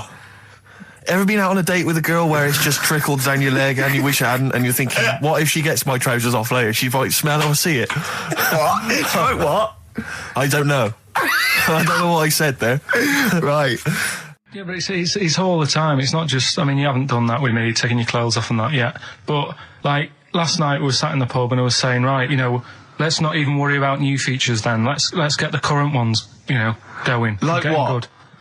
Like, the one that I was trying to work out, the cheeky freak of the week. Think of that! Yeah, but Think of that, though, as a normal conversation. Yeah, I'd looked online, right? I didn't find that much. I found, actually, I'll tell you what I found later. Brilliant. We're looking for them, right? And then at one point, I think you said to me, go and, you know, what about the Guinness Book of Records? Yeah, you know, they'll have, like, the best freak in the world or whatever. You know what I mean, though? I wonder what Carl would You're think never about stuck that. for a conversation point if Carl's around. That's what's genius about it. He's always got an opinion. He's got an opinion about everything. Yeah. It's But I love the fact he was watching UK Style without a shadow of irony. Yeah. No, that's what I like about him. Exactly, that's what's I wouldn't brilliant. like it if he was trying to be No, he's not. kitsch Yeah. and stuff. I like it because he's down the line, straightforward, no nonsense. Yeah. This is what I like. You know what I mean? He's going to be sort of like Jeffrey Boycott, Dickie Bird when he's about like 60 or 70. He's going to get on a bus and go to the driver somewhere, you need an haircut, you look like a scruffy get. You know what I mean? He's going to be a great old bloke that Genius. he doesn't get chinned in the pub. Yeah. Right? People protect him, you know, because he's like 70 or something. But it's great. You're looking forward. You're actually in that nod. That nod went. I can't wait to be 70. Yeah. Wasn't it? Can I make a suggestion that we just get people, they can email in just questions or comments they'd like to hear from Carl. Maybe they just want to know his opinion on the Afghanistan situation. Yeah, like, or you know, like last night's Coronation Street, whatever. Yeah, like they do it, you know, in the NME or imagine that coming up to the election, they go, Billy says Labour. Oh, Yeah. Carl. I think the Sun has White Van Man. Each day they interview a guy who drives a white van, see his opinions on various topics. Carl is very much a white man van. Man van. Yeah. So any query you have, I think most of our listeners are, any to be honest. opinion that you would like to hear voiced from the K-Man, ricky.gervais@xfm.co.uk, or you can phone in. I forget what the number is. 700 800 1234. Sweet. Now you during that record, you said, we knock everything. You saw something about the Bermuda Triangle, didn't you? Yeah, when I talked about Ghost, you sort of just, because you don't believe in it. I think it's because you're scared of it, to be honest, and you can't admit to understanding it and actually believing in it. Sure. Thing on last night, Steve. Yes. Bermuda Triangle. Oh, yeah. Do you know much about that? Mainly the song by, what was his name? What's his name? Bermuda Triangle, where people disappear. No, Bermuda Triangle. What's his name? No, Barry Manilow. Barry Manilow. Yeah. Are you familiar with the lyrics? Bermuda Triangle, where people disappear. Bermuda Triangle, don't go near. Yeah. I shouldn't really make a joke out of it. No, you're right. Go on. But what it is, right? There's a program saying what it's about. What do you know about it? As I say, mainly from what Barry's told me, but certainly planes and various boats have gone missing within the Bermuda Triangle. Planes. Yeah, but obviously that documentary didn't explore it. He learned a lot about that. I learned a lot about American history through We Didn't Start the Fire by Billy Joel. Again, most of my knowledge of the sort of Tsarist Russia comes from Rasputin by Boney M. Well, listen. Yeah, he was the lover of the Russian queen. They put some poison into his wine. Yeah. They shot him till he was dead. Yeah. Which is, you know, go on. Right, well, this. Oh, those Russians. Sort of bit of an earthquake in the sea. Sure. Lets out methane gas. Okay. And apparently, if you were swimming out in the sea, and there was like an earthquake and some methane came out, you can't swim in it, you just sink. Okay. Even if you're a good swimmer. What happens if you're two lads from your school and they heads? Yeah, that's like a buoy. So you can see them a mile off, and their webbed hands would get them into shore. Because they did actually say even if you're wearing a life jacket, if the water's full of methane, right, you just sink. You just sink. So what it's saying is boats have gone across the sea, got a load of methane in the sea, and the boat just sinks. Right. What about the planes? Is it then sort of planes with little sort of floaty things on? Could be. That'll be the sort they've landed in the sea. Right. And methane's coming. Well, sorry, Carl, what did the documentary say? Not I imagine. Yeah, your hypothesis might be Yeah. working. What did they say on the They didn't documentary? cover that bit. They didn't cover do the planes. They didn't do the planes. Something else they said about it, though. Go on. Loch Ness, the monster, Yep. Sure. probably doesn't exist. Okay. What it is, Interesting. Hold on, interesting. Oh, interesting. It's- What they thought the Loch Ness probably didn't exist. Curious viewpoint. Hold on. What proof have they got for that, Carl? How can they go around saying stupid things like that? it's methane, Right. Again, in Loch Ness. and people have seen, what's the lake? It's in, Loch Loch Ness. yeah? It being the Loch Ness monster. Yeah. That's where it lives. That's how it finds its way home. That's certainly the clue. Yeah, If again, Carl, that's the clue. Yeah, if it go, and it's if it's out wandering, it goes, excuse me, would you know where I'm being the Loch Ness monster? Where would I be gone? Oh, you'd be going to the Loch Ness if that's your home. It's way over there, you big anyway, monster, you. So the bubbles from the Sure. methane bubble up out of the water. Yeah. People think, oh God, it's a monster's head. But it's not, it's just water sort of shooting up because of the bubbles. Well, that's two of the great mysteries of the universe solved by Karl P on a Saturday afternoon. That is fantastic. So that makes me think a lot of things.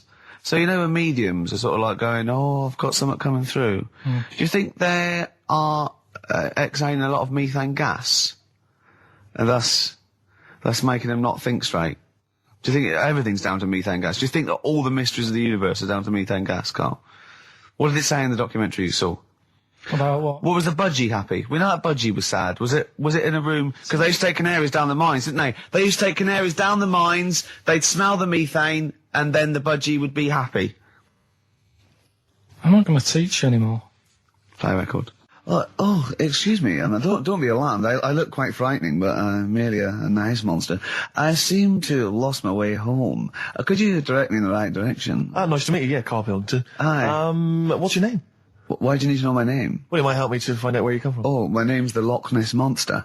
Okay, alright, give me a second. What was your name again?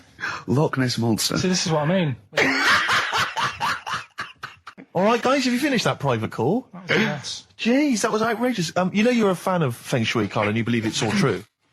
I just run this one past you just on the off chance. Yeah. Because maybe that you change your opinion slightly. Yeah. Feng Shui teaches you to use your environment wisely. Sure. If your land and the surrounding area is undulating, it's said to house auspicious dragons.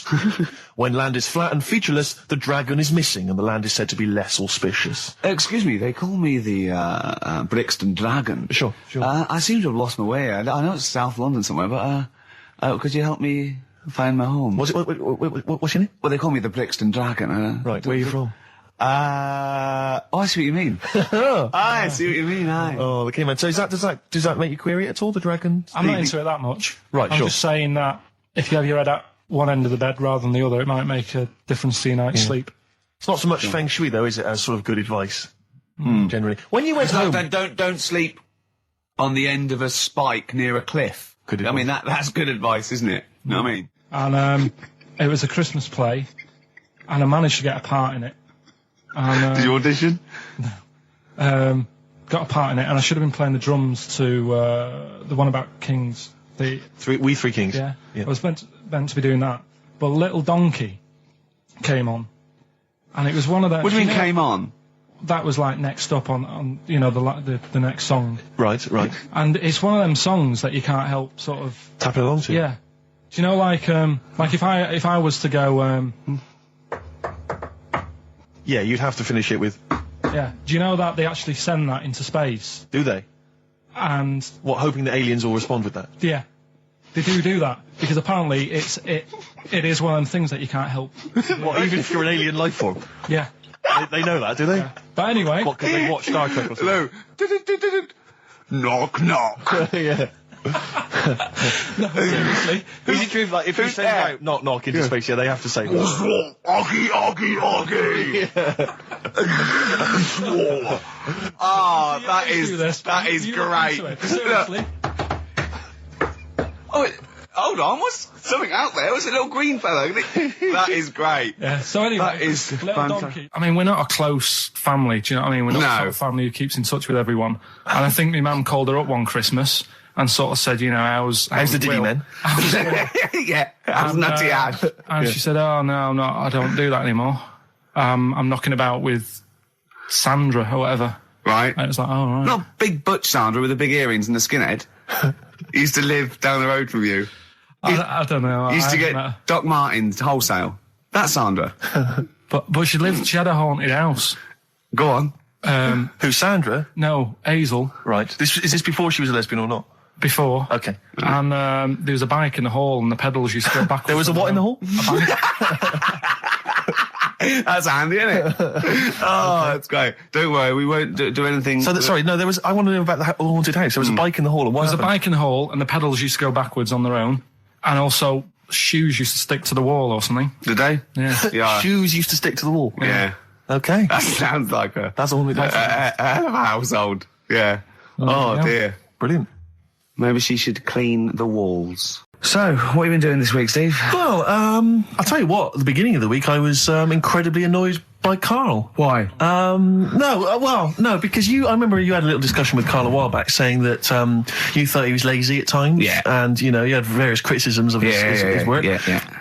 And I got a call from him. He said, oh, yeah, I should have told you, I had a phone call. Someone said that they were trying to get hold of Steve Merchant to offer him some lucrative voiceover work. Now, you know... That is money for old It's money for old rope. That's you're in there for about 20 minutes and it's thousands of pounds. If there are children listening who are still at school, they should definitely, when the careers guy says, what do you want to do? Try and get voiceover work. Just become a voiceover artist. It's money for old rope. Yeah. So I can't believe my luck because, you know, I love money for old rope. Yeah. And I said, well, what's the information? He said, I don't know. I deleted the message. It was on his answer phone. He deleted the message. I said, right, when did the message come? He said, last week. So he took a week to tell me that he had deleted the message. Why? Just because it wasn't for you? I mean, I don't know how selfish that is, Karl. No, what happened is, right, I got back off holiday. I was at home. Yeah. So I called up my voicemail, right, because I can do that. Yeah. Remote access, right, because I've got to know what's going on at work. Of course. Called in, it was still my day off, I was going through the messages. Yes. Heard one from some company saying, we're after Steve Merchant. Yeah. We want him to do some voiceover work. Yeah. Right? I can't remember the name of it, but I thought, right, I'll remember to tell Steve. A week later. It doesn't matter, does it? You still got the message, and they what message? Yeah, but voiceovers have to be done in the next couple of days. I didn't get the message. All I got was there was a company, I don't remember the name, and they phoned you. They wanted voiceover. How does that help me? There are hundreds of thousands of media companies. You didn't take down a number. You didn't take down a name. Nothing. I was more puzzled why they'd want you to voice anything. He's having a go. I don't know why. But listen to that voice. No, you must be annoyed. You must be annoyed. I mean, talk about rubbing salt into the wound. No, but listen to you. Oh God. I don't know I don't know how you think. I don't know how your mind works. Well, I was thinking there must be a tractor sale on somewhere. What do I care? Hang on a minute. Wait a minute. I don't care if they want me to advertise, you know, the latest designs in pirate fashion wear. I will do a voiceover because it's money for old rope. I don't care what you think of my voice. Someone was interested. They were offering me money. And you decided arbitrarily, they probably wouldn't want it. They probably made a mistake. They wouldn't like the way he talks anyway. I'll delete the message. No, the thing is, right, I get paid. Being a girl? I get paid to sit here on a Saturday, right? Play CDs and that, help out with the show, get you decent prizes. I think I do me bit. Sure. Right? It isn't about running your voiceover work. So hang on, Karl, let me just get this right. If someone was ever to phone me, right, trying to get in touch with you, to offer you work, you'd want me to just ignore the message. That is what you're saying to me. You'd prefer that I deleted the message, I ignored it altogether. That's what you'd want for me to do. That's what you'd want me to do. What, someone's calling you for some Someone's phoned me. They say, I can't, I don't know, I'm a friend of a friend. I've got your number, Steve. I would love to use Karl Pilkington for an exciting sex scene. So has it happened? Well, I'm saying in the future, if it was to occur, do you want me to just ignore it? Is that what you prefer me to do?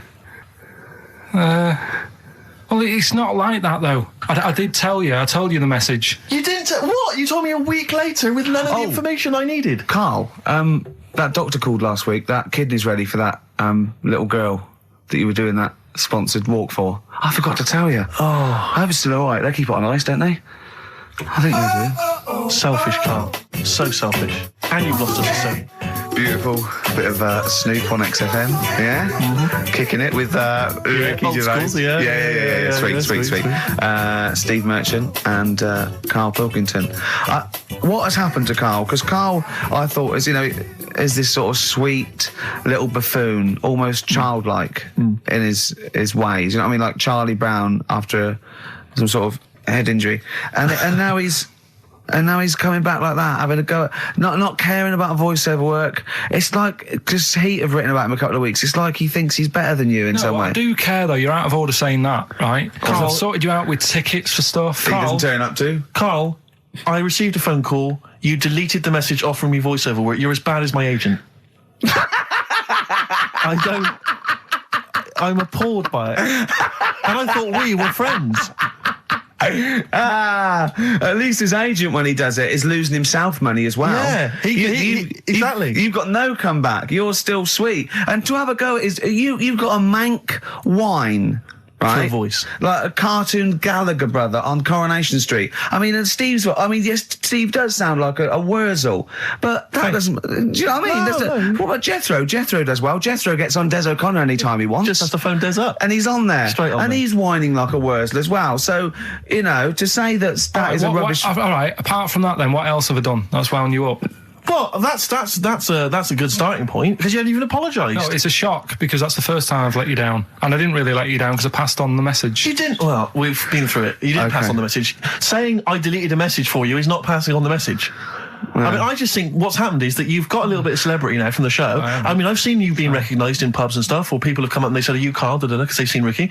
Now, it just seems to me that you are not keeping yourself grounded. You are just, you cannot deal with fame. You've not got the intelligence to cope with the celebrity, and you're just becoming this kind of ego-driven monster. Now it's getting. It scares me, Karl. You're not the man I remember. Look, I put a lot of work into this on Saturday. This isn't even my proper job, right? Where were you in the week?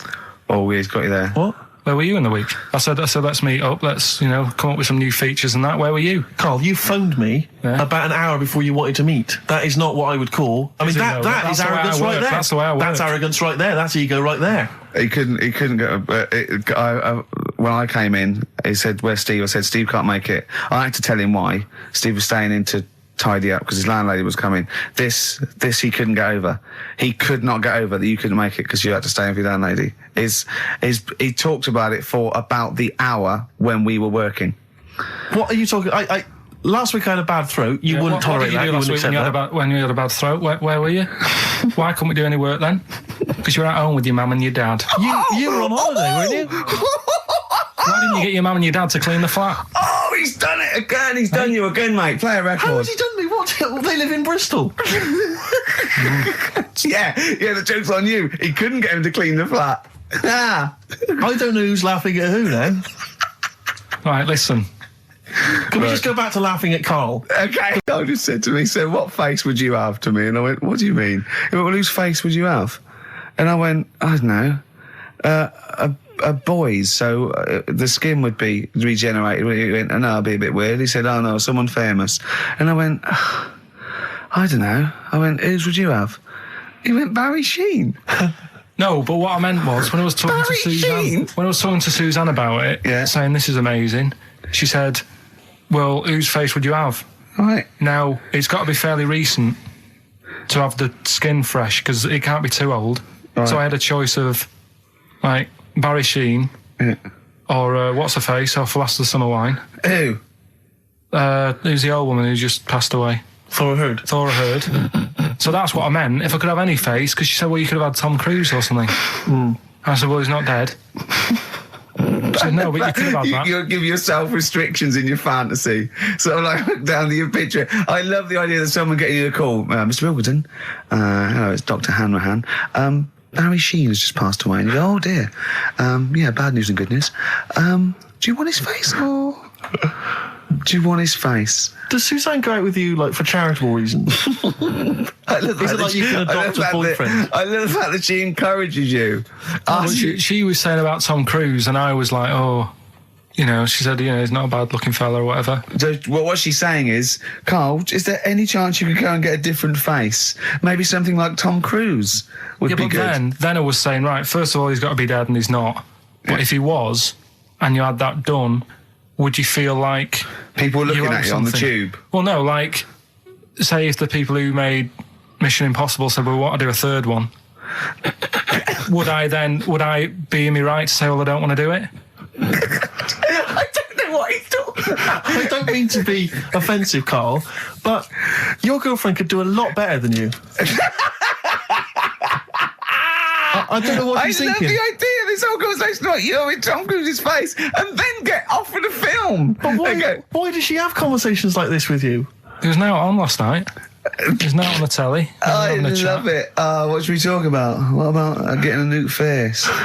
I was looking back over some of the shows, right, before I get Carl, and I've just done a little excerpt of, a trailer of what we do, what we're about, and I don't know how the panel could overlook this. Play a bit, Carl, please. Shaking her muff, minge and tits around does not make her a hoe, then what does? These kids at school with big heads. Carl, what are you talking about? Shut!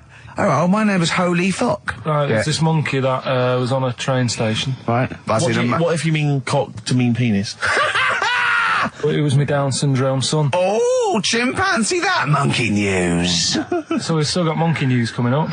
You're an idiot! You know what I mean? That's, to me, quality broadcasting. I don't know how they can say that isn't worthy. That's what we sent in to the Sony people. They listened to that. How they didn't think that was dynamite stuff, it doesn't make sense. Actually, I've been thinking about this since Thursday because I've been a little bit down in the dumps. Yeah. What I think it is that with the TV show, the TV stuff we've done, we put a lot of work into that. Yeah. We get the script, we spend a lot of time on it. What this show is about, it's very much about spontaneity. It's about our personalities, and I don't think we're ever going to win an award for our personalities. I think that's where we're going. Do you know wrong. what I think? I think that when we're together, we're the auteurs of The Office, and we're strong on it, and we're just two. We write it, we direct it, we cast it. We even worry about the font and stuff on the. We do everything. There's a weak link in our midst, I think. On the radio show? Yeah. Right, I'm just trying to think what the common factor is, because on the award-winning TV show, it's Bliss, you and I. Yeah, I don't know. Well, I'll tell you what, can we play a record and let me think about this, because there must be something. There's got to be a factor. That isn't in The Office that's in this, that means that The Office is award-winning, and this is a pile of shite. Brown Sugar by the Rolling Stones on XFM 104.9. I'm Ricky Gervais with Steve Merchant, and with us, Karl Pilkington, the third member of this team. Me and you do The Office, award-winning. Yeah, and us three do this show. No awards. Nothing. Karl, what are your thoughts? What do you think's wrong with the show? Why do you think the panel listened to our show and said that is awful? It's not actually a radio show. Well, can I just point out, many people may not realise that last year we won a bronze, so we've actually gone down. We've actually slid off the list entirely. I know, but I mean but Karl wasn't really as involved last year. Well, I remember last year it was very much you and I. Yeah. I mean, we just started out on it. Yeah, so I mean, so you can't really compare. Hold on, though. Well, interesting. What do you think, Karl? What do you think the reason thoughts, is? Karl? Any thoughts? I see what you're getting at, right? But you're not stupid. But when I put the compilation together, I made sure that it was mainly you two. So don't be doing that. Don't be playing that game. So you put the compilation together? Yeah. Right, again. Ah, right, interesting, because we weren't involved with that. We usually do The Office, edit The Office and everything. We have the final cut on The Office. So you... Oh, I see, so you... Oh, right, no, so you're the producer. You had your fingers all over it. Interesting. Oh, that's interesting. So, so the tape was the smoking gun, and whose fingerprints were on it? Karl Pilkington's. Yeah. That's interesting, we didn't get a sausage. But, do you know what, seriously though, well, I don't mean seriously, it is his fault. I know, but I mean, it's our fault as well, because we should have known better, right? Than to employ him, yeah. But, I actually think it's a slap in the face. I want to know who the panel was. A lot of Sony are thinking, just handing it out to the same old people. Do you know what I mean? Every clip they played was a funny phone call. Do you know what I mean? And so Did we send any of our funny phone calls in? So if anyone cares, I think we should knock this on the head as a protest against Sony. And that's how I've never complained before about Ludo, but I mean this one. Don't know what they think. I want someone on the panel. It was entertainment. I want someone on the panel to phone up and say why they think this show is rubbish. Well, I'll apologise. Well, I'll not apologise if they stand by. If they tell me why, because listening to that clip there, I can't see anything wrong with that as no, sure, as sort of daytime radio. It's interesting. I mean, I don't think our number one fan, Dickie Anderson, Richard Anders, was on the panel, although he here has emailed in. He's got a couple of thoughts as to maybe why we... What is Dickers doing, man? Dickers says, commiserations on not winning a Sony. I can't believe you didn't win, naturally. I mean, apart from your show's obvious lack of quality and effort, having a monkey for a producer, offering the biggest load of tat as competition prizes, saying hairy Chinese kid 48 times every show, Rockbusters, not bothering to turn up for weeks on end, only having 3 listeners, introducing the comedy characters Camp David, Harry Fook, which I think he spelt wrong there, Stephen Merchant. I'm not a character. Apart from insulting every race, religion and sexual orientation, bickering like schoolgirls... We haven't done everyone yet. We have not insulted everyone yet. There's loads to go. Despite the fact you generally bring misery into the lives of anyone who listens, I thought you were surefire winners. Better luck next year. Well... I mean, a couple of constructive, criticisms there, but generally, I still can't nail it. Was he on the panel? Well, I don't think so. Well, he's a fan, so... Yeah. Well, no, he's clearly a fan. I mean, he obviously loves the show. He has hit the nail on the head. Oh. Which... Yeah. But, what should we do? Should we give up or should we try harder? That's always my dilemma in life. Sure, yeah. I mean, I've always gone for the first one. Give up? Yeah, why bother? Yeah. If they can't see, just give us the award. Yeah. And then worry about it later, and we won't let them down. Yeah. Now they've got blood on their hands. We're gonna. Yeah. What should we do? To give a couple of months notice? I think so. Okay. Well, there you go. I mean, seriously. I mean, I think. I'm being serious. I'm not being wacky now. We haven't told Andrew, but I think we've won our course with this show. Yeah. So let's. Okay, we'll give it a month, and it's because the Sonys didn't give us anything. Play a record. Yeah. There you go. You got to do a bit longer than that. No, we haven't. Got to give a month's notice. No, you got to work till about September if you're gonna. No, we haven't. No, we give a month's notice. We'd, whatever, give the money back or something. Well, you give your money back. Yeah, I know. What are you going to spend your 80 quid on? True. By the way, Red Hot Chili Peppers on XFM 104.9. So, a few more shows. And I hope Sony are happy. They should encourage... we've only been radio, a couple of years. Exactly. You encourage young talent like you. Yeah. Instead of giving it to Radio 1 and Radio 2 and... The old war horses. We just had a quick email. I wonder if you could answer this. It's James from NW1. He says, Ricky, is Karl going to be on this week's show? Please let me know, as I may listen if he's not. Sadly, he is here. I mean, people are already turning against you, Karl, because they've seen what's happened. Yeah. I think they've probably realised that we gave him too much. I think we've got a spoiled sort of kid in our hands. It's sort of like, we knew how bad he was, but we were trying to sort of bring him out of his shell a little bit. Yeah. You got to encourage sort of, children like Karl. Well, yeah, exactly. Sort of fend for themselves. But I like the fact that Dickie Anderson had that wonderful rant. It was an articulate email. It was quite long, and he must have typed it immediately. I'm thinking, because he's a fan of the show and he thinks I'm a genius, we need a PA. Sure. Don't we? Yeah. Do you reckon he'd come and work for us? Well, he can't be any worse than what we've already got. I know. So there you go. Then we're giving up radio. We're going to concentrate on television. Karl's going to probably go back to what? Your little, just doing your sound. The thing I won a silver for at the Sonys. Funny that, isn't it? Oh, you won a silver, did you? I got a silver, yeah. Oh, yeah. What was that for? For doing the proper job that I do here in the week. Well, no, it's 2 of you for a start. Yeah. Well, there's 3 of us. Can't even get a bronze. Now, who's the weak link? Right? Well, bit weird, isn't it? Let's not argue. We haven't got many shows to do. To be fair though, this show is I think it's more to do with the fact that you talk on this show that has brought us down. Right, I haven't said anything hardly today. No, well, this is an award-winning show potentially. We'll add this one in for next year. If you could just keep stum, we might have a chance. All right. Well, coming up, right? Let's put it behind us. Okay. Let's draw a line under it. Is there monkey news? I'll tell you what, I've been having a bit of a problem this week. Why? It's just been a struggle. Normally, I can come into work on a Monday and there'll be something that's happened over the Saturday, over the Sunday night. Do you know what I mean? Over the weekend, the monkeys have done something. Been very quiet. I thought I'll be all right. Let's see how the week goes on. I don't know if they've caught on to the fact that we're giving this coverage now, or I don't understand. Normally, people are emailing me stuff all the time about monkeys. Been very quiet week. Been checking. I was looking in books last night and stuff. Is there any monkey news? I've got some, but just because it's not that good, something else I found out that I thought I'd share with you. Go on. I was looking in the Guinness Book of Records, right? Because I thought, they'll have something in there about monkeys or something, right? Mm-hmm. And there's a little monkey, I think it lives in Asia, right?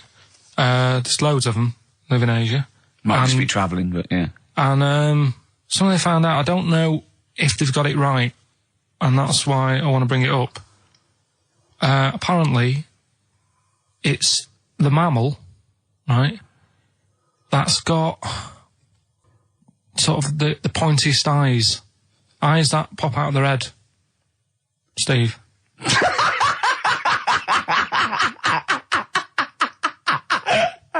Now, the thing is, right, I thought that's interesting. Yeah. Apparently it's the biggest with the sort of goggle eye type thing. Right, yeah, go on. Apparently they come out of their head 1.6 centimetres. 1.6 centimetres? What, you mean they protrude? Yeah. They protrude from the head at 1.6. Okay. What? How long? Have you got a ruler, Rick? 1.6. He's having a go. I'd say I'd be a little bit annoyed if the monkeys beat me. Well, I don't think it has. That's what I'm hoping. Is there anything we can... I mean, what's 1.6? Oh, can you... It's about... Drop your trousers. It's, about 3/4 of an inch. What do you think? I don't know. Have they got it right, or what? Maybe I should come down to Monkey World with you next week. So anyway, so that's not the monkey news, that's just something that cropped up, and... Sure. I do know once, when we were playing pool in the office, I think Lucy was your partner. Yeah. It was me and Ash versus you and Lucy. And you were having trouble because his glasses kept slipping down. So Lucy pushed his glasses up his nose, but the glasses touched his eye. Do you remember that? Yeah.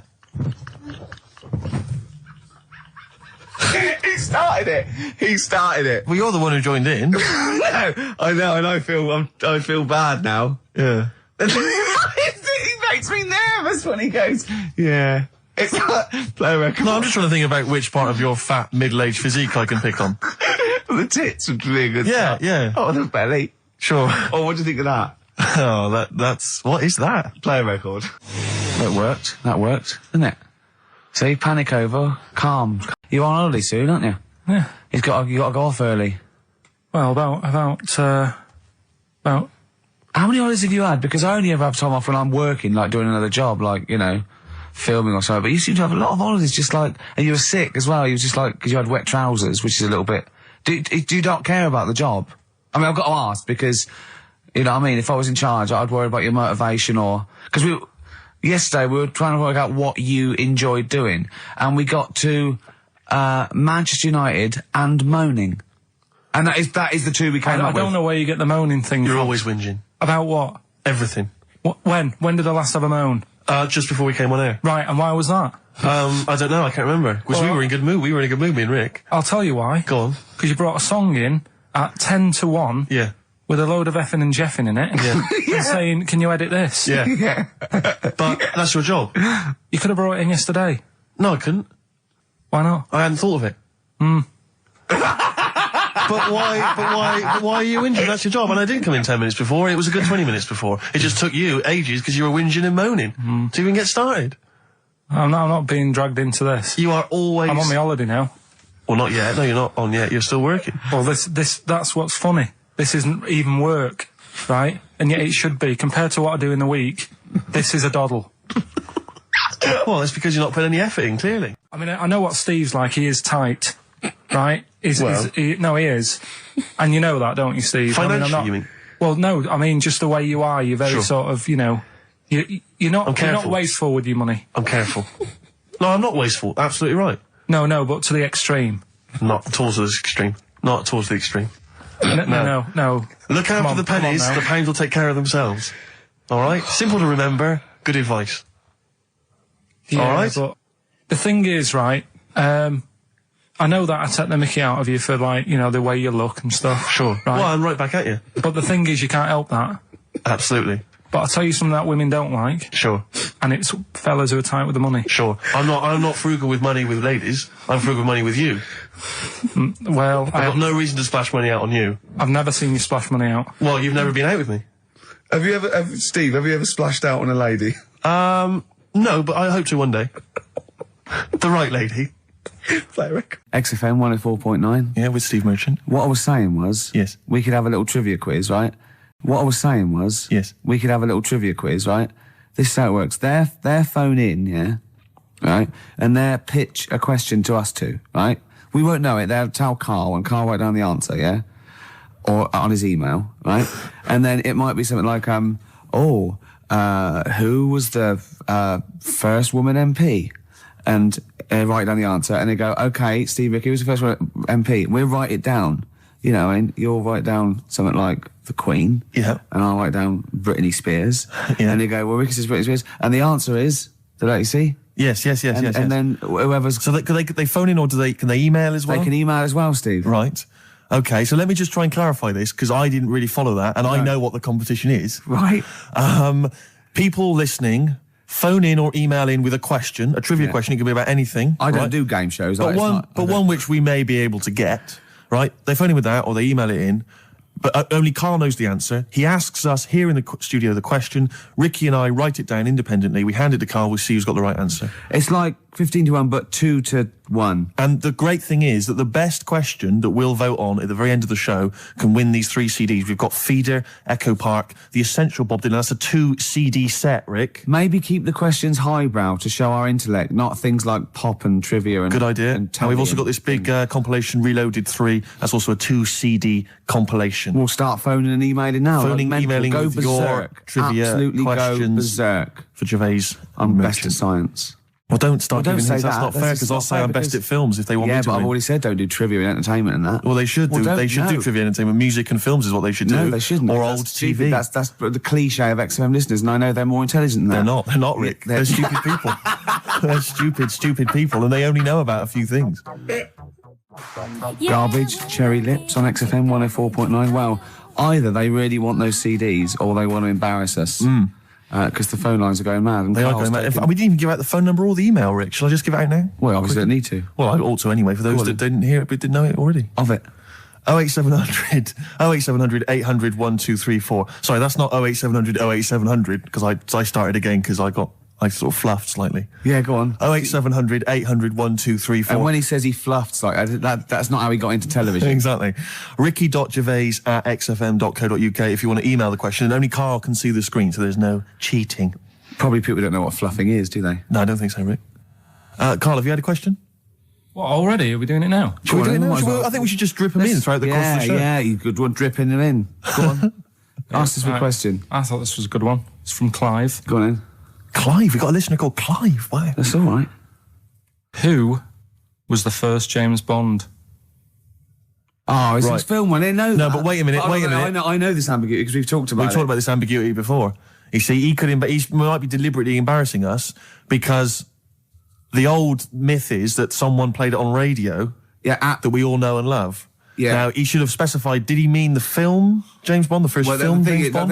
Can I just say, we won't count this one, because the definitive one, and I've talked to Glyn about it as well, it's Dr. No was the first one of the team that we Sean Connery. So Sean Connery's the first screen James Bond. So we agree on that, even if we're both wrong. What did he say it is? I bet he said it was Bob Holness who played him on radio in, like, the 1950s. He didn't say the radio bit, but he said Bob Holness. From Blockbusters. Yeah. And I was drawing a little Blockbuster thing. That's really spooky. That's weird, isn't it? But the thing about that is I'm worried if it might be a myth. It may be a myth. I don't think it is. It's that we can't. 1 point to me then. No. Yes. No. Well, you did you know it? Did you know it? We talked about it. No rubbish. Yeah, but if we talked about it, did I say it to you? No, we agreed that it was Sean Connery because it just like we didn't count Casino Royale because you said it wasn't by the same team. And but that wouldn't have been the first James Bond anyway because that came later in the series. No, Rick. No. Don't play the music. There's no way. That's clearly a point. You didn't know it was Bob Holness. He meant it was Bob Holness. I knew the answer, wasn't it?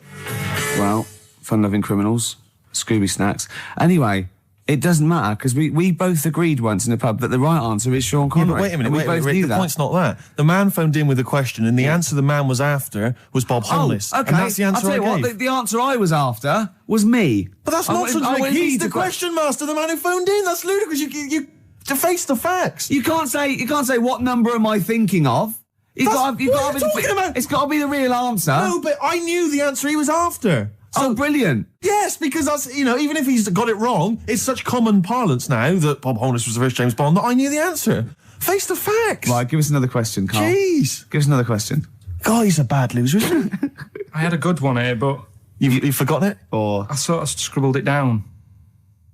This is brilliant, isn't it? Hang on a minute. We can edit this out, can't we? It's not live, is this? It's only a piler. It's gonna this is going to look great when it comes out. Go on. Which food... Yeah. Carl, you now making up the question?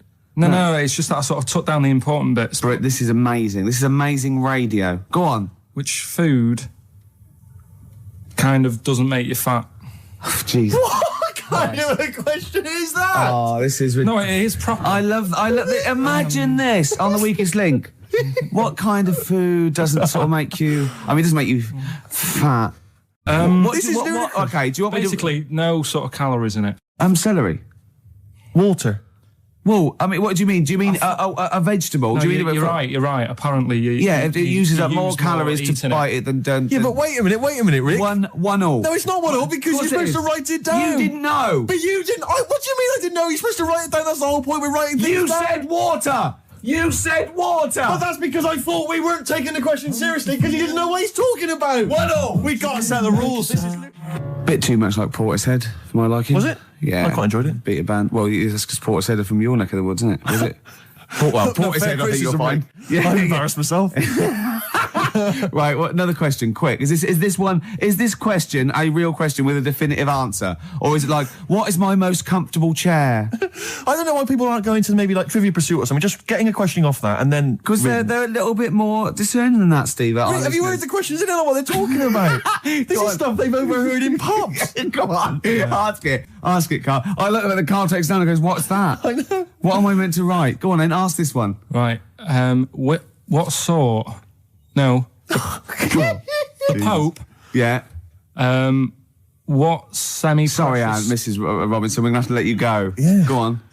You are the weakest link, Carl. Goodbye. Yeah, go on. The Pope. Yeah, the Pope. Yeah, we've got the Pope. Yeah, that's not strictly a question. He wears a... He wears a Desmond's hat. He wears Gorblimey trousers. Yeah. Does he live in a council flat? Yeah, he lives in a council flat. He wears a semi-precious stone. What's the stone? The Pope wears a semi-precious stone. What is the stone? You mean, what is it called? Yeah. What is it called? What, has it got like a kind of papal name? I think it's like, is it a 18-carat one? So we got to try and get the carrot yeah, of the Pope's big diamond. He calls it Dennis. He calls it Dennis the Stone. Do they want the type of gem it is? Like, or is there some kind of papal name for it? Or do they want it like the Rosetta Stone? Or I don't know. I can't. Play a record. Play 2 record. Let's stop. Now, we just had a call from someone impressed by Carl, and Carl's very pleased because this guy has actually done a PhD on Che Guevara. So in theory, whatever subject he chose, in theory, he's probably one of the experts in the world on this particular field. Now, hello, are you there? Yeah, I'm here. Hello, what's your name? My name's David. David, now where did you do your PhD? At UCL. Did at UCL, mild college. And what was the actual title of the PhD? It was Che Guevara's influence on class struggle in Europe in the 60s. And what did you think of Carl's performance? I thought he did really, really well. The only thing, I'd never heard those last words before. So Carl actually knows something you don't know. Yeah, possibly. Although you presumably not take that as verified information. You probably wouldn't take everything Carl said as gospel. You'd probably look it up yourself, would you? I probably would have a look, yeah. Did you know about babies' eyes? Sorry? Did you know that babies' eyes don't grow? I didn't know that. You see, that's why you shouldn't take things Carl says as gospel. Because it come out with something, vaguely intelligent, and then say, "Did you know about babies' eyes don't grow?" Any questions that you'd want to test Carl on? Any thoughts? Anything he missed there on the history of Che Guevara? I think he did really well, and I think he should be congratulated. Because Karl has problems with understanding why people are interested in history, and even though he's been reading these books, he keeps saying, "Why does anyone care about history? Why is it important?" What would you say to Karl? I think he should maybe then look at who Che Guevara did influence and why he still influences people today. Yeah. Well, he knows that he influenced Citizen Smith, and he knows that if McDonald's ever wanted to swap Ronald McDonald for Che Guevara, it would cost him an awful lot of money. So he is trying to apply it to the modern world. He is having a go. Well, maybe you should think like why Rage Against the Machine have him on their T-shirts. Good point, Karl. Why do you think of that? Why do you think they have him on the T-shirts, Karl? I don't know, maybe that was a design of the T-shirt. Maybe they wanted another T-shirt. Maybe they wanted Ronald McDonald. But didn't have any in. Sure. And they said, we'll have that one there then. Well, thanks very much. Just before you go, do you think Karl would be an interesting subject for a PhD? Yeah, very much so, yeah. Okay, well, if you're not... Well, hopefully one day you'll become a professor and you can maybe set that as some coursework. I could do, yeah. Karl Pilkington. Imagine that. Cheers, Dave. Having an MA in Karl Pilkington. Thanks very much, Dave. Okay, bye. Cheers, bye. That's good. My teachers never did that. What, encouraged you in that way? Never said well done. So, Really? Yeah. But you never showed up. Yeah, you have to be in the same room, They were too really. busy saying, "Who are you?" yeah. No, but Mrs. Matthews, me head teacher. Oh, let's not lay into Matthews again. She's always getting us. Not Matty she Matthews. said Not I'd Grimble Matty Matthews. I'd we used to call never her. be a high flyer. If she could see you now. What did she say? You'll never be a high flyer? She said that to me, mum and dad. Really? On a parents' evening. And that was after I'd played the drums in Little Donkey. She clearly didn't know what she was talking about. By the way, with the education of Karl, last week he did Che Guevara. He did very well. Before that, the week before that, you learned all about Rasputin, didn't you? Mm. And this week you've been studying Hitler, haven't you? Mm. How does that go? How do you reckon that? It's a bit tough. Okay. I mean, I'll give you the full story later, Steve. Do you know much about him? No. So, they're all linked. All these stories I've been reading, they've all got a similar sort of thing going through them. They have a bit of a tough upbringing. Mm-hmm. Things aren't going well, and they seem to take it out on other people. Okay. But I'll tell you more later. Okay. Yeah, I don't think you can... I mean, I don't think Hitler and Che Guevara... It's the same thing. Che Guevara, when he was a kid, had, like, asthma, right? He wasn't an happy kid. Hitler, he only had one ball. Well, I was trying to find about that. Yeah, seriously, he phoned me up in the week. I said, "How's it going?" He went, "I've just skimmed it. I was looking for the testicle thing. Now I don't know if they left that out or it's not true." Right. He was trying to look up that Hitler has only got one ball. I think they only did it to wind him up. Because it's like, you might be taking over the world, but we're all saying you've only got one testicle. Sure. And it's did you look in the index and it's sort of Hitler, Adolf, family life, early childhood, testicles, absence of? Sort of skimmed through because one of mother brackets other. yeah. Albert Hall. Yeah. The only thing I could find was at one point in like when he was trying to run the place, there was a meeting going on. And somebody had put a bag in the meeting room and it blew up. Yeah, and I'm wondering whether it was under the table. Yeah, but... Were you wondering if it blew a testicle? It was the testicle was under the table. No, the bag blew off the ball. No, the ball sack was probably hanging below the protective top, and so that's where he could have lost. But why would he have only just lost the one? Because the way he was sitting. Cross-legged or something. Sure. Sure. Okay. Well, I mean, again. Last week we had a Che Guevara expert phoned up. Maybe they could. Maybe there's a Hitler expert this time who could maybe phone up and confirm the testicle theory. Yeah. What's the number again, Karl? 08700 800 1234. You need to have at least done a PhD or something. I don't think we should invite calls about Hitler. I think we're asking for trouble. No, I'm talking about someone who's done a study of him and who's done a PhD. Oh, okay. I'm not talking about any old nutter. And also, Karl's lottery numbers. He's a little bit more confident this week. Okay, good. He went there more like it. And I looked at him and I laughed. He went, no, even Suzanne said I'm on more on the right lines there. Is anyone who has done a degree in maths or A-level maths that can bear... Karl won't believe this, right? Karl thinks... I know I was partly doing it to confuse him, just see that look on his face like a cat, right? But there is the chances with a random numbers, for example, the lottery, of getting 1, 2, 3, 4, 5, 6 are no greater than any other single combination. Right. Now, that's true. I don't mean you're more likely to get 1, 2, 3, 4, 5, 6 than any other combination put together. But than any other individual combination, they're all equal. It's counterintuitive, I know. I know you think that to get a run of 1 to 6 is less likely than anything else, but it's not. Any named it's not, Carl. If there's a probability... Well, it's never happened. It's never happened. Yeah, but there's any number of combinations that never happened. Every one of those combinations that have come up have happened, and they're just as likely or unlikely as any other combination, right? It's just that you feel intuitively, right, that 1, 2, 3, 4, 5, 6 is less likely than 1, 7, 12, 34, 60. You know what I mean? Well, I didn't win. Play record. Okay. Go on. There's a programme. We couldn't have said the cock soup if we'd made it up, but because it's real, it's fine. Yeah. We also couldn't have said the cock soup if we'd have meant a male penis. Thankfully, we don't. So. We mean a little chicken. You go on. Yeah, this programme was on.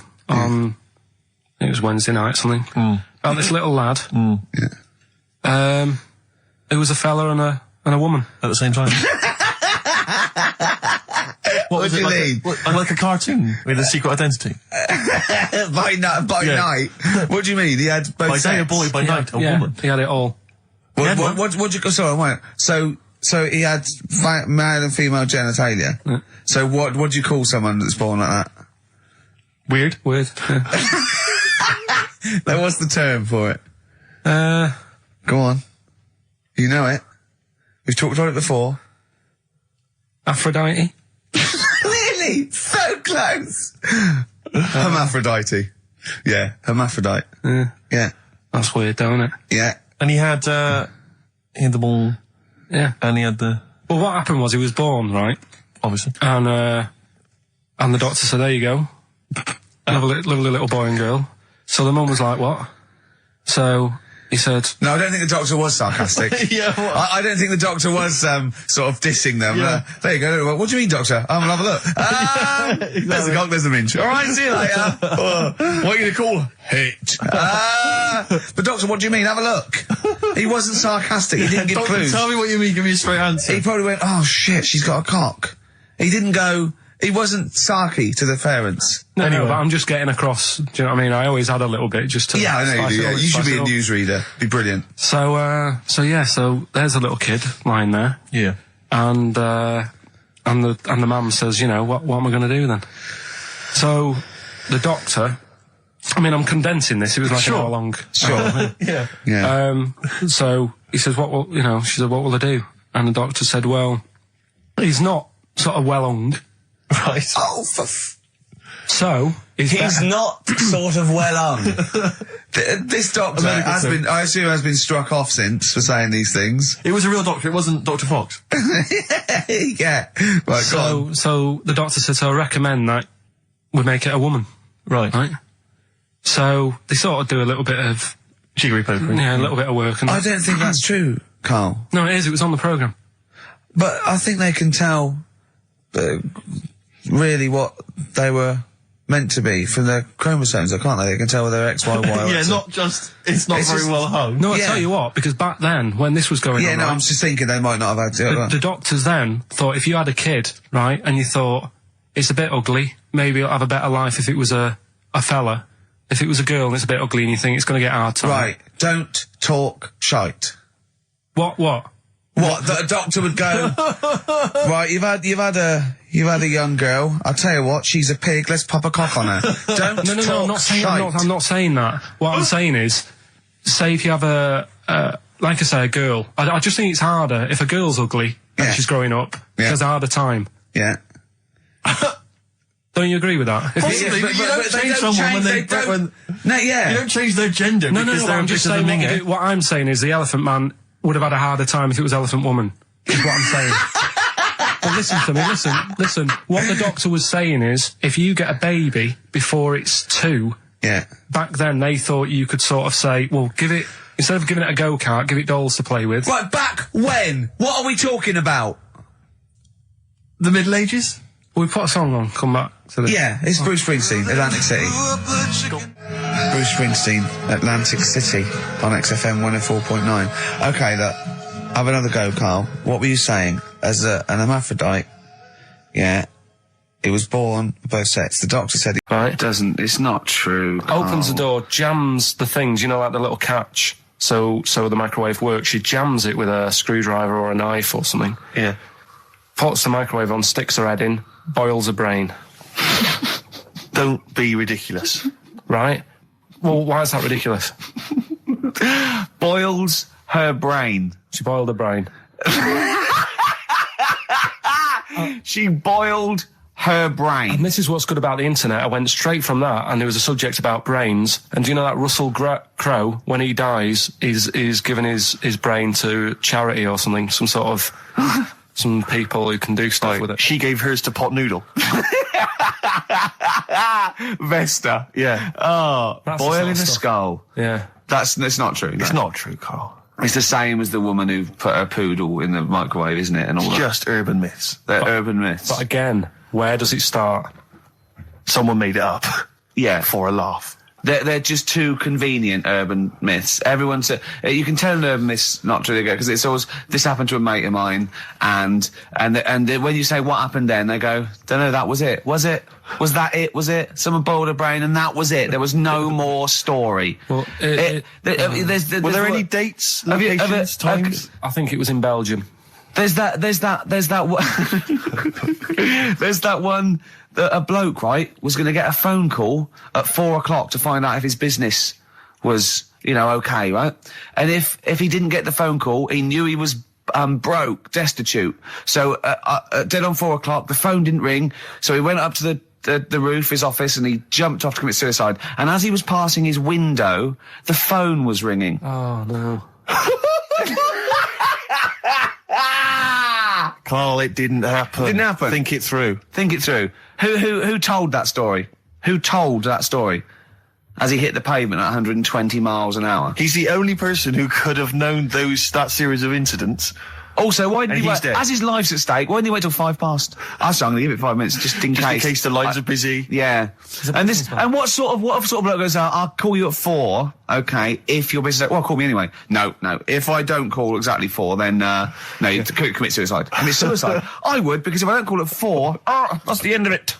Well, call me anyway. No, that's not the way I work. Why can't you just call me and tell me the other way? Well, I'm telling you how I do it. If you're bust, I don't call. Can't you just call to verify in case something goes wrong? What if it's engaged? It won't be engaged. Just commit suicide at 4, please. It didn't happen, Carl. The other one, right? A bloke, right? He's on a train station, and I'll tell you how I heard it. He's waiting for a cruise station, whatever, and he shits himself. As you do. And so he goes, my train's in 5 minutes, so he runs across to Millets and goes, quick, Levi's, 36. The bloke just puts it in a bag, he runs onto the train, he goes into the toilet, takes his,